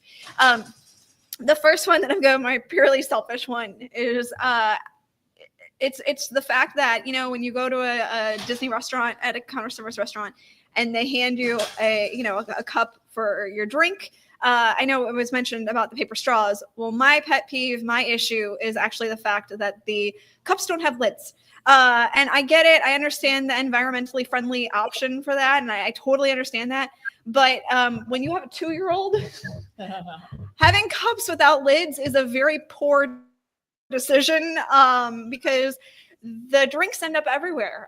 So, it's, and honestly, my, 40-year-old husband isn't the best at, not spilling things either. So I'm just going to say, like, I get the environmentally friendly option in that, but, and you're walking with the tray and you've got the drinks sloshing everywhere and that's sloshing all over your food. And it would just be really nice if Disney would bring back lids, or at least give you the option to ask for a lid, and you don't even have that option to ask for a lid. So that would be so huge, just as a purely selfish, reason, because it just, again, it's a huge mess, and it's causing a lot of chaos in my family, at least right now. So, but the one that I really have that I think Disney actually needs to work on is the fact that, they have 2 water parks, and as of right now, they are only opening one at a time. And, I get it. It's, the water parks are something that's a little bit maybe more of a hard sell. Although I've heard that one of the water parks, the only water park that was open right now, sold out a couple of weeks back because they are doing that fantastic offer where if you come in and it's your first night night at the resort, you get to go to the water park for free, which is super awesome. And that bodes even more to the fact that I feel like they need to have both water parks open throughout the year. I know they just announced that Blizzard Beach will be closing at the end of April to make way for, because I guess that's the winter water park. So the winter water park is open in the winter. And then for the summer water park, it's Typhoon Lagoon because it's tropical themed. So they'll open that one up. And I think it would behoove Disney to just open up both water parks throughout the entire year and just let it be that, it would help with strain on, the water parks now that guests can visit a water park on opening day. And it would also just be better for guests overall, to have a couple of options. I mean, when it's cold, obviously, you wouldn't be opening the water park, but I mean, they do that anyway. So I think having both water parks open would be a really, really good move that they haven't done since, 5 years ago. So, yeah. So that's mine. It's kind of wild that they don't. I know, right? Like, it's absolutely wild that they have this whole water park that they've built that they just keep closed for now. So I understand the refurbishments for, a water park especially, I feel like needs a lot of love. But yeah, it's bonkers to me that like it could be like in May, like some of those peak summer times, especially in Orlando area, and you don't have both open. Right. Yeah. Exactly. And they have that fantastic, which I was planning on going to the after hours event at Typhoon Lagoon. And they have that fantastic event. I got pregnant, so couldn't go then. I'm very sick and couldn't go to the after hours event that time. But from what I hear, it's a really great event. Awesome. And I'm still trying to get there. It's on like Brian and my plan. It's just when it works out, in getting to go. We booked it twice in one trip once. That's awesome. Because there was the DVC one too, and then there was the normal one. And I'm glad we booked the DVC one because it rained out. Because you can get rained out. They cancel a lot. Weather in the summer, a lot of rain in Orlando. So yeah, a little bit. So we did the DVC one, which probably was a little bit better, like less crowded. I thought. Yeah, that makes sense. Yeah. So, but I would love to, I would love to see one at Blizzard Beach too. I think that would be really cool. But granted, if you only have Blizzard Beach open in the winter and it's chilly in the winter, so you're probably not going to want to go to, in December, probably not going to want to go to a water park. But hey, there are random days when it's warmer, so I feel like that would be a good call. So that's what was mine. I had to step out for a sec. What was yours? I said water parks. Having both of them up at the same time. I know we used to be able to do that. Why can't we do that anymore? Yes. Let me close up this exercise with my stock down, and it's a simple one. And I think I mentioned this on the podcast to Scott, and it has to do with Scott's big old wardrobe change thing he's got going on all day today. And it reminded me earlier today with the merchandise. Mm-hmm. You just have some of that simple stuff from days gone by. Like Scott had on his cruise line hat earlier today that just had the simple cruise line logo on the top. That's perfect. And we've had this conversation on the Discord earlier this week. The simple and Steve he was the first person to pioneer this shirt, which I now have two of them that I revere. It's the Captain Mickey shirt. It's just Captain Mickey. It doesn't have to have all this other. Now on the Treasure, they have a Captain Mickey shirt, but it's got this crazy and like. Yeah, they have that on the Wish too. I know what you're saying. It's not like a stitched other thing, like a logo, and it's like halfway around the shirt. It's like it's got Captain Mickey, but then it's always got to have something else. Like it's like you had it. Just stop. Like, can we just have just some simple, just like Mickey Mouse, like Captain Mickey, just plain or just the logo. Everything it seems like they take it and they have to take it like two more steps. Like I just like that. Let's have some simple merchandise. And just stop there. And then you can make the crazy stuff too if you want to. But I just think the simple merch would sell too. I don't know. Maybe again, I feel like I'm just like yelling at clouds and like get off my lawn anymore. But is it not true? I mean, would that plain stuff not sell? Did it not sell back in the day? I mean, am I really getting that old and like cranky? Pam is muted, by the way. Oh wait, you're muted. You're muted. I was gonna say I thought maybe it was just me. for more than just the loud and crazy stuff. Like, I think so. Like, right? I feel like, like if you're a school teacher, like you could wear that on like a casual Friday, like, simple Captain Mickey Right. shirt. But like if it's like, well, Scott's gone. But I mean, like, 90s Scott, like you're probably not wearing that in on casual. He had to Friday. go to his costume change. Exactly. Scott's doing a costume change again. But I mean, like, that outfit's probably not happening on casual Friday. No. I would like some. Come on, Disney, give us some more of that old, just classic stuff. Cause that's why I just buy like the Ringer tees. You know what I'm saying? Just the Mickey Mouse. Doesn't need to say anything else. All right, so we are. What time we got here? We are coming up on 2:00 Eastern already. We're down to 2 hours left in the show. So where do we stand? Magical Wishes will double donations up to $500 the next hour. All right. Oh, there we go. But maybe you can announce it. So for those who didn't hear, Yes. Magical. Oh wait, I'm muted again. Sorry. Okay, for those who didn't hear, Magical Wishes is going to double donations for the next hour, up to $500. So now is the time to get in your bid. If you want another power hour, now is the power hour to do it. And so you can do that by going to one.bidpal.net/BOG 2025 and then /welcome, and then you'll hit browse items, all items. Actually, you can just go to onebidpal.net/BOG 2025/browse/all. So and you'll click on the first item, which is donate to give kids the world. And that's where you're going to be able to make your donation for the power hour today. It's so exciting. So Just go to the Facebook page and click on the link. Or there's Yes, go to the Facebook page or to the YouTube page. There's click that. on the link. Speaking of 1990, No one's writing that down. Ricky is reading this long URL. I Nobody- know, but I've had people actually ask me what the URL is because they don't have Facebook. So I wanted to let them know in case they didn't have Facebook. So that's why. So Okay, that's fine. Okay, good. Well, it's also other places though. We got other places, I think. yeah, but there are some people that aren't on social media. We have it in the Discord. We have it in the clubhouse. Yep. BRGuestPodcast.com/clubhouse. There we go. Right There we there. That's free and that's social media free. So yeah, if you're not, you should be in the clubhouse too, by the way. So BRGuestPodcast.com/clubhouse. Boom, right there. There's a Give Kids the World channel, and the link is right there to donate as well. And also shout out to Len, Go Green, Sparty fan. He's been waiting to donate because he knew he could be more powered. Yes. Donate now. Yay! Is making his donation more powerful. So thank you to Len out in Maryland. We appreciate it. He's not on Facebook, so he probably has more time in his day than the rest of us. Smart. Right. Yeah. I knew Len was smart. Kate, right there. Thank you for putting the link right there. And Ricky, don't read it though. I'm not going to read it. It's fine.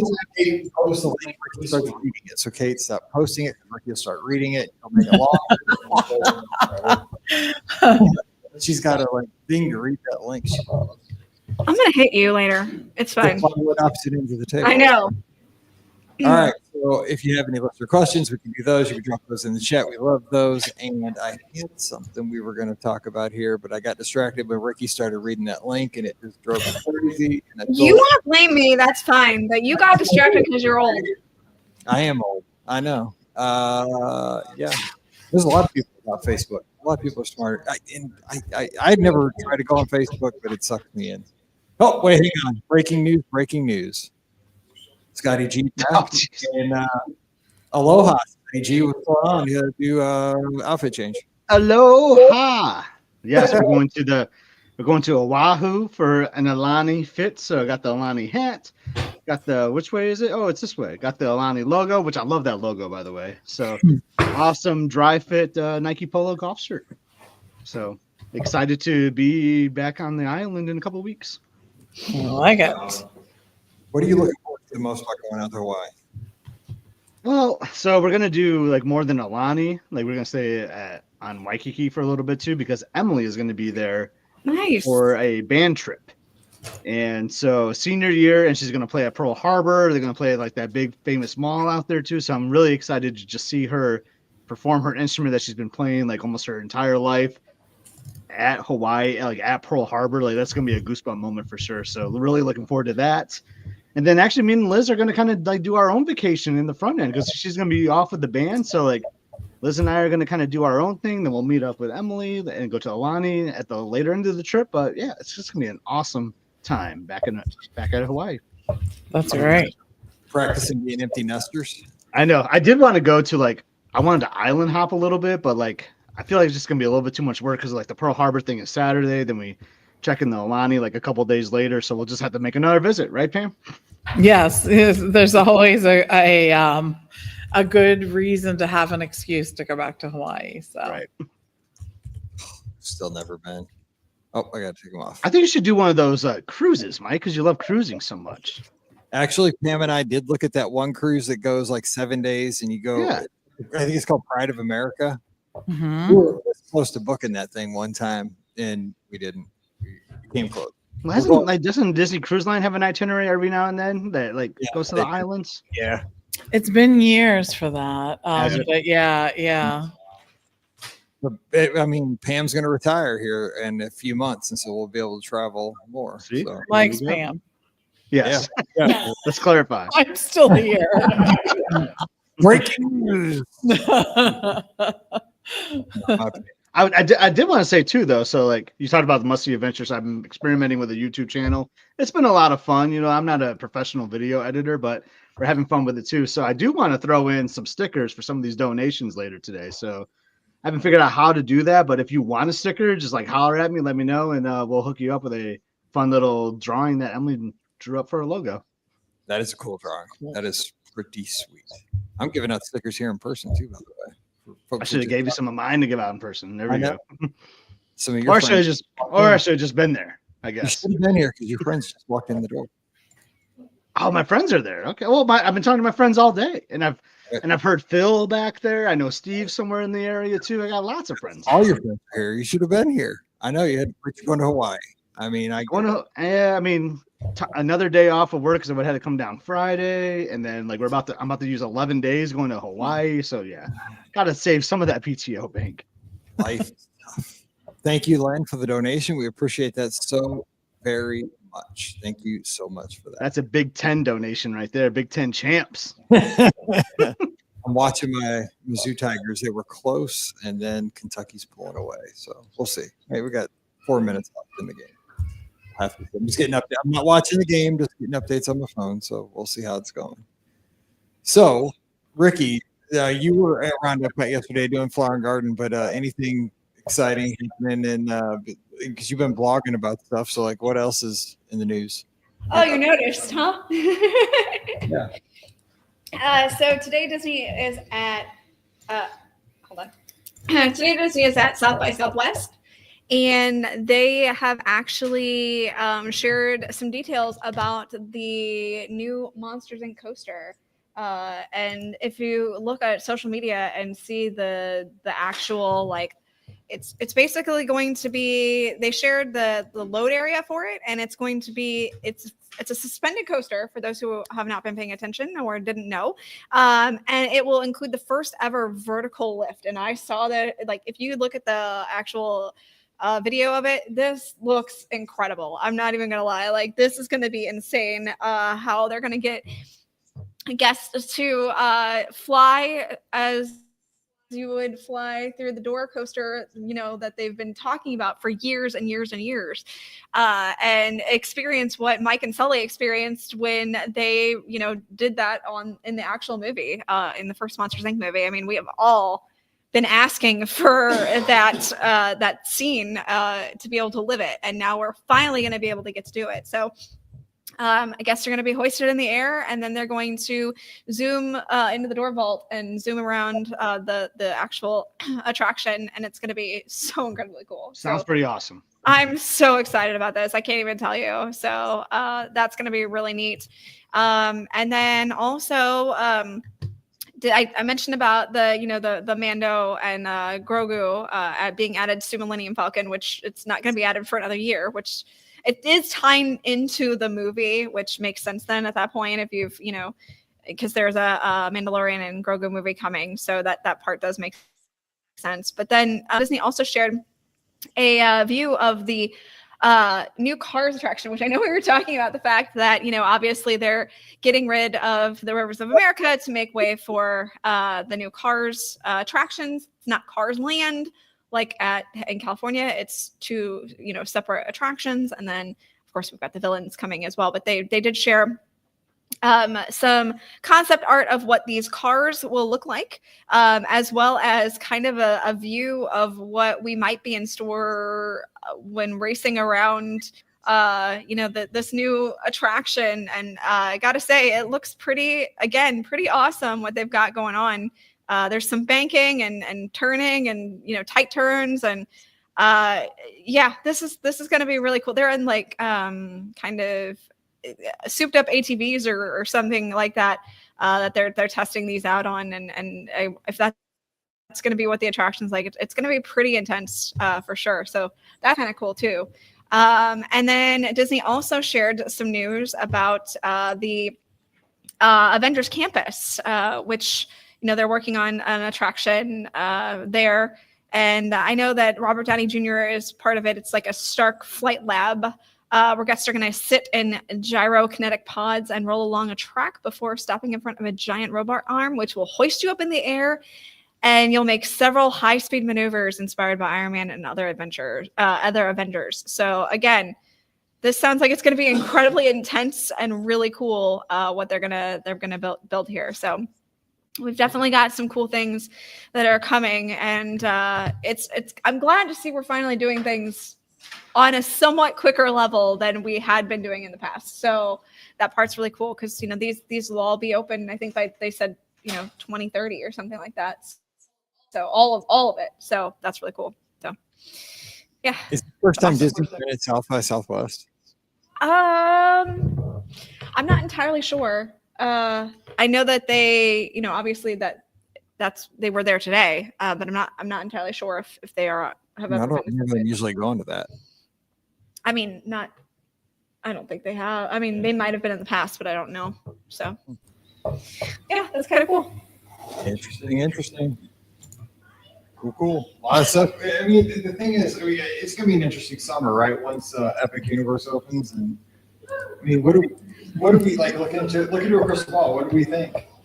What's going to happen? What do we think the response is going to be to that? Because obviously, they're limiting the access to that because they're kind of spreading it out. You got to go mostly to the other parks. You get one day in Epic Universe. I mean, it's going to be popular, hugely popular. I'm not a movies guy. I'm not a Nintendo guy. It's not my jam. I'm not excited. I'm not it's not my thing, but it is for a lot of people. Yeah, I think it's going to be amazing. Everything I've heard, seen from the sneak previews. Obviously, they've been very quiet about what's happening, and they aren't even allowing team members to bring in phones or have anything on them. But the things I've heard are spectacular. Yeah, exactly. I mean, like the bioreconstructs. I admit, it looks unbelievable. I've heard that the Dark Universe attraction is next level. It's I think one of the best attractions that has ever been built. So and I'm terrified of that Dark Universe thing. So we'll see how that goes. But I don't like monsters and chariots. But we'll see how it goes. I've heard it's utterly spectacular. So and the coasters are really good that they built. The food I've heard is really good. So I think they've got a hit on their hands for sure. And I think that it's going to be a really great addition to not only Universal, but the whole Orlando area. Yeah, competition's good. I mean, I'm glad because it's making Disney step up their game with Villains Land and what they're doing with I'm glad they're bringing that Cars experience. I just wish it wasn't at the expense of Rivers of America. You know, like it's. I just love the aesthetic beauty of that part of Frontierland and Tom Sawyer Island. I know that it's probably not. I think they're going to add other stuff to it though to bring that back, because look at what they did when they did Epcot during that whole construction thing, and there's wide open spaces there now and more green than before. So I think we'll see some of that. I think it'll just look a little different and may have like infrastructure that was not based in the 70s, perhaps, that could help some of the park things. So I'm infrastructure from the 70s, so yeah, for sure. Yeah, I know, I hear you. Yeah, it might be more functional, maybe. Agreed. Yeah. Yeah, Scott, where do you fall in Epic Universe? I mean, because like you've probably, I mean, I don't know how much you're on social media, but like you've probably maybe seen bio reconstructs like flyovers and the videos of like the gimbaling, rotating kind of thing, and the fire breathing dragon or the windmill fire and all that stuff. What do you think? I'm excited for it. Definitely want to check it out, especially the Nintendo stuff. Like, I'm surprised that you wouldn't be like psyched for that a little bit, Mike. See, I never had a Nintendo. I have one of the little mini ones. Like I play Super Mario every once in a while. That's about it. So yeah, I mean, I just grew up with those games, you know. So like that. You're so and it's funny, like my brother won't go on a plane. Like he's got a fear of that, which is fair, right? But so I've always talked about like, oh, we could drive, to down to Florida. I want you because like Disney's such a big part of like his family's life, Like it'd be awesome if you came. Like I always try to tie in some spring training around there because like you got Lakeland, Tiger Town's close by.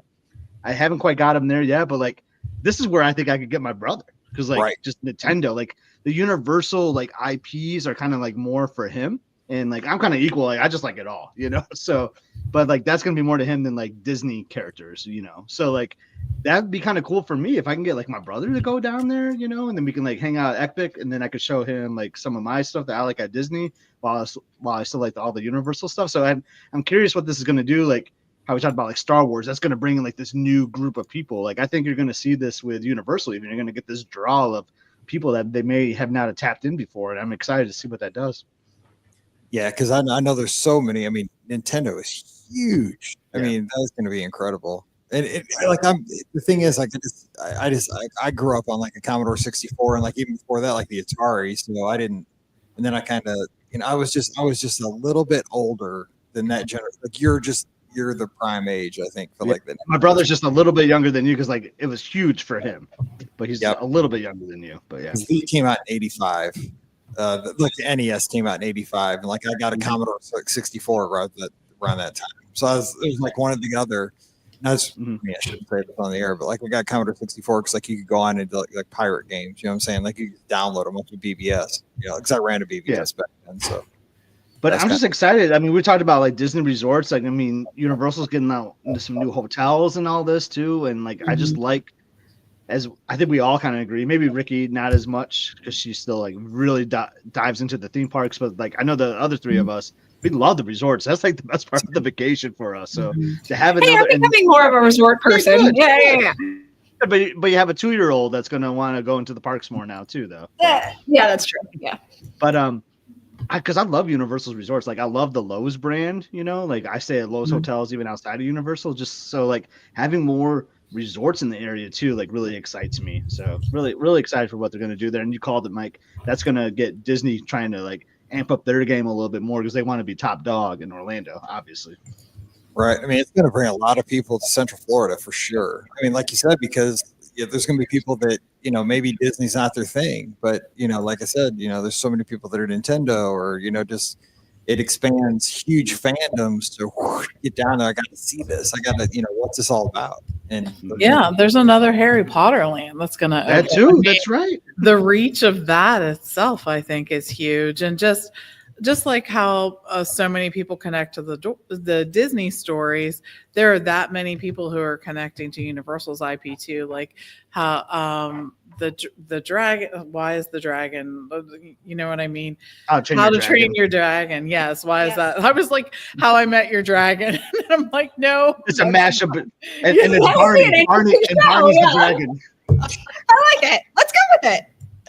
But the Harry Potter Ministry of Magic thing is not only going to tie the original books in, but also going to have the the newer Harry Potter stories with Newt, and those people are going to be tied into that too. So looking forward to that.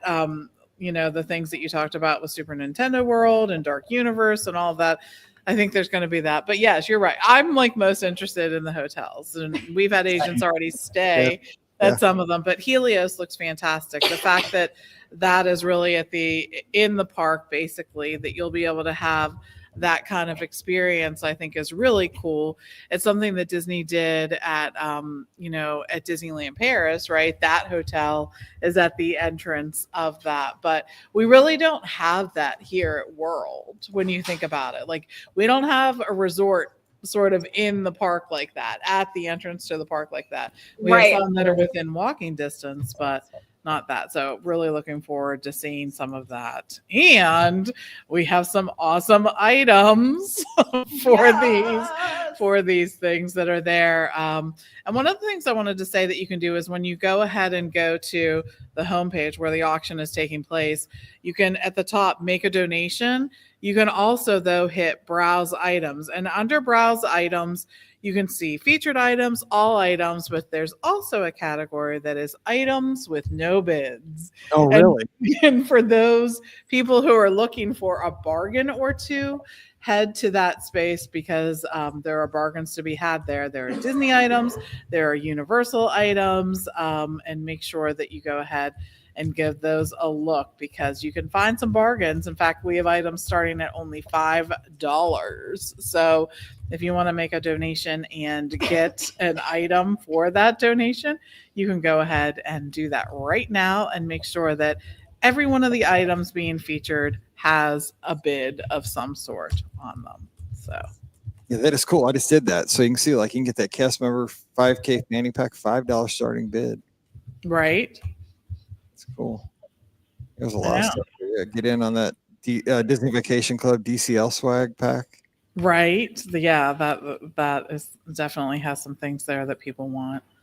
The hat, the pop socket, the lanyards, all of those things. So I just had to email my wife, Elizabeth, and be like, are you outbidding me on things? Which would be fine, right? I mean, we're just boosting the price, but yes, I like the popcorn buckets. Like as we talked about earlier, the great thing about the popcorn buckets is that you don't have to try to get them home in your luggage. So that is true. That's the worst part of a popcorn bucket, I think. Look at that. Yeah. Universal Epic Universe IP swag bag. Still, I know. Right there for the getting. I know. So the How to Train Your Dragons there. Mario is featured. I mean, all of that. So it's a Mario. Come on. Oh, yeah. Harry Potter.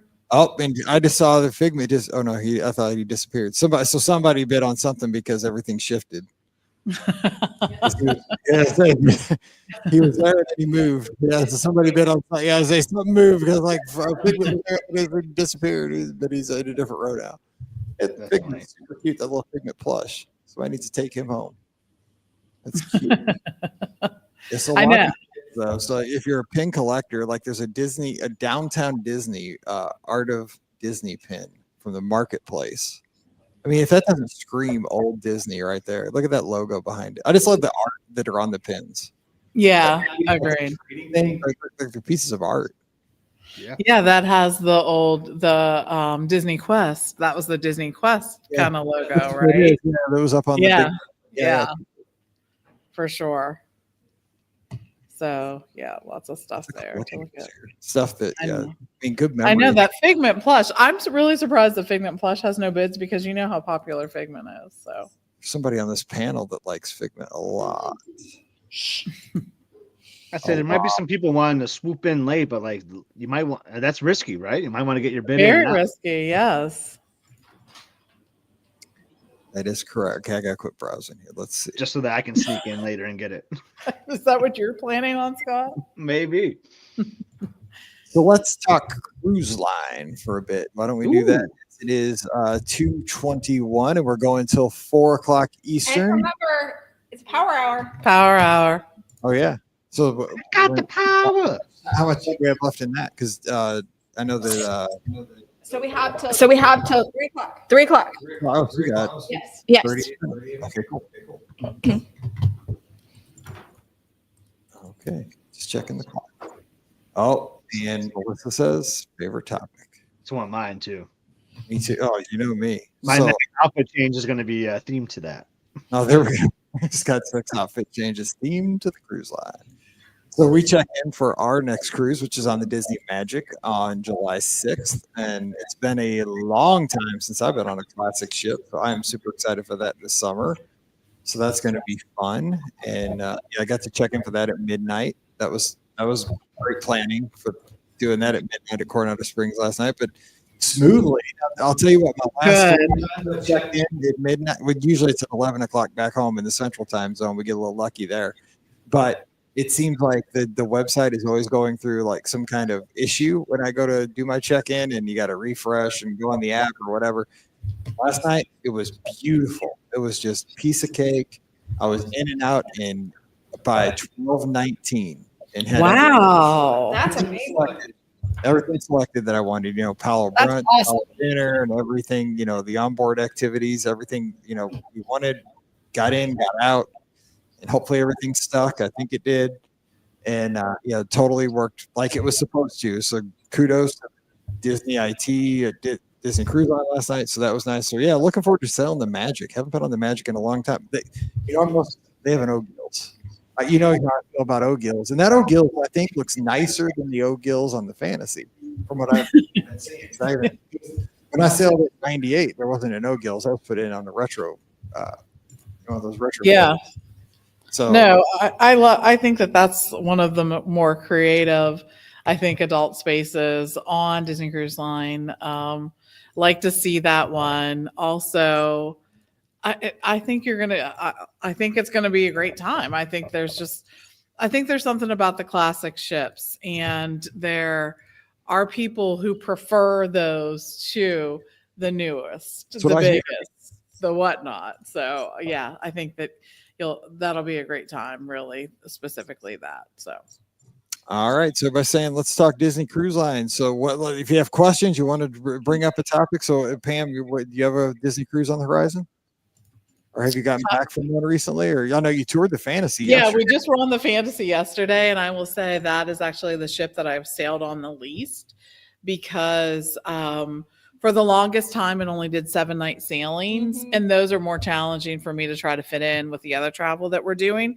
The Fantasy is actually doing some shorter sailings now, so it's an opportunity for people to go and experience that ship. And I will say that has a space for the adult, that adult area that I think is really sort of unique. It has that La Piazza, right? That like carousel Italian themed bar in that space. It has the O'Gills. It has Skyline, which I think is really just such a great space on any Disney cruise, and has Ooh La La instead of pink for that. So sort of a more European, I think, flair to those adult spaces. In fact, it's called Europa, or on, the adult space on that. So really like that. The Tube also is on that ship. So lots to love about the Fantasy. I think that we've been hearing just so much about the Wish and the Treasure. In particular, just that the Treasure leans so hard into the Disney theming, the Disney stories. Like it took it's what they did on the Wish and sort of plussed it in terms of appreciating all those Disney stories. The theming is over the top. So I was on that ship when she was in New York. So lots of things to love about that. And then we're also looking forward to the Destiny happening too. So it's even more ships are going to be beyond that. You got we could talk the Adventure and how they're going to bring Duffy. I know. We got that announcement, but I mean the Destiny is going to be a whole nother kind of different experience. That's going to be not 7 nights, a kind of tweener, that 5-night kind of voyage too, with a different ship. But Ricky, what do you got? You got anything on the horizon, or thoughts on your recent cruise? So obviously we just did the Fantasy as well. And it was seriously, so great. I very much enjoyed well, I guess it's a classic ship now in a weird way. But it was so wonderful. Like Pam said, the 7 nights are just really hard for us to be able to do. So the fact that the fantasy is finally now on shorter sailings is great. And I very much enjoyed my time on the ship. I certainly think that I appreciate the more classic version of the ships a little bit better. It just has a more cruisy feel to us. I think Brian and I were kind of talking about this, and I think that's why it appeals to us a little bit more. It doesn't say that I don't enjoy the Wish, and I'm sure I will absolutely enjoy the treasure when we get on it. Maybe stop sailing 7 nights in the future. But yeah, the fantasy was so great. We had such a good time. It was a 5-night cruise, which for us is actually the perfect length. The 3-night is just a little too short. The 4-night also feels a little too short. So the 5-night is really kind of that perfect sweet spot for us. And yeah, we very much enjoyed it. Now, as far as what we're looking forward to in the future, Brian and I were talking about our next cruise. It will probably be a Disney cruise, obviously. And we were talking about taking Lucy. And she just turned 2, so she will be 3 next year. And so we're trying to figure out how to be able to get her on the ship. It will actually be our first time sailing with a child. So that's more of a challenge for us because we've never sailed with our own children. So we don't exactly know how this goes. And so that's why we're debating 4 nights, just so we can get used to how it feels having a little one with us. And of course, she'd have to be potty trained, and she'd have to be 3. We're working on the potty train part of this, and the 3 will, obviously come in a year. So we are looking at maybe a 3 or 4 night sometime next year to see kind of how we can manage with an actual kid. Which sounds so weird because our trips are always so adult focused. So having a kid on a Disney ship will be very different for us. I know a lot of people ask, "Oh, is Disney Cruise Line great for adults?" And we can absolutely say yes, it is. We've had such a great time, just the 2 of us. So yeah, it'll be interesting, trying to figure out when we can finagle getting Lucy in, and but I think that's what we're looking at is a 3 or 4 night. I'm hoping for on a Disney ship here soon. So. I remember we took Mallory on that first podcast cruise. We did the Dream. It was like 7 months, 6 months. It's not too bad with the baby. I mean, they can't swim or anything, but you gotta a lot of stuff. I mean, you gotta bring a lot of stuff. But well, she's also not the best diner yet, so like sitting at the table service meals, for that long of a time doesn't bode well for us. So we have to get past that part, and then I think we'll be okay. So yeah, we gotta get through dining. yeah, that's true. All right, Scotty, I know we're sailing together in July. I cannot wait. I got some stuff scoped out. We're gonna have a good time. So, so now this is one of the things that you're excited about because you're gonna kind of try to complete all the ships, and you haven't been on the Classic yet. Never sailed a Classic, so that's part of the reason why I booked this cruise in June or July. Yeah, so I want to get on the Magic and the Wonder for sure. I want to be a completist, very, very excited. Looking forward to that. Like the Classic ship, the Magic, the OG. So pumped for that. But I'm also trying to work on my status. Like I really want to get to that platinum mark. So really close to that. So I have another one booked for Labor Day weekend as well, out of Fort Lauderdale, which we've never done. So excited to see what that port is. Pam, have you sailed out of there? Yeah, Fort Lauderdale, Disney built a beautiful new terminal there, and they're really leaning hard into that as a second home port where they have their own terminal. I think we'll continue to see that.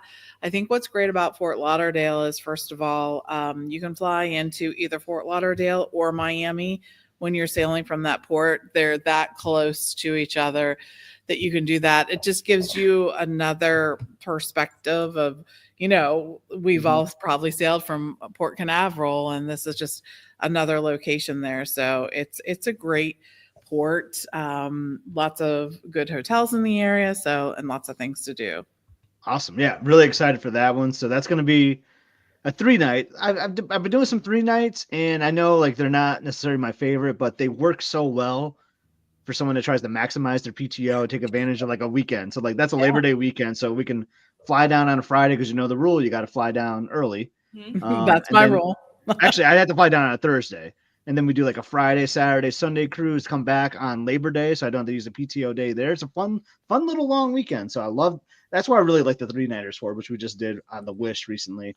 But I'm looking at dates for the Treasure. I gotta get on the Treasure. Like, I really need to find an itinerary that works. I don't know if it's going to be 2025, might be 26, which feels like by that time, oh my gosh, the ship's already going to be a year old. But Right? really Yeah. excited to get on that. And that would be the one that would get us on platinum. So the next, because then the one on Labor Day weekend will be our 10th cruise. So really want to get to that platinum status.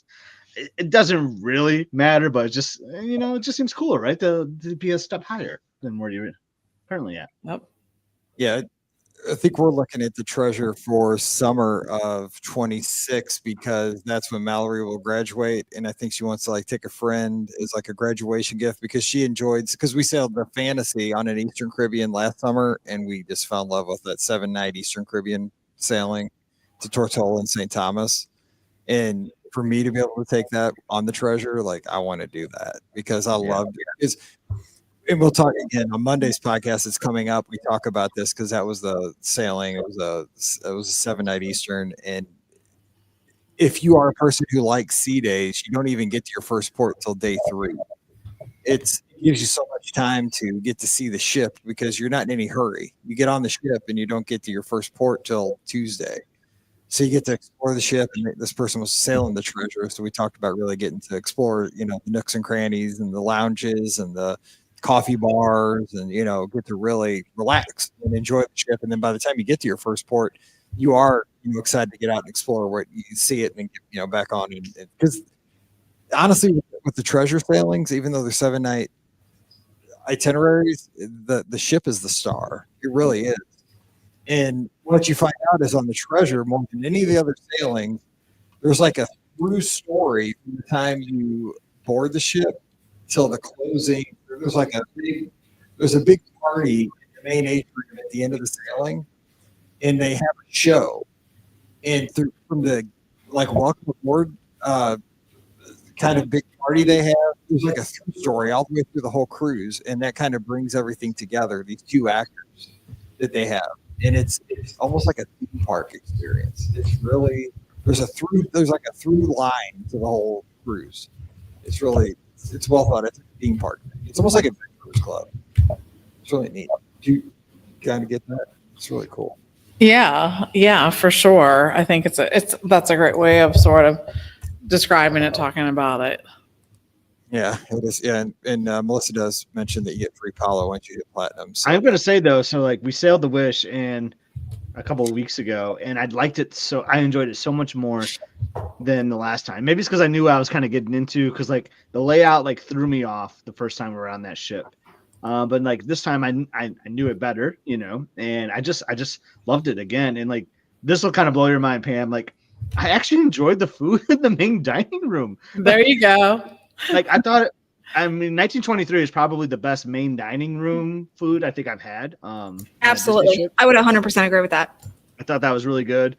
But like even like the Marvel one, but it could have been because like I knew I was kind of getting into, so I was like, oh yeah, well there's the Marvel restaurant, which is a lot of fun. But yeah, I really enjoyed the food. I thought the food was so much better, and the Bayou might actually be like my favorite spot on any Disney ship. Just absolutely love hanging out. I love that spot. I love because it's so open, so you can like do a lot of people watching. Like the crew is so great there. They do like live music, trivias and all that too. But like I just love the whole seating area and the vibe and the theme of the Bayou. So that actually just out of all the whole fleet, that might be my favorite spot to actually hang out at. Those multi-use locations, I think, are something that they've really tried to incorporate more of. That's why we got away a little bit from the adult district, right? All of that, because they find that Disney's so good about doing activities throughout the day for every age group that I think that's why this became more important to them. So I really like those too. It's great. I agree. So yeah, I want to give. Okay, this is kind of like a hybrid here because we're talking cruising, and one of my favorite memories, because we got to try to get 17 in here by the time the show's over. We're probably not going to make it because we've been yapping and talking about other things with the show. But one of my favorite memories is on one of our podcast cruises, we did a 5K, which we gave out medals. And it was because of the Shine Golds. We had this fundraiser combined fantasy. Kids the World. And it was not the Woman 5K, even though Scott keeps saying it was. It was not. It was just like the Lizard 5K. But a bunch of us got off on the island, and we had a podcast cruise going. And some of us, was this the same cruise where we ran some on the ship, and we ran some on the island? Yes. I'm about to share a photo of it right now. Actually, Scott's sharing pictures. Okay, Scott's got the pictures because I'm not on my normal computer, but I know a bunch of us ran on the deck 4 because I have a ton of pictures of us, and that's awesome. But then when we ran on Castaway Key, there it is. It's so awesome. Yes. This was my greatest memories of the podcast. Look at little Emily holding the sign. Our kids, we've been doing it so long. These kids are going to college.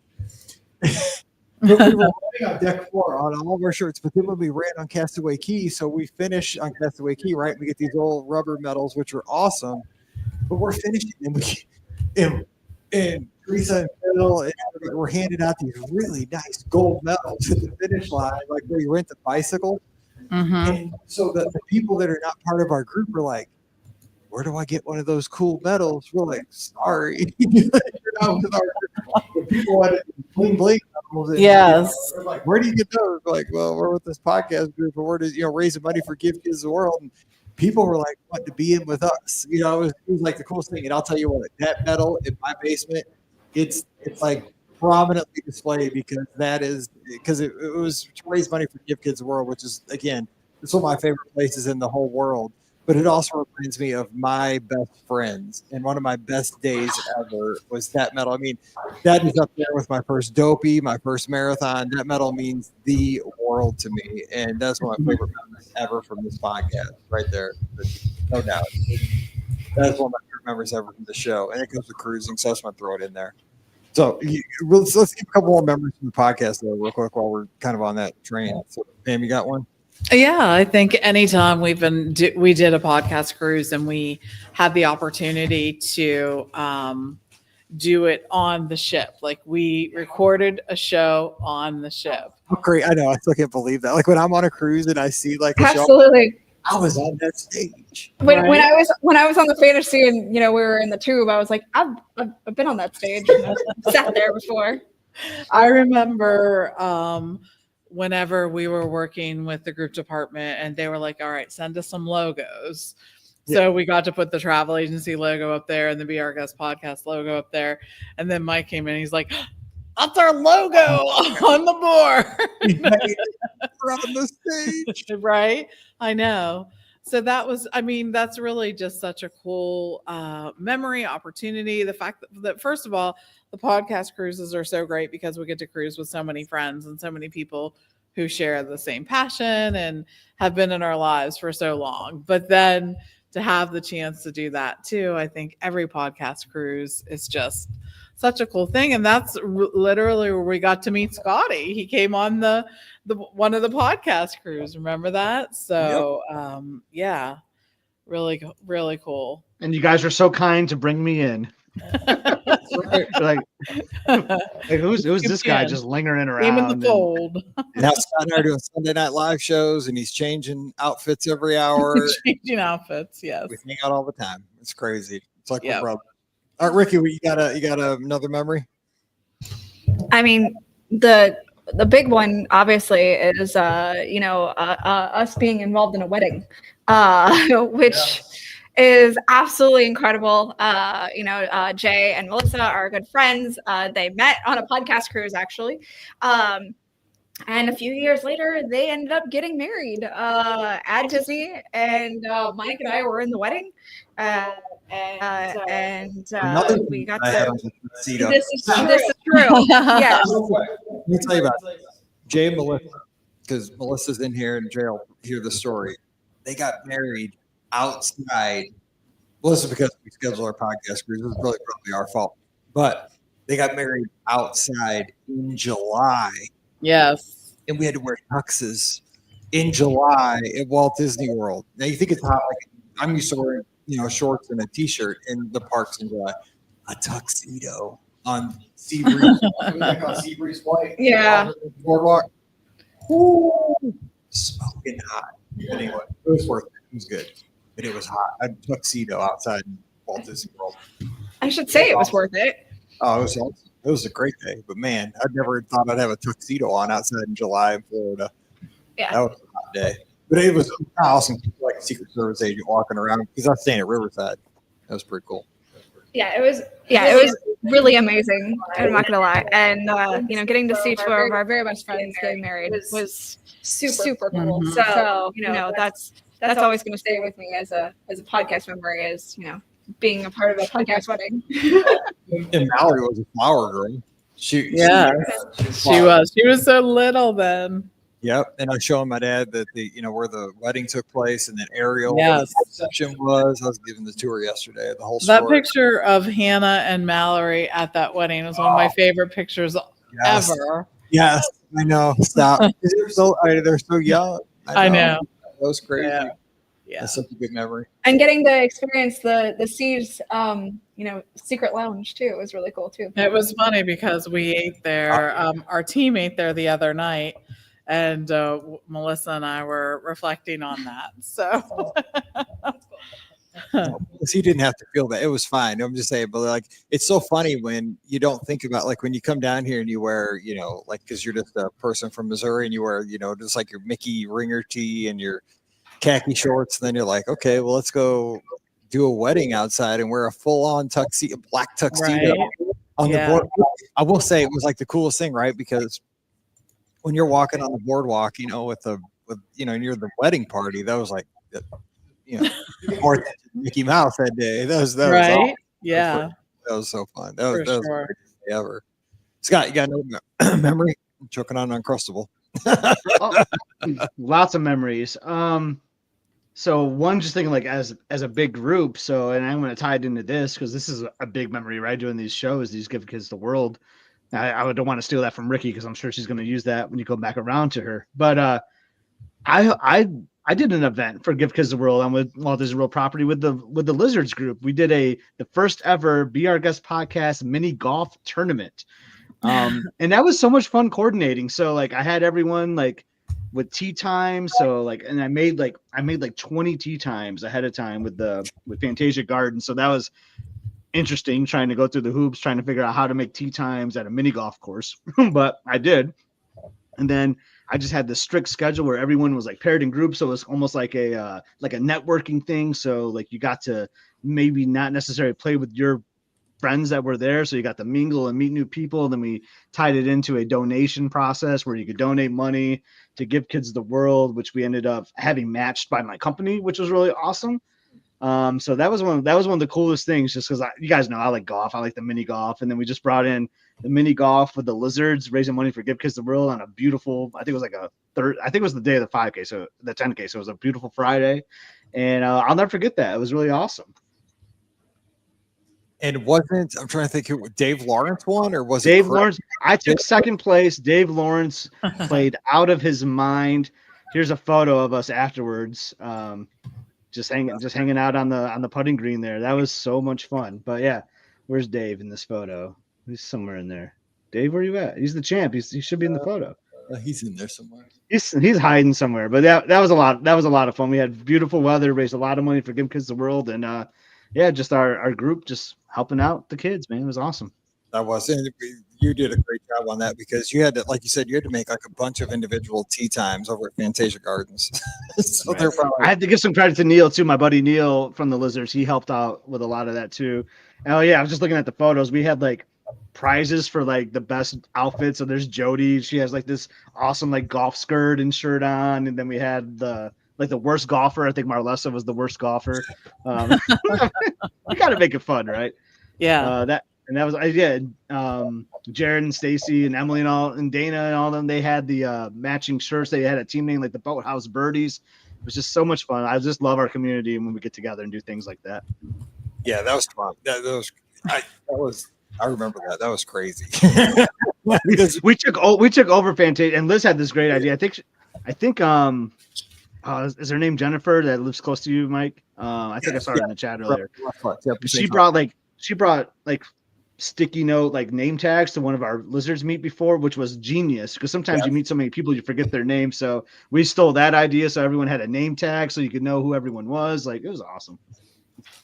That was we've had some fun over the years doing things For sure. And also here's another member real quick is to go back. Remember we used to do Epic October. Remember, but it was never in October, it was in September. Yes. Because if you remember, this could be another memory because we get our road to 17 years here. They used to have the Tower of Terror 10 miler. No, or was it the Twilight? Yeah, it was the Twilight. It's a 10 miler. Was it a 10 miler or was it 13 mile? And they did a 13 miler the first year, or 13K the first year, and then they changed it to a 10 miler. Yes. It was a 13K. And I think it was only at night. It was a night race. Yeah, it was a night race. At some point, but then they moved it. Yeah, the first year was a 13K. 10 miles. No, we're having a debate. But they did a 13K the first year, though. It was 13K. Okay, Scott says 13K. The first year was a 13K, then it was a 10 miler every year after that. September was when it was, and it was a cool race. And but we used to come down and always do that because they'd have a soft opening of food and wine on I think it was a Thursday. So we'd always go around and do the soft opening of food and wine, and then do that race that weekend. That's a great weekend. We always called it Epic October, and that was like a great. We used to do that, and then we'd always go to the Halloween party that weekend too. Yeah, I think that was so. Yes, it was a big weekend. That thing when you got to go in at night was really. Do you remember? It wasn't that like you got to go into food and wine at night. Was that the same? Yeah, that's the after party. Wait, they still have it, but it's wine and dine. Quite the same after running. You get to go. You run in the morning now, and then you go at night to the party. So not quite the same. The wine and dine race. That was. Oh, that's right. This was a Tower of Terror. Right. Tower of Terror. You're right. Did the Tower of Terror one have an after party too? I can't remember. Did that happen? Too? This is what happens when you're the thing goes up and down like the elevator. But was there? You had to go back into the park to get your gear and stuff. So maybe that's what you're thinking. We got in the room. There was a party for the Tower of Terror race too. Okay. It's been so long since we did that race, but it was super popular. I think we're doing it. It was a good race though. That was a good memory because I remember we'd all go down and run the race. We'd go to food and wine. We'd do the Halloween party. The big Maelstrom, like everyone rode Maelstrom for the last time. Oh yeah. Well, and also we had that Maelstrom meet. Yes, we did. We did. Wow, that's another one. You're getting in two memories. Make sure you're keeping track. There we go. Yeah. Get two there. That was a great one. It's a Maelstrom. I won't take that one because that was a good story too. That was the Maelstrom thing. So we did DP Storms Maelstrom or something like that. Something Storms. It was Storms. Yeah, it was. Right. And then we did breakfast there. We got to go up on the second floor of the Norway Pavilion, which actually had a really cool view as well. And then we rode Maelstrom together. Yeah. And we rode Soarin' together that day for the first. Right. We got first on things. Wow. This is back when Disney's groups department was really easy to work with. That was the day I met Dr. Kai. Those were the days. Yeah. That was a great memory. Yeah. I think that was the first day I met Dr. Kai from Arkansas. I saw his daughter the other day when I was at the Riviera. She was walking through, and she's in the college program now. So, so crazy. Just think these kids that listened at such a young age working in the college program now. Like, stop. I know. Yeah, because she's working at Beaches and Cream now. And yes. Yeah. You just got engaged? Yeah, she just got She engaged. just got engaged. Yeah, It's crazy. How this I all know. happened so old. I know. I'm sorry, what? She did? Wow. You didn't see it. You In didn't. front of Spaceship Earth. Look, everybody breaks their news on the Discord now. Oh my gosh. That's amazing. That's awesome. Wow. So I'm just gonna give a quick personal one. Hang on, because I have a picture. Melissa's talking about sitting on the curb because it was her and Jenny. I have a picture sitting with them. I sat with them because there was a picture where she says it's the race where she almost died running, and they just sat on the curb. It was so humid. Yes, I remember. I have a picture with those two sitting there because it was miserable that night. I remember that now. Totally remember that race. Yes, it was miserable. Because I almost fell down. Because I remember, okay, here's a quick story about that race. You had to go down. The gear check was in Indiana Jones on the stage. And you had to walk, like the way they got your gear, you had to walk down the steps one way, walk across the stage, pick up your stuff, and then go back up the steps like the other way. And people were falling out going down the steps because it was so hot and people were so tired. People were falling down the steps after running the race to get their gear. It was the wildest thing ever. It was like, this is a terrible idea to make runners go down these steps after running all those races. Thanks for coming. Thank you for the Uncrustable. Thank you. What's that? We're going to meet up with Jody at Epcot. Okay. Tell her to say hey. Yeah. Okay. Thank you. Thank you. Yeah, that was the worst idea. Yeah, that race was. There's been a couple races I've been in. That one, and then that one where we all had to huddle around over at ESPN before they started the race. The 7 miler where they made. That was a wine and dine because I did that one. Yeah, that was the worst too. So anyway, so more memories. are we still on a power hour? Yes. Are we coming- Yes. I was yelling at the grass. So there you go. Are we? Did we? Yeah. Oh, awesome. We hit the hour. We hit the goal. What?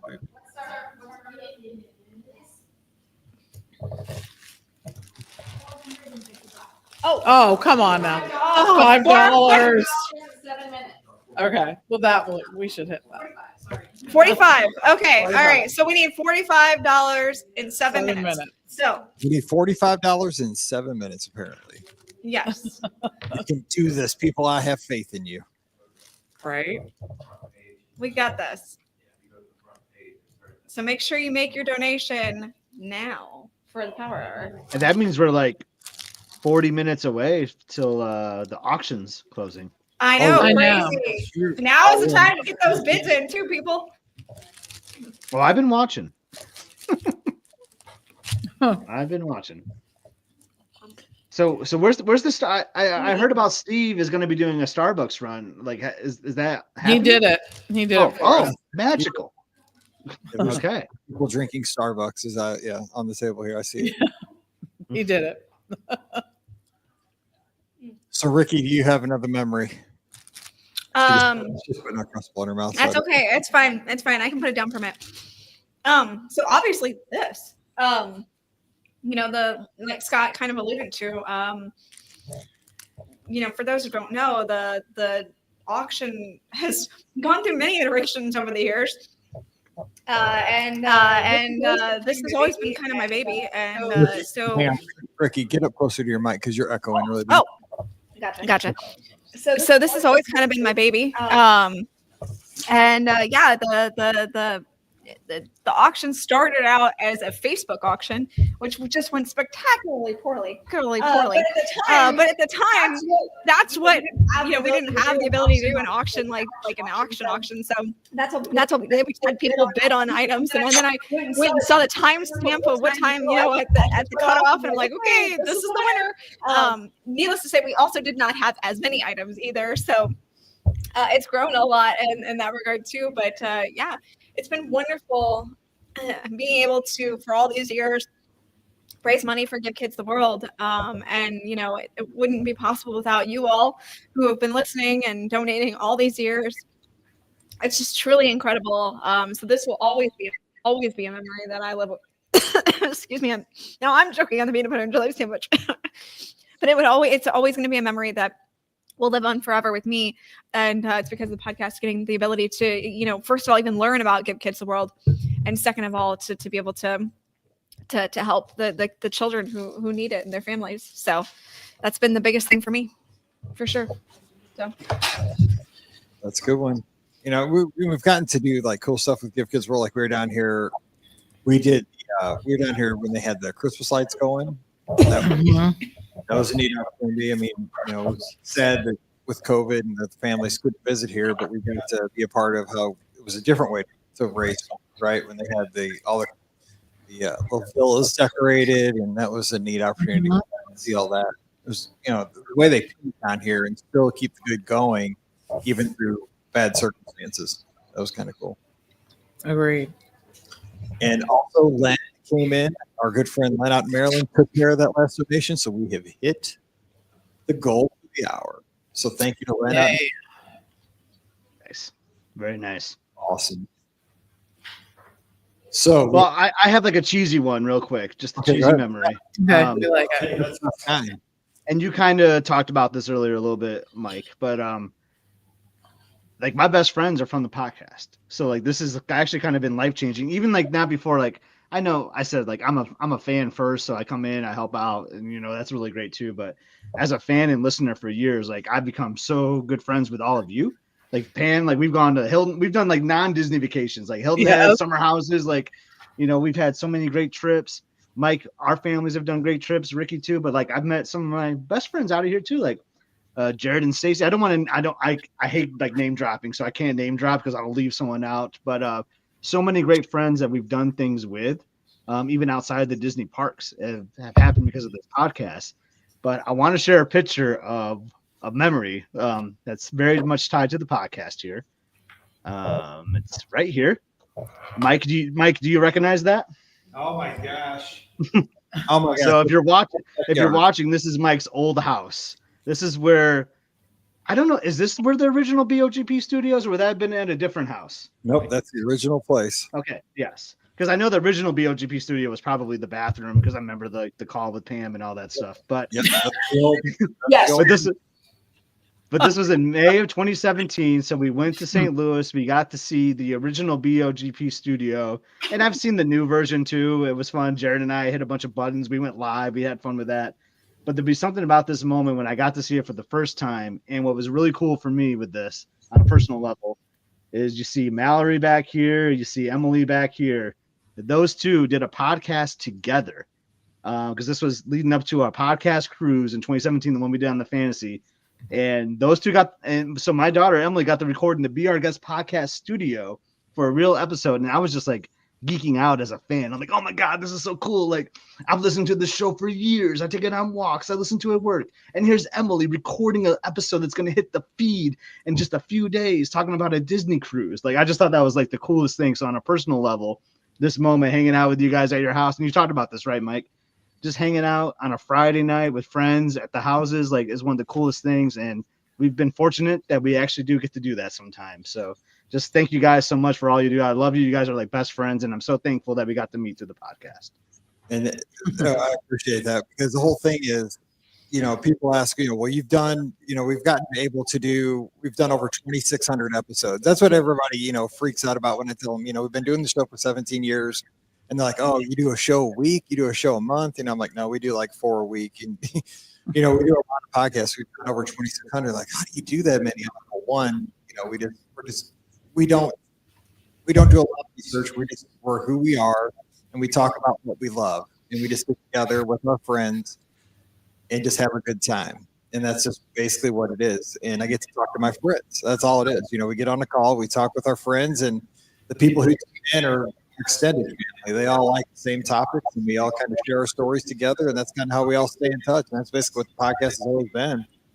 Mondays, you know, people come on, and we're lucky enough they share their cruise memories, they share Walt Disney World memories, they share the memories from going to Disneyland, and we get to share those with our audience. And a lot of times, you know, somebody talks about staying at the Riviera. Well, that'll trigger their memory of their recent stay at the Riviera or whatever. But, you know, just like I said, I get to hang out with my friends every Monday when we record the shows. That's my check-in with Ricky, Pam, Scott. I get to meet friends every Wednesday night when I record a support show. And so you're right. I mean, we're so lucky. So I appreciate you saying that, Scott, because I couldn't agree more. You know, that picture, it blows me away. I mean, we've come a long way. It's been a long time. Right. It's also, it seems like it hasn't been that long. You know, 17 years. I know. And on that note, I'm going to change my outfit one last time. And I wanted to mention too that we only have 30 minutes left in the auction. Oh my gosh. It's I getting know, close. right? That's crazy. So the auction will end at 3:30. There are still some items that don't have bids if you're still looking to find a bargain, you want to make a donation and get a little something for yourself. There's nothing wrong with that. That's exactly why people have donated, so that you can find something that you like, put a bid on it, and that money will benefit Give Kids the World. Again, if you go to the auction page, you can actually just choose to make a donation, which would be great if you would do that. You can also browse the items. There are featured items. You can look at all the items, or then you can specifically look at items that have no bids, and we still have some of those. Make sure you look at some of those featured items, though, because there's some great stuff there. And again, even though they might have a bid, it's still kind of a bargain there for some of those. And again, there are still many pins and ornaments that are available for you to bid on. So many different things. You can find Disney items, cruise items, Universal items. There's some Star Wars items that are still available there. When I look at the items that don't have any bids yet, there's still some Loungefly items. There's lots of stuff for you to hang on your walls, Disney Vacation Club items, and so many good things left. Plushies, there's a lot of plushie things. So make sure that you go there and check those things out so that you can bid. And again, we have less than 30 minutes now for that. So can we get a total on the donations maybe that we have? I don't know if anyone is that, but maybe at some Do we have point a total of the donations? We're down to 27 minutes left. All donations, is full auction or just auction donations? All donations, Pam, or I don't. Either way, it's fine. It tells you the It- breakdown by auction, It's donation. crunch time, right, Mike? So It is you got to get let's get out your do Dominique donations. Wilkins Let's skills. just do- Is Yes. $3,145. Okay, so there we have $3,545 in donations that we have yet, and that does not include the auction bids. So look at all of those. And what else? What else we want to, Mike? Are you finding something that I'm looking at the clock and I'm trying to see because we have 26 minutes left in the auction. So everybody needs to kind of stalk that page and get in those final bids. Make sure you look over that stuff and see I'm what not getting? you're gonna go home. You're not getting. Oh, there. Okay. Okay, good. So make sure everybody gets over to that auction page and gets those final auction bids in. But we have it just less than an hour of the podcast left, so we can kind of wrap up what we want to make sure with this last hour. What do you guys kind of want to talk about here? We've talked Cruise Line, we've talked Walt Disney World. What about Disneyland? We got the 70th coming up, and I know. He's about Scott's a huge Duffy fan, and he's back with a wardrobe change. Let's get that real quick. He's got a cruise line. He's back in the cruise line hat. No, he's got the classic cruise line hat, except it says Disney Cruise Line, which I like that one too. That's I good. like this. I like this one too. I thought about wearing that awesome Disney treasure hat that I have, but didn't want to rub it in too much. That I have one of those. But no, like I like this Tommy Bahama. Like this is on the last cruise we were on. I was like, I saw it. I was like, I have to get that shirt because I'm going to be going to Hawaii in a couple of weeks. So I thought this would be a nice Aloha shirt on the islands, and it's just a classic Disney Cruise Line shirt. Not really classic, but it's classic to me. Nice. Yeah. So the 70th, Mike, I know there's something coming back that you'll appreciate. The Paint the Night Parade is coming back too. You know, like I'm a sucker for nighttime parades, but I have not seen Paint the Night. And I've seen, I'm a huge fan of Spectrum Magic. I'm a huge fan of Main Street Electrical Parade, and I've heard that one is not to be missed. Yeah, it's like a plus. Like they took those parades and definitely plus them. It's great. And the other thing about that parade, I think, is that song will get stuck in your brain for a long time. So when you see that, there's also a brand new fireworks show coming to Disneyland on the castle on Main Street. You'll be able to see Wondrous. And I've heard that there's going to be some looking back into the Disney Vault there. We'll see some good characters and things like that. We're going to get an audio animatronic Walt. Yeah, and that's gonna be cool because that's coming to the Opera House, right? And it's gonna alternate with Great Moments. Great Moments. So you kind of Yes. have a back Yeah. and forth in the situation. Yeah. Yeah, absolutely. The first audio animatronic of Walt in a Disney park. So I think that's going to be huge. We're going to see new additions to It's a Small World, getting some Coco. Miguel and Dante from Coco will be there.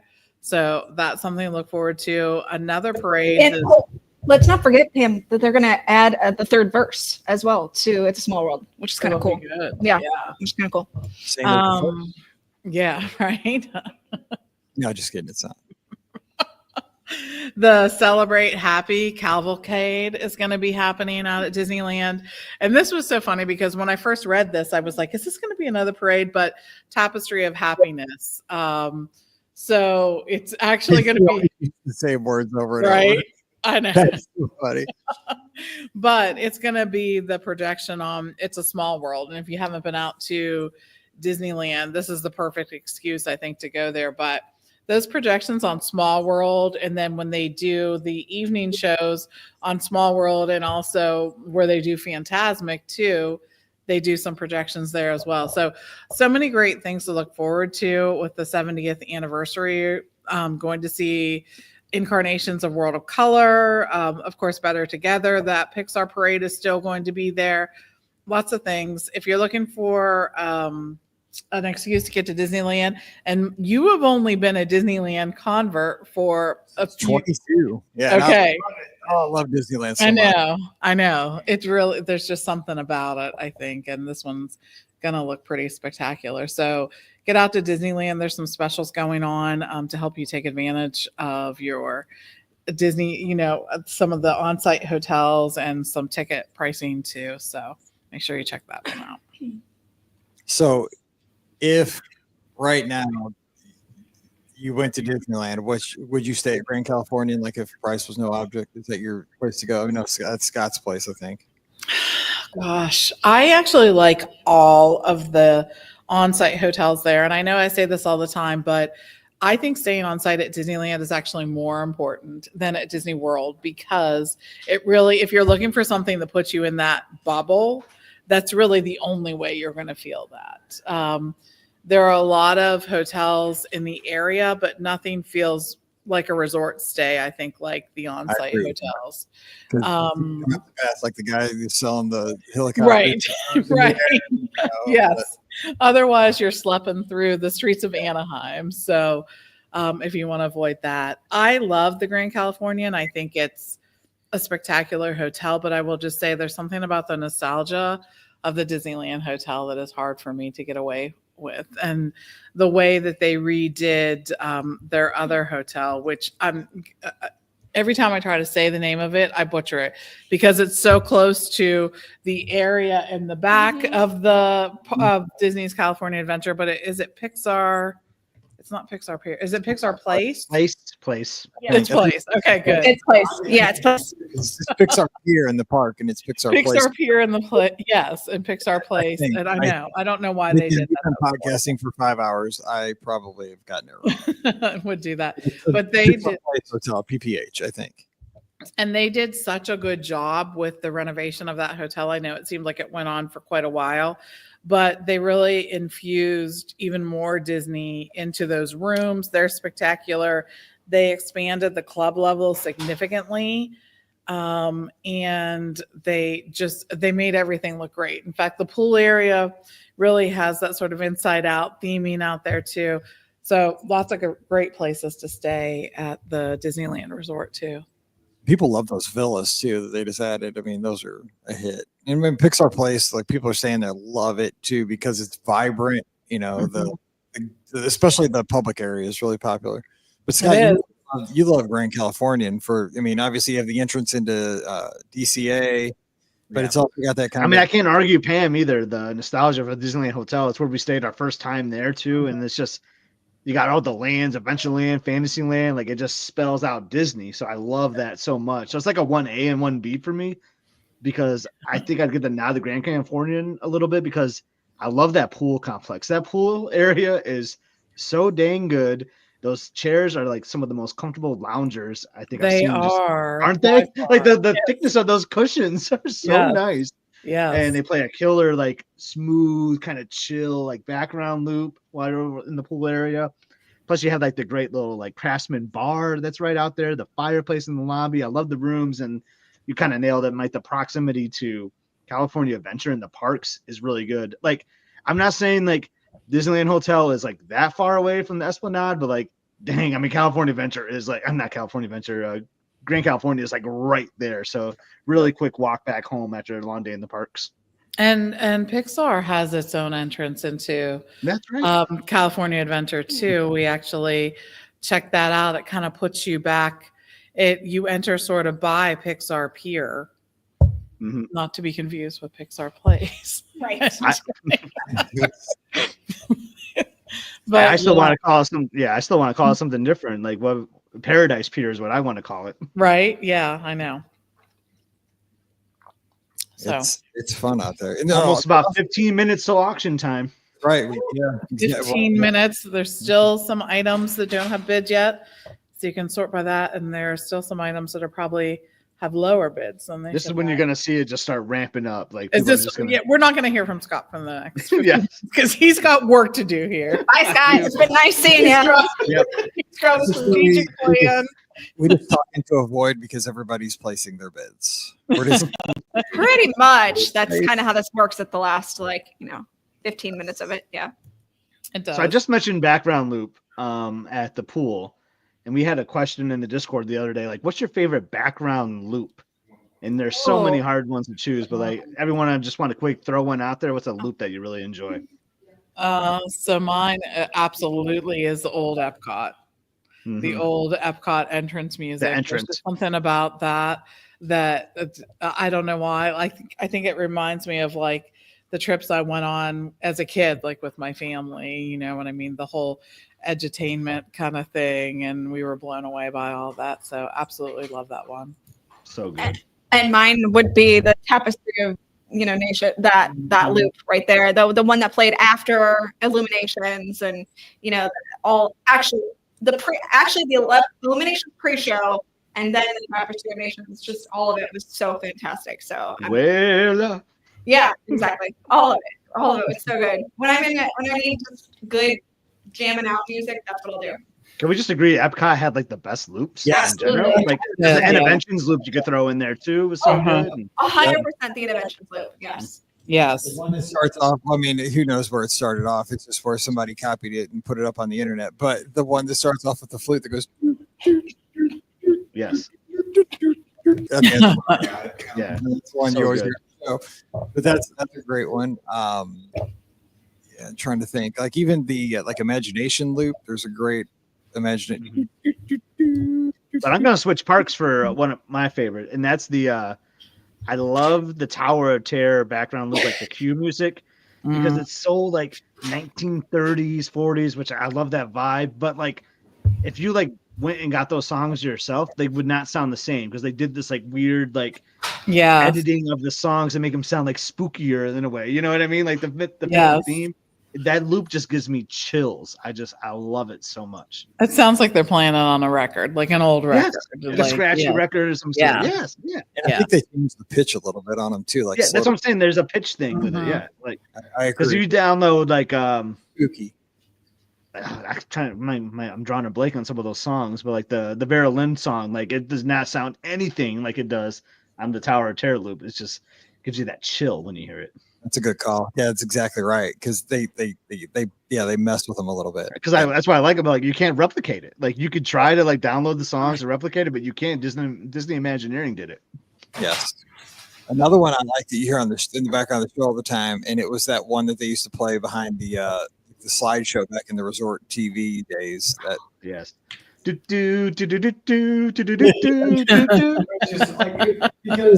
Because way back then it was like on the TV would be on when you came in the room to that channel. Like it would the TV on and that channel was actually on and it wouldn't have like the welcome screen with your name like it does nowadays, which is kind of cool. But that would be on, and it would just kind of show you what was going on, like Magic Kingdom or Epcot, or what's happening with the park hours, and that would be Right. Yeah. It's just kind of the memory. I'll tell you what, another one I listen to a lot. I'm with Teresa, man. I miss Magical Mouse Radio so much. It was so good. Those rates wouldn't have gone through the roof, and One of my favorites to listen to. I listen to a lot at work. I still listen to a lot at work, and that's the Animal Kingdom Lodge loop. Yeah, great one. So I mean, those songs are just so great, and like I have like made up words for a lot of these. And like I don't know if anyone else does that. Like you hear a song and you hear the melody, and like, oh, I'm gonna create my own lyrics to this. Maybe for some more donations, I can sing some. But that's a good one. And I also think Wilderness Lodge too is another fantastic resort one. Like it feels very inspirational. Yes, like motivational. With wolves and like there's a whole bunch of it's a collection of just like so good. Yeah, so good. They did such a great job marrying that with the resort. So absolutely. Carolyn says she likes the Avengers Campus music. Oh, that is good music. The Avengers Campus. Yeah. We're more like intense. Yes. It is. So yeah, because I've heard it in there. Yeah, it is. It's pretty. Yeah, it does kind of get you like.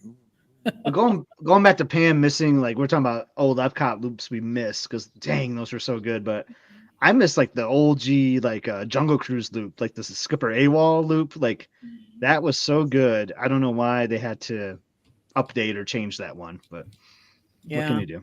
What can you do? Another one that I really miss. This is a great topic, and I hope the listeners are enjoying this. Another one that I really miss. Let's go over the studios. It was the one that played all the old TV shows. Yes. As soon as you went there. Yes. Yes. I was Three's Company. Yes. Yes. Oh, that one was the best. All the old TV shows. Yes. Yeah, they were good.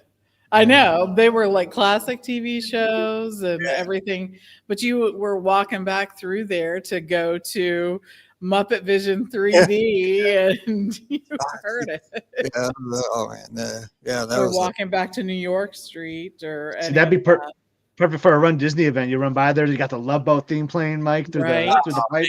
Yes, 100%. Yes. That was so good. Such a good loop. Yeah. Yeah. Oh, you know what? Last night I saw there was a sci-fi ADR available. I could have gone to sci-fi because I can never get in that place ever. I know. There was one available last night when I was You scrolling. could have got your onion rings on. Could have. Oh, and Teresa says Soarin'. Yes, Soarin'. I think Soarin' might have for like an original Disney attraction like in the last 20 years. It's it's just almost perfect. How great are these? Like, and I think about this a lot when I'm like at the grocery store or whatever, like because like Disney has trained me this. Like I'm always listening for background loops now. What they're playing at the grocery store. Yep. So do you guys listen? I talked about this one. She's like, no, they don't play music at the grocery store. I'm like, absolutely, they play music in the grocery store. Yes, and now it's like hits that we would have listened to, and I'm like, oh no, this is not good. Wouldn't it be so weird if it was just like a white noise or silent? Like they had to have a loop playing. Yeah, at the grocery store, but they do. 10-minute warning on the auction. 10 minutes, but we're continuing this. So 10 minutes. Woo, get those bids in.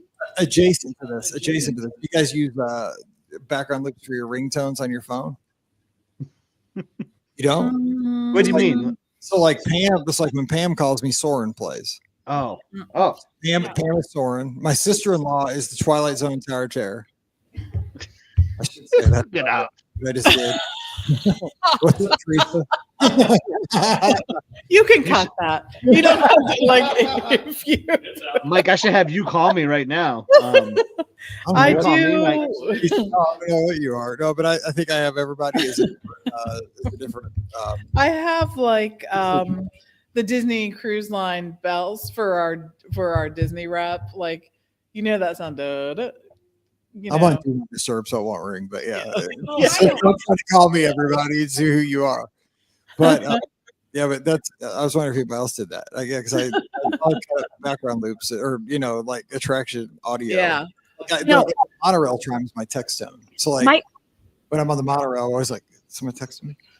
No, my phone is silent. I don't have a ringer on. It's not no text, no nothing. It's silent. when it's on, it rings and No. it goes. Dun, dun, dun, dun, dun, It's really hard to find my phone though when I can't find it. So it's mine always is on the silent. mine is the flutes from Living with the Land when you first start off, like do do do do do. Yeah. I made that for you. Yes, You did. That's what I was saying. Like I have it specifically for you, but I think I just made it default for everybody. Yes, and that is. I think that's you. Yes. Yes. I spent like an hour putting that piece of like a 7-second thing I made. You know the very part when you go into Live with Land where it goes. Yes. Yeah. Yes. 100%. I got to get this just right. There's so much about Disney though that is really, you don't realize how much the background loop is a part of it. We've always talked, we all like the Space Mountain one when you're walking into the tunnel, and the old Tomorrowland loops are fantastic too, right? Oh, those are so good.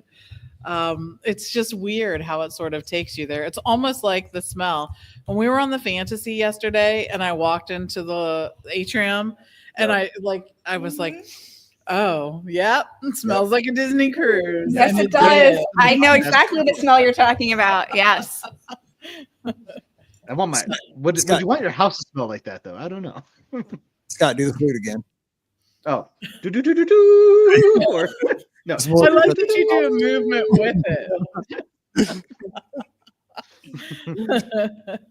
Oh, that's Yeah, so the funny. music man. stuff though, I think is so good. That was such a good suggestion, Scotty, to get us I talking just about that. I wonder if like people that like are there their first time or second time, like are they really like in tune and to that? You know what I mean? Like Yeah. because I vividly remember the first time I really noticed the background loop, and it was the interventions loop. I just remember like on our second trip, and we're just kind of standing there in the middle of Future World, and I kind of go to Elizabeth like, this song is funky. like what is this? And then like that's kind of where the obsession became with the background loops. I just like try to find them all over the parks.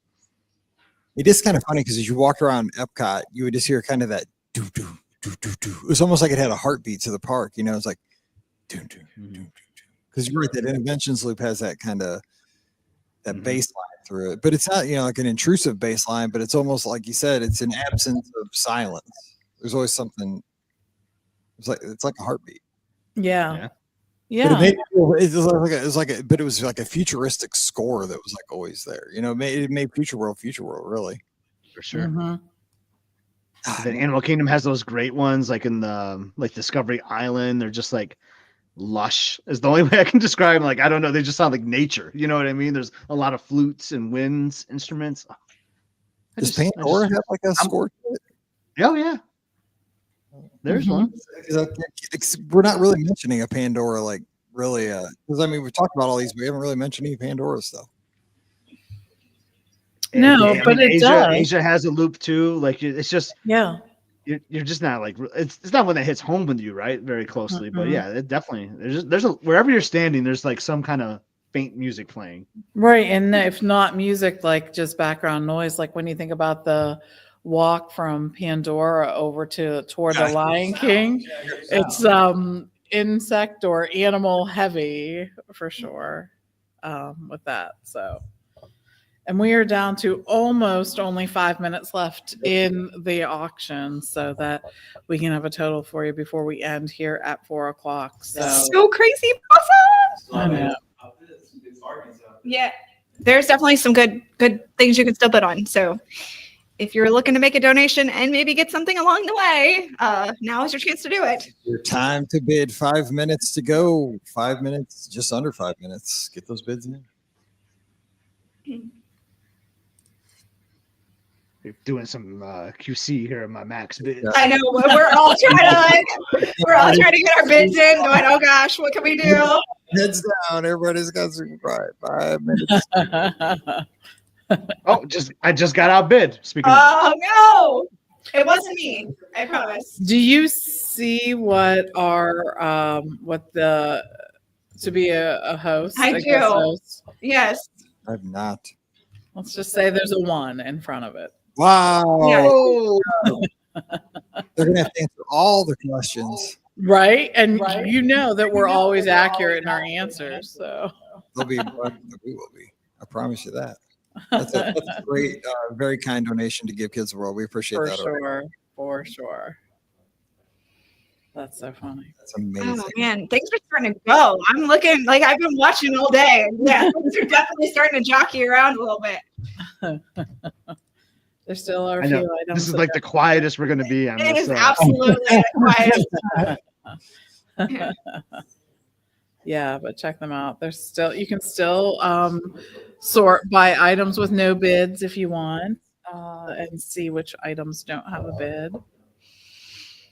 There's still some of the AP magnets on that, but now our items without a bid are almost all on one page. So we only have a few items on the final page there. So It's still crazy to me that those AP magnets are going for so low. I know how coveted those are in the annual pages. So you're really getting a bargain, I promise. for sure.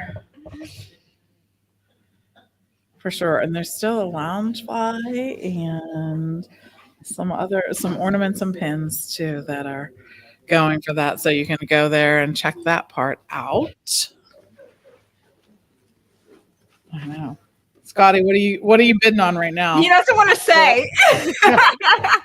I've got some pins. Those are the things he'll say. There's a couple other things I'm trying to maybe sneak in last minute. I've been kind of quiet on.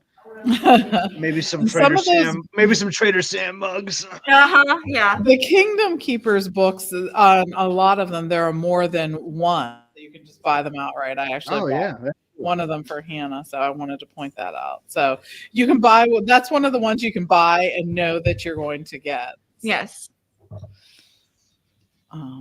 That's awesome. Look at that. We've got 2 minutes. Backpack.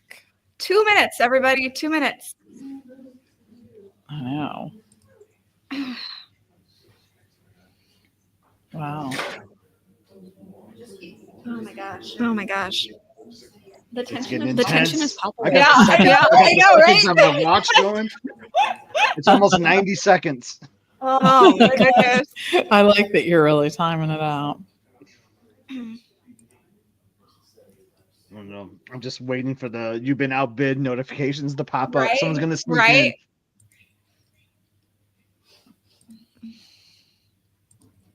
in. Mm-hmm. I know. There's Good luck to everyone during this last minute. Best of luck to you all. Good luck to everyone except the people I'm bidding against. Exactly.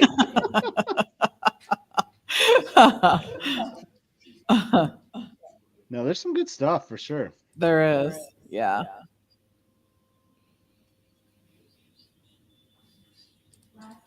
Last minute. The Jungle Cruise like mug is like $270. That's awesome. Wow.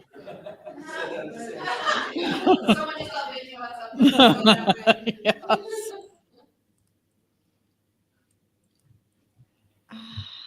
30 seconds. Oh my gosh. The tension. It's like registering for like a virtual queue or something. Right? You're trying to make it into your race. Yeah. We didn't talk about that today. I know. I changed some of my max bids because I didn't want to lose it at the last second here. So Yeah, that's what I just did. I'm like, Time's up. It's it. Time. Our total. Hey. $15,193. So at the match, it's $15,691. 15,691. Does that include Pam's match as well? That includes her match, but not his. Okay. yes, I did put the match in. Wow. Awesome. That's amazing. And we still have 30 more minutes where we'll be taking donations. So. What we did not win.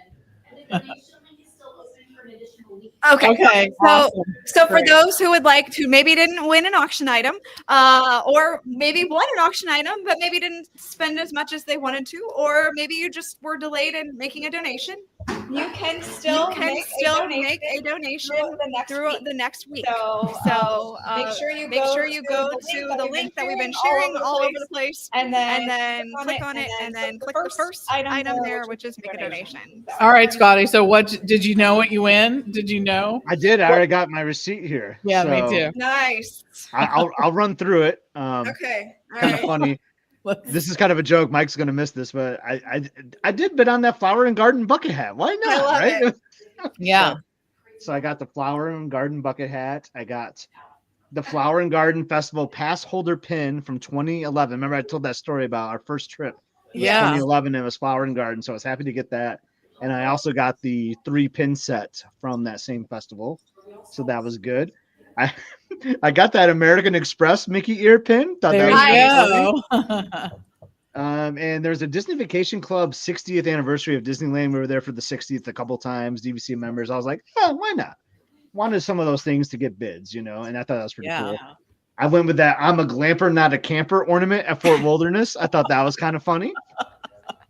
And then my 2 big ones were, I was like back and forth on the Disney Treasure Bluetooth speaker. I thought that was kind of cool, but last year I tried to get the regular DCL ship speaker, so I went with that one, and I was lucky to win that this year. Awesome. And I also got the Trader Sam's Madame Leota limited edition. Oh, there you at the go. last second. Sweet. That's awesome. Congratulations. $544. I've been on a few things, but I will say the thing that I was sort of excited about because I missed out on getting this was the light from Disney. I was bidding against you.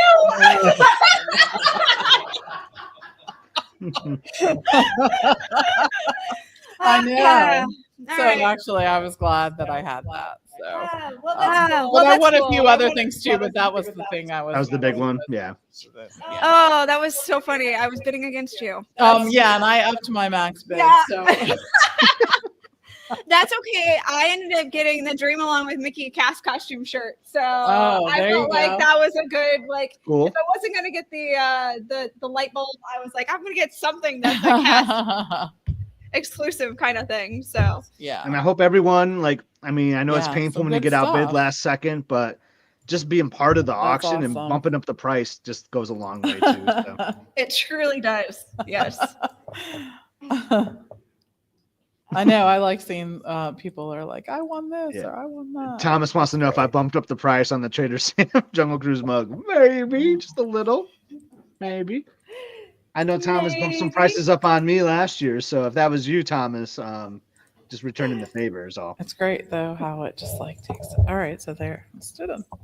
Yeah, I could just complete my payment right here. It gives me a receipt. All right, so the donation, the link for the donation will be up for another week after this. So you can still make a donation at any time during that.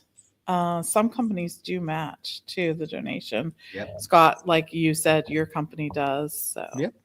Always make sure it's always a great advice. Just learn what your corporate company does, and if you can get a match, take advantage of it. Oh, absolutely. Okay, yeah, I got you. Back. Oh, Pam, did we lose you? No, I lost Scott for a second. Okay. Okay, gotcha. Don't lose me, Pam. Oh man, it's like you get so focused on getting the items that you want, and then when you actually the process is over, it's like, oh, I can breathe, and now I need a minute to myself. So Ricky, maybe here's a question I have that others may have as well. So I'm going to complete my payment, but then am I going to be asked for some shipping payments later on too? So that is the question. Let me ask the team at Get Kids World. So the shipping payments, how is that going to go in? And I have to keep on hand. Oh, yes. Take a minute. Yes. Everything will be boxed in little notes. I'll get a separate email. They'll get one that says congratulations on winning. Okay. Okay. Will say based on their weight and the Got it.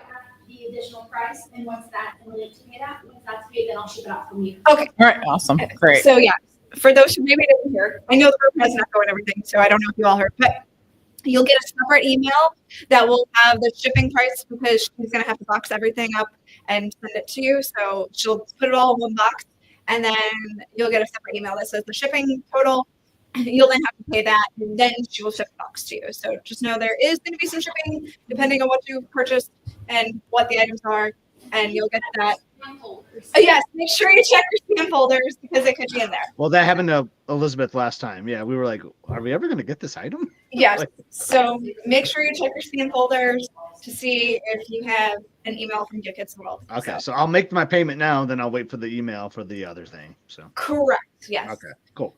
Yes. So your payment should have already probably gone through. I know mine did for your items, and then you'll get a separate email. Wow, that was easy. I did. I guess my credit card was already in there. I just had complete payment, and bam, it was like, okay, you're done. The initial package. It just already did. Yeah. It's all good. Everything has gone through. Okay. Every single one, which is like a big deal. That's good. Very good. That's good. All right. So yay, we have an answer. So where did the guest? Where did that end up at? I wonder. The guest, like the guest host or whatever. Host. Oh yeah. Oh yeah. Right. Hold on. No, we're 1,001. Yep. $1,001. That's awesome. The price is right. Price is right. Yes, exactly. Right. Oh man. Oh, where did the Dominic Wilkins one go? 125. Okay, nice. Very good. All right. Good Very stuff. cool. This is good stuff. Yeah, for sure. For that to show my wife. Yeah, I know, right?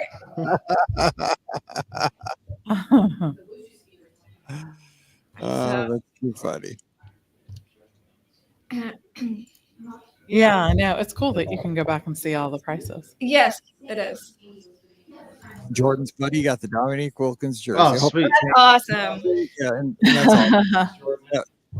That was Mike, you missed it, but I did get one of the speakers. So Oh, I did. Yes.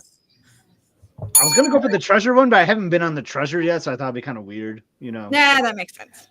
Yeah. But it looked cool. And that was donated by listener Kevin in Atlanta. Jordan's asking who donated the Yes.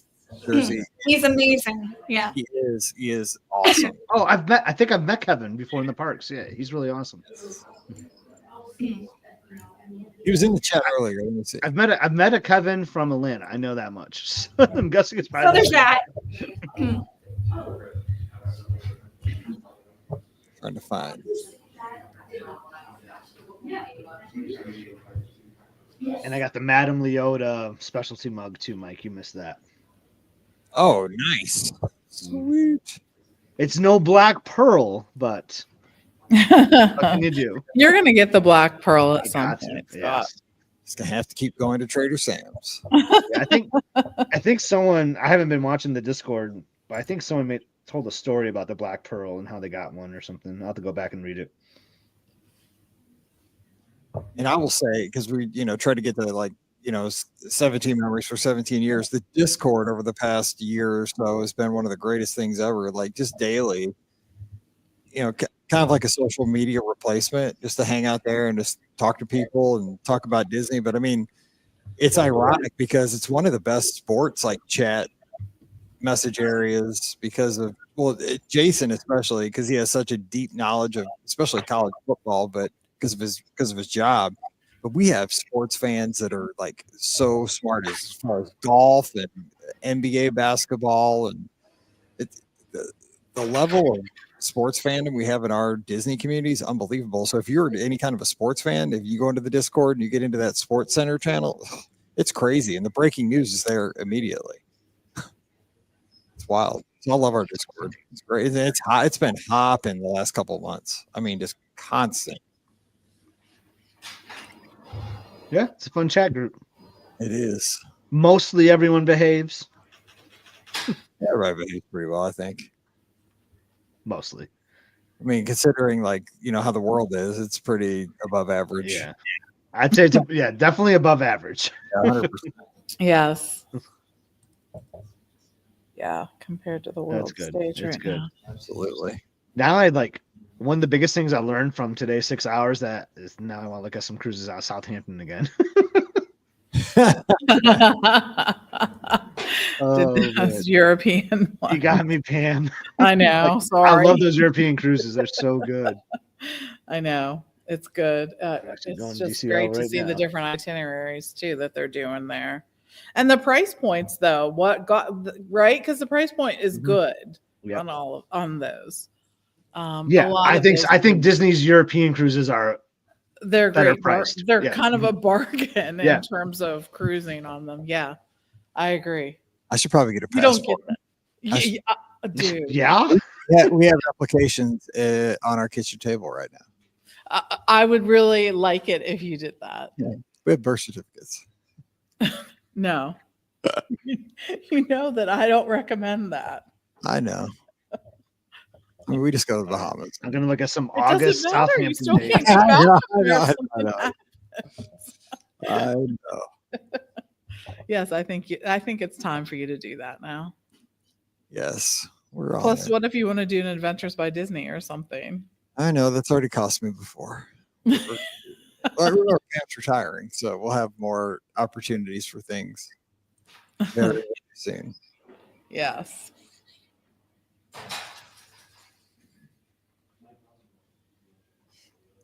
Yeah, these are interesting because they're like three. Oh, there's an 8-night. Oh, I can do a Norwegian one again. Now you're looking at all of them. I know that actually goes to different ports than what we went to, minus the Is that, Vanger. is that the Disney Cruise Line one? Yeah, I'm looking at DCL. Yeah, because I know that they just changed like one of the days on that one because I was reading about that where they're going to go in like close on one of the fjords. Yes. What's cool about that one too, because this was the same with our Norwegian one. Like you get a day in Belgium too, which is kind of neat. Yeah, I think that's a unique destination for that for Mhm. sure. So, like, yeah, you can go to Zeebrugge, or we went to Ghent. Was another option at that port, and I loved Ghent. That was like one of the coolest cities. I had an issue trying to find a beer though. I was like, I gotta have a Belgian beer, and like we did like this canal ride, which was super awesome, but it took up so much time where we only had like 45 minutes on our own time. So I will say that's kind of like the downside for some of these. If you book an excursion, like you get very limited, like on your own. So I was just like hopping into all these pubs, like just give me a Belgian beer. I need a beer.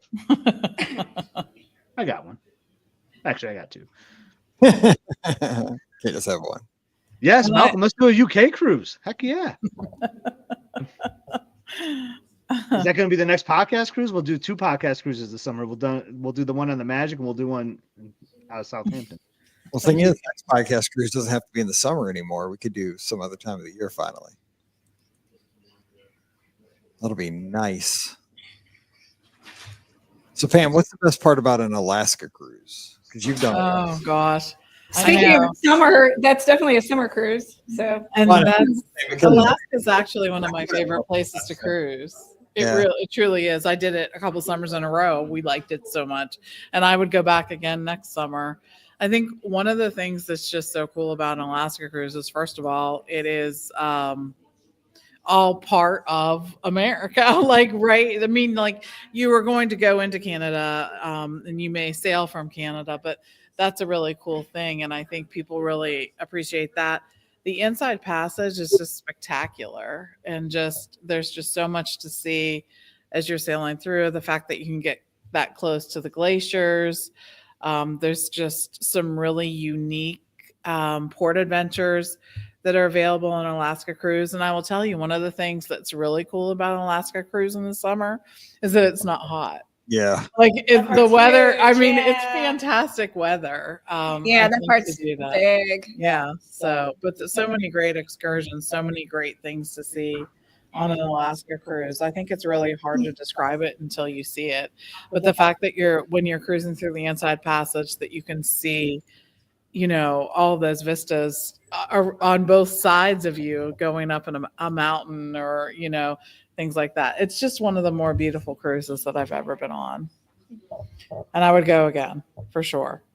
Did you have a favorite port that you went into, or the favorite like excursion? Was there like something that was just blew you away? Because people are always asking me that when they book Alaska, like which, like is there something not to be missed?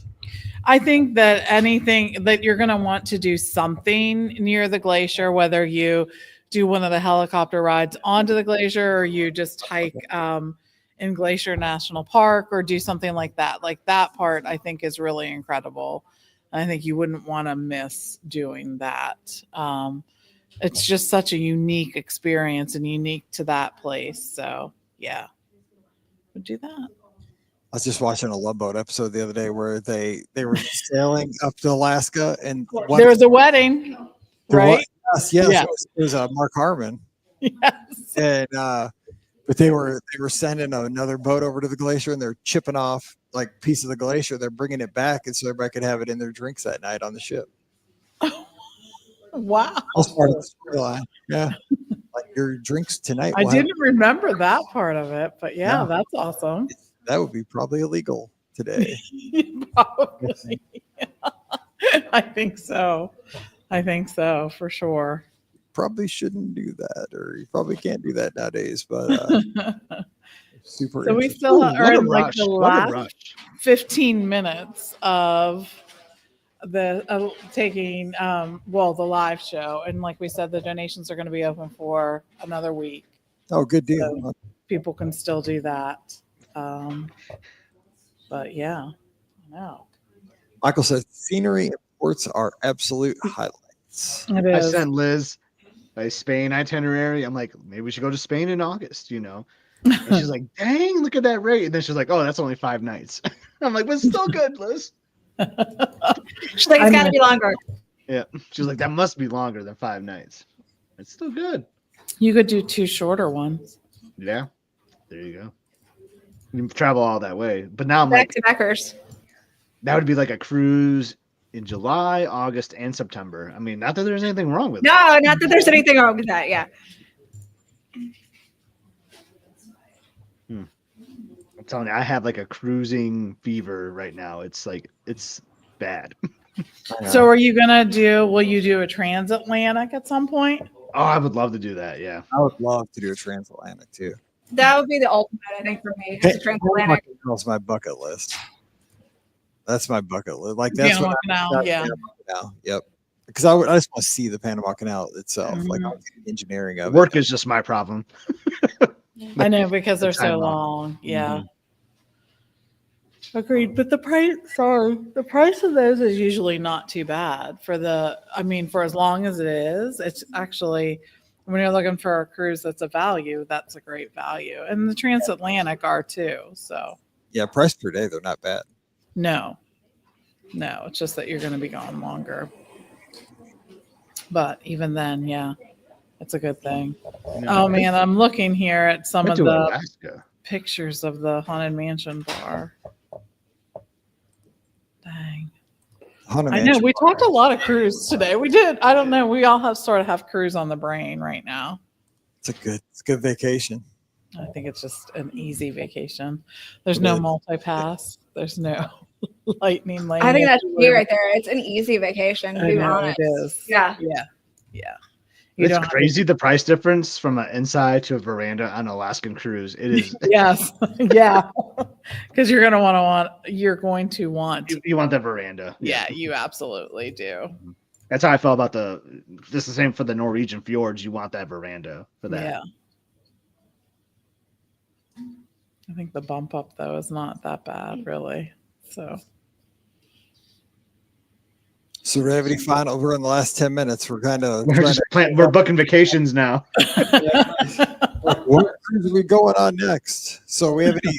We're trying to get to 17 memories for 17 years. We celebrate that here this week. Ricky, any final thoughts of events we've done besides the ones we mentioned today, or final memories from the show? Oh my goodness. It's just really the friendships. Honestly, that's the biggest thing. You think about the number of people that have come into my life and all of our lives. I mean, first of all, you folk, 3. I knew Mike, but I didn't know Mike. And then of course Pam, and then Scott. To have friendships with the 3 of you has just been amazing. And I would have never met you without this.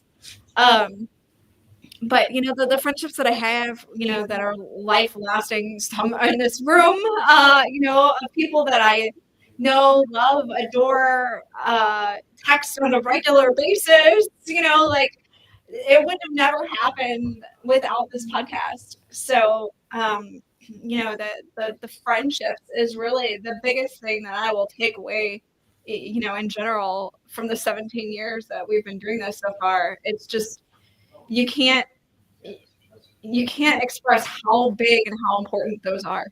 And I mean, you know, back in the day when you would have said, "Hey, I met somebody on the internet," it was like, "Oh, that person's nuts." And nowadays, you know, I mean, heck, that's the way most people meet each other is on the internet nowadays. So, yeah, the friendships are the biggest thing for me, honestly. So. That's good. I mean, another good memory for me, and this is like multiple memories in a way, but like, remember those like big group meals we would do, like where we would just have like 40 people in I common. remember one at Whispering Canyon. Yeah. Whispering Canyon was a big one. I remember. Yeah, it was. We've done some at Whispering Canyon, at Via Napoli. Yep. Oh yeah, being that where you take over the big table in the middle, right? Yes, the big table with the big pizza and that was a good one. Just I always really love those big group meals. I know it's a little more challenging these days than they used to be. I feel like.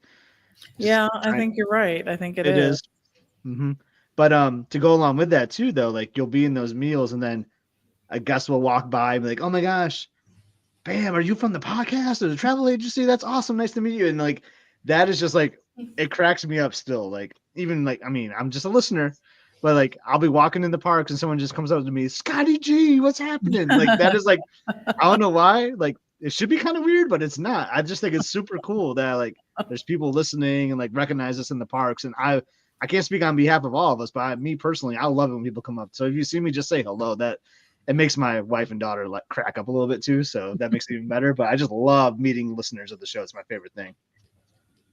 Yeah, same. I'm looking for. Hang on, I met.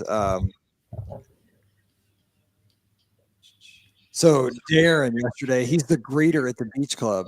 I'm walking with my dad. We're walking over to Beaches and Cream to have lunch, and he's the greeter. He's like Art used to be, right? You know, famous Art, the greeter. He's walking with a veteran, talking, and they're just walking past Cape May Cafe, and he's like, "Mike from St. Louis," and and he's like, "Love the podcast," and he stopped and we took a picture, and I was just like, "Hey, you know." My dad was there, and it was like, you know, that was cool because my dad's here. You know, like somebody. There you go. My dad was here. I was like, that was awesome. But on top of that, I'm like, this is the greeter from the beach club. You know, I'm like, this is, you know, you don't understand. Like, that's like royalty in Walt Disney World. You know, like, yeah. He is like, you know, the greeter at the beach club, and he stopped me like, Mike, and, you know, he did, like, he's St. Louis, right? I'm like, that's me. And he's like, I love the podcast. I'm like, all right, this is cool. I'm like, I love you. You're in like an awesome role. So it was that brief interaction, and you know, we get those here and there, and every once in a while they are cool, and people stop to say hello because you know, we record these podcasts. We're all sitting, like I'm sitting in my basement in my daughter's old bedroom, you know, for the majority of the time we record these things. And you just throw them out in the ether and hope people listen. But it is awesome that people take the time to listen on the treadmill or walking the dog, because you just don't know. You know, you're sitting there talking to a computer most of the time. But it's fun. I mean, like I say, this is always, you know, like a lot of people golf and, you know, having hobbies. This is my hobby. This is what I love doing. This is my fun time every week. And the fact that we all get together and get to have friendships and all this, get to do all this good stuff and get to do something in the world because of it. I mean, what a blessing. It is amazing. It's so cool. So love it. Anything else? Because we're about 5 minutes out. We're about ready to close shop. I know. I think you guys said it really well. I mean, those are the most positive things. So yeah, it was a good, lots of good memories. I don't know, what number did we get to in the terms of the memories? Did we get? I think we lost count, but you know, we had a few thrown in there, and you know, I'm sure Andrew's keeping track somewhere, right? Yeah, I'm sure he is. Do each of the things count as separate things? Right? That is true. Our listeners will. Somebody will listen. Yes, they will. Oh, and I'm like, no, we had 17 because I said so. But Yeah. Yeah, I agree. So there's actually a big cheerleading competition going on at Walt Disney World this weekend. So if There- you're Okay. Yeah, that's This is why a I great. can find a hotel room. It's fine. This is a great comment from Michael. Like, so I met him on a ferry boat once, leaving Magic Kingdom, going to like Fort Wilderness Lodge or something. And I feel like we were like kind of not heated, but we were like kind of arguing about something. You know, that happens sometimes. You're like in the parks all day, and like we were disagreeing with something, and then Michael's like, "Hey Scott, how you doing?" Like, and I was like, "Oh, hey." Yeah, I know. I'll have those moments with Brian too, and I'm like, oh yeah, I have to remember people know who I am here, so I probably should make sure that I'm not like really blowing up at him. Got to be on top of your game at all times. You just never know. Yeah, Scott, I've had that happen here too. Like I think like Mallory was having a meltdown one time, you know, because like you're here like for 7 days in July, and it's like seriously, Mallory, like for real, like. I'm hot too, and I'm hungry too. Like, just knock, this about come up. Are you Mike from the podcast? I'm like, please tell me you haven't been standing there for the last 5 minutes. If you haven't watched it for the last 5 minutes, no, I'm not Mike. We're real people. It happens sometimes. Well, I was just thinking about I was upset about the last check-in at Fort Wilderness. Like, I was tired. It was like 6 o'clock. I haven't checked in. I just wanted to nap. And if anyone had seen me, man, that would have been so embarrassing. So if you did, I'm so sorry. That's not what I'm normally like. I promise. It's real. It's all real. That's the glory of anybody that's been down here. You have for 97% of the time you are having a great time, but I mean, you got to go through the ringer every once in a while because you got to earn the fun times. Yes. Well, yeah, you definitely see other people going through it, so it happens to us too. Wow, this has been the longest Zoom call ever. It I is. know, right? Yeah. My ears are hurt. These Yeah, muffs. me too. Yeah. Just think, you guys used to do this for 12 hours. Yeah, I don't think I could do that We're for past 12 that hours point in our lives. anymore. We're past that point in our lives. It would be cool though if Matt could come back on one of these times and do a game show for that last hour, because that was always fun when he did that. That was fun. That was You're fun. right. Yeah. I mean, I kicked butt in their trivia contest usually every year. So, I mean, of course I miss it, but Terrible at those. All right. Well, I think it's about time to close down. Okay. Thank you, everyone, for Thanks, joining everybody. us. Thank you for the donations. Thank you for bidding on the items. Yes. And thank you for joining us. Yeah. Hang on. What was the total again? The total was actually 16,000 total? Or just okay. So the total for now, as of right now, is $16,000 for Give Kids the World. So that is Awesome. amazing. Great job. Thank And of everyone course, for helping like us. I said, you can still make donations. So we still have another week that you can make donations. Yeah. So And please continue to we'll remind donate. you of that too. Yes. So won't let you forget it. Yes. Yeah. I know they can't hear me, but mad props to the peanut gallery today. They were awesome in there. I could do For sure. Yeah. Absolutely. Yeah. Absolutely. We'll let them know. So yes, thank you for hanging out with us over the last 6 hours, and thank you for being with us here on the show for the last 17 years and letting us do things like this. And thank you for embracing the families down here at Give Kids the World. We could not do this without you.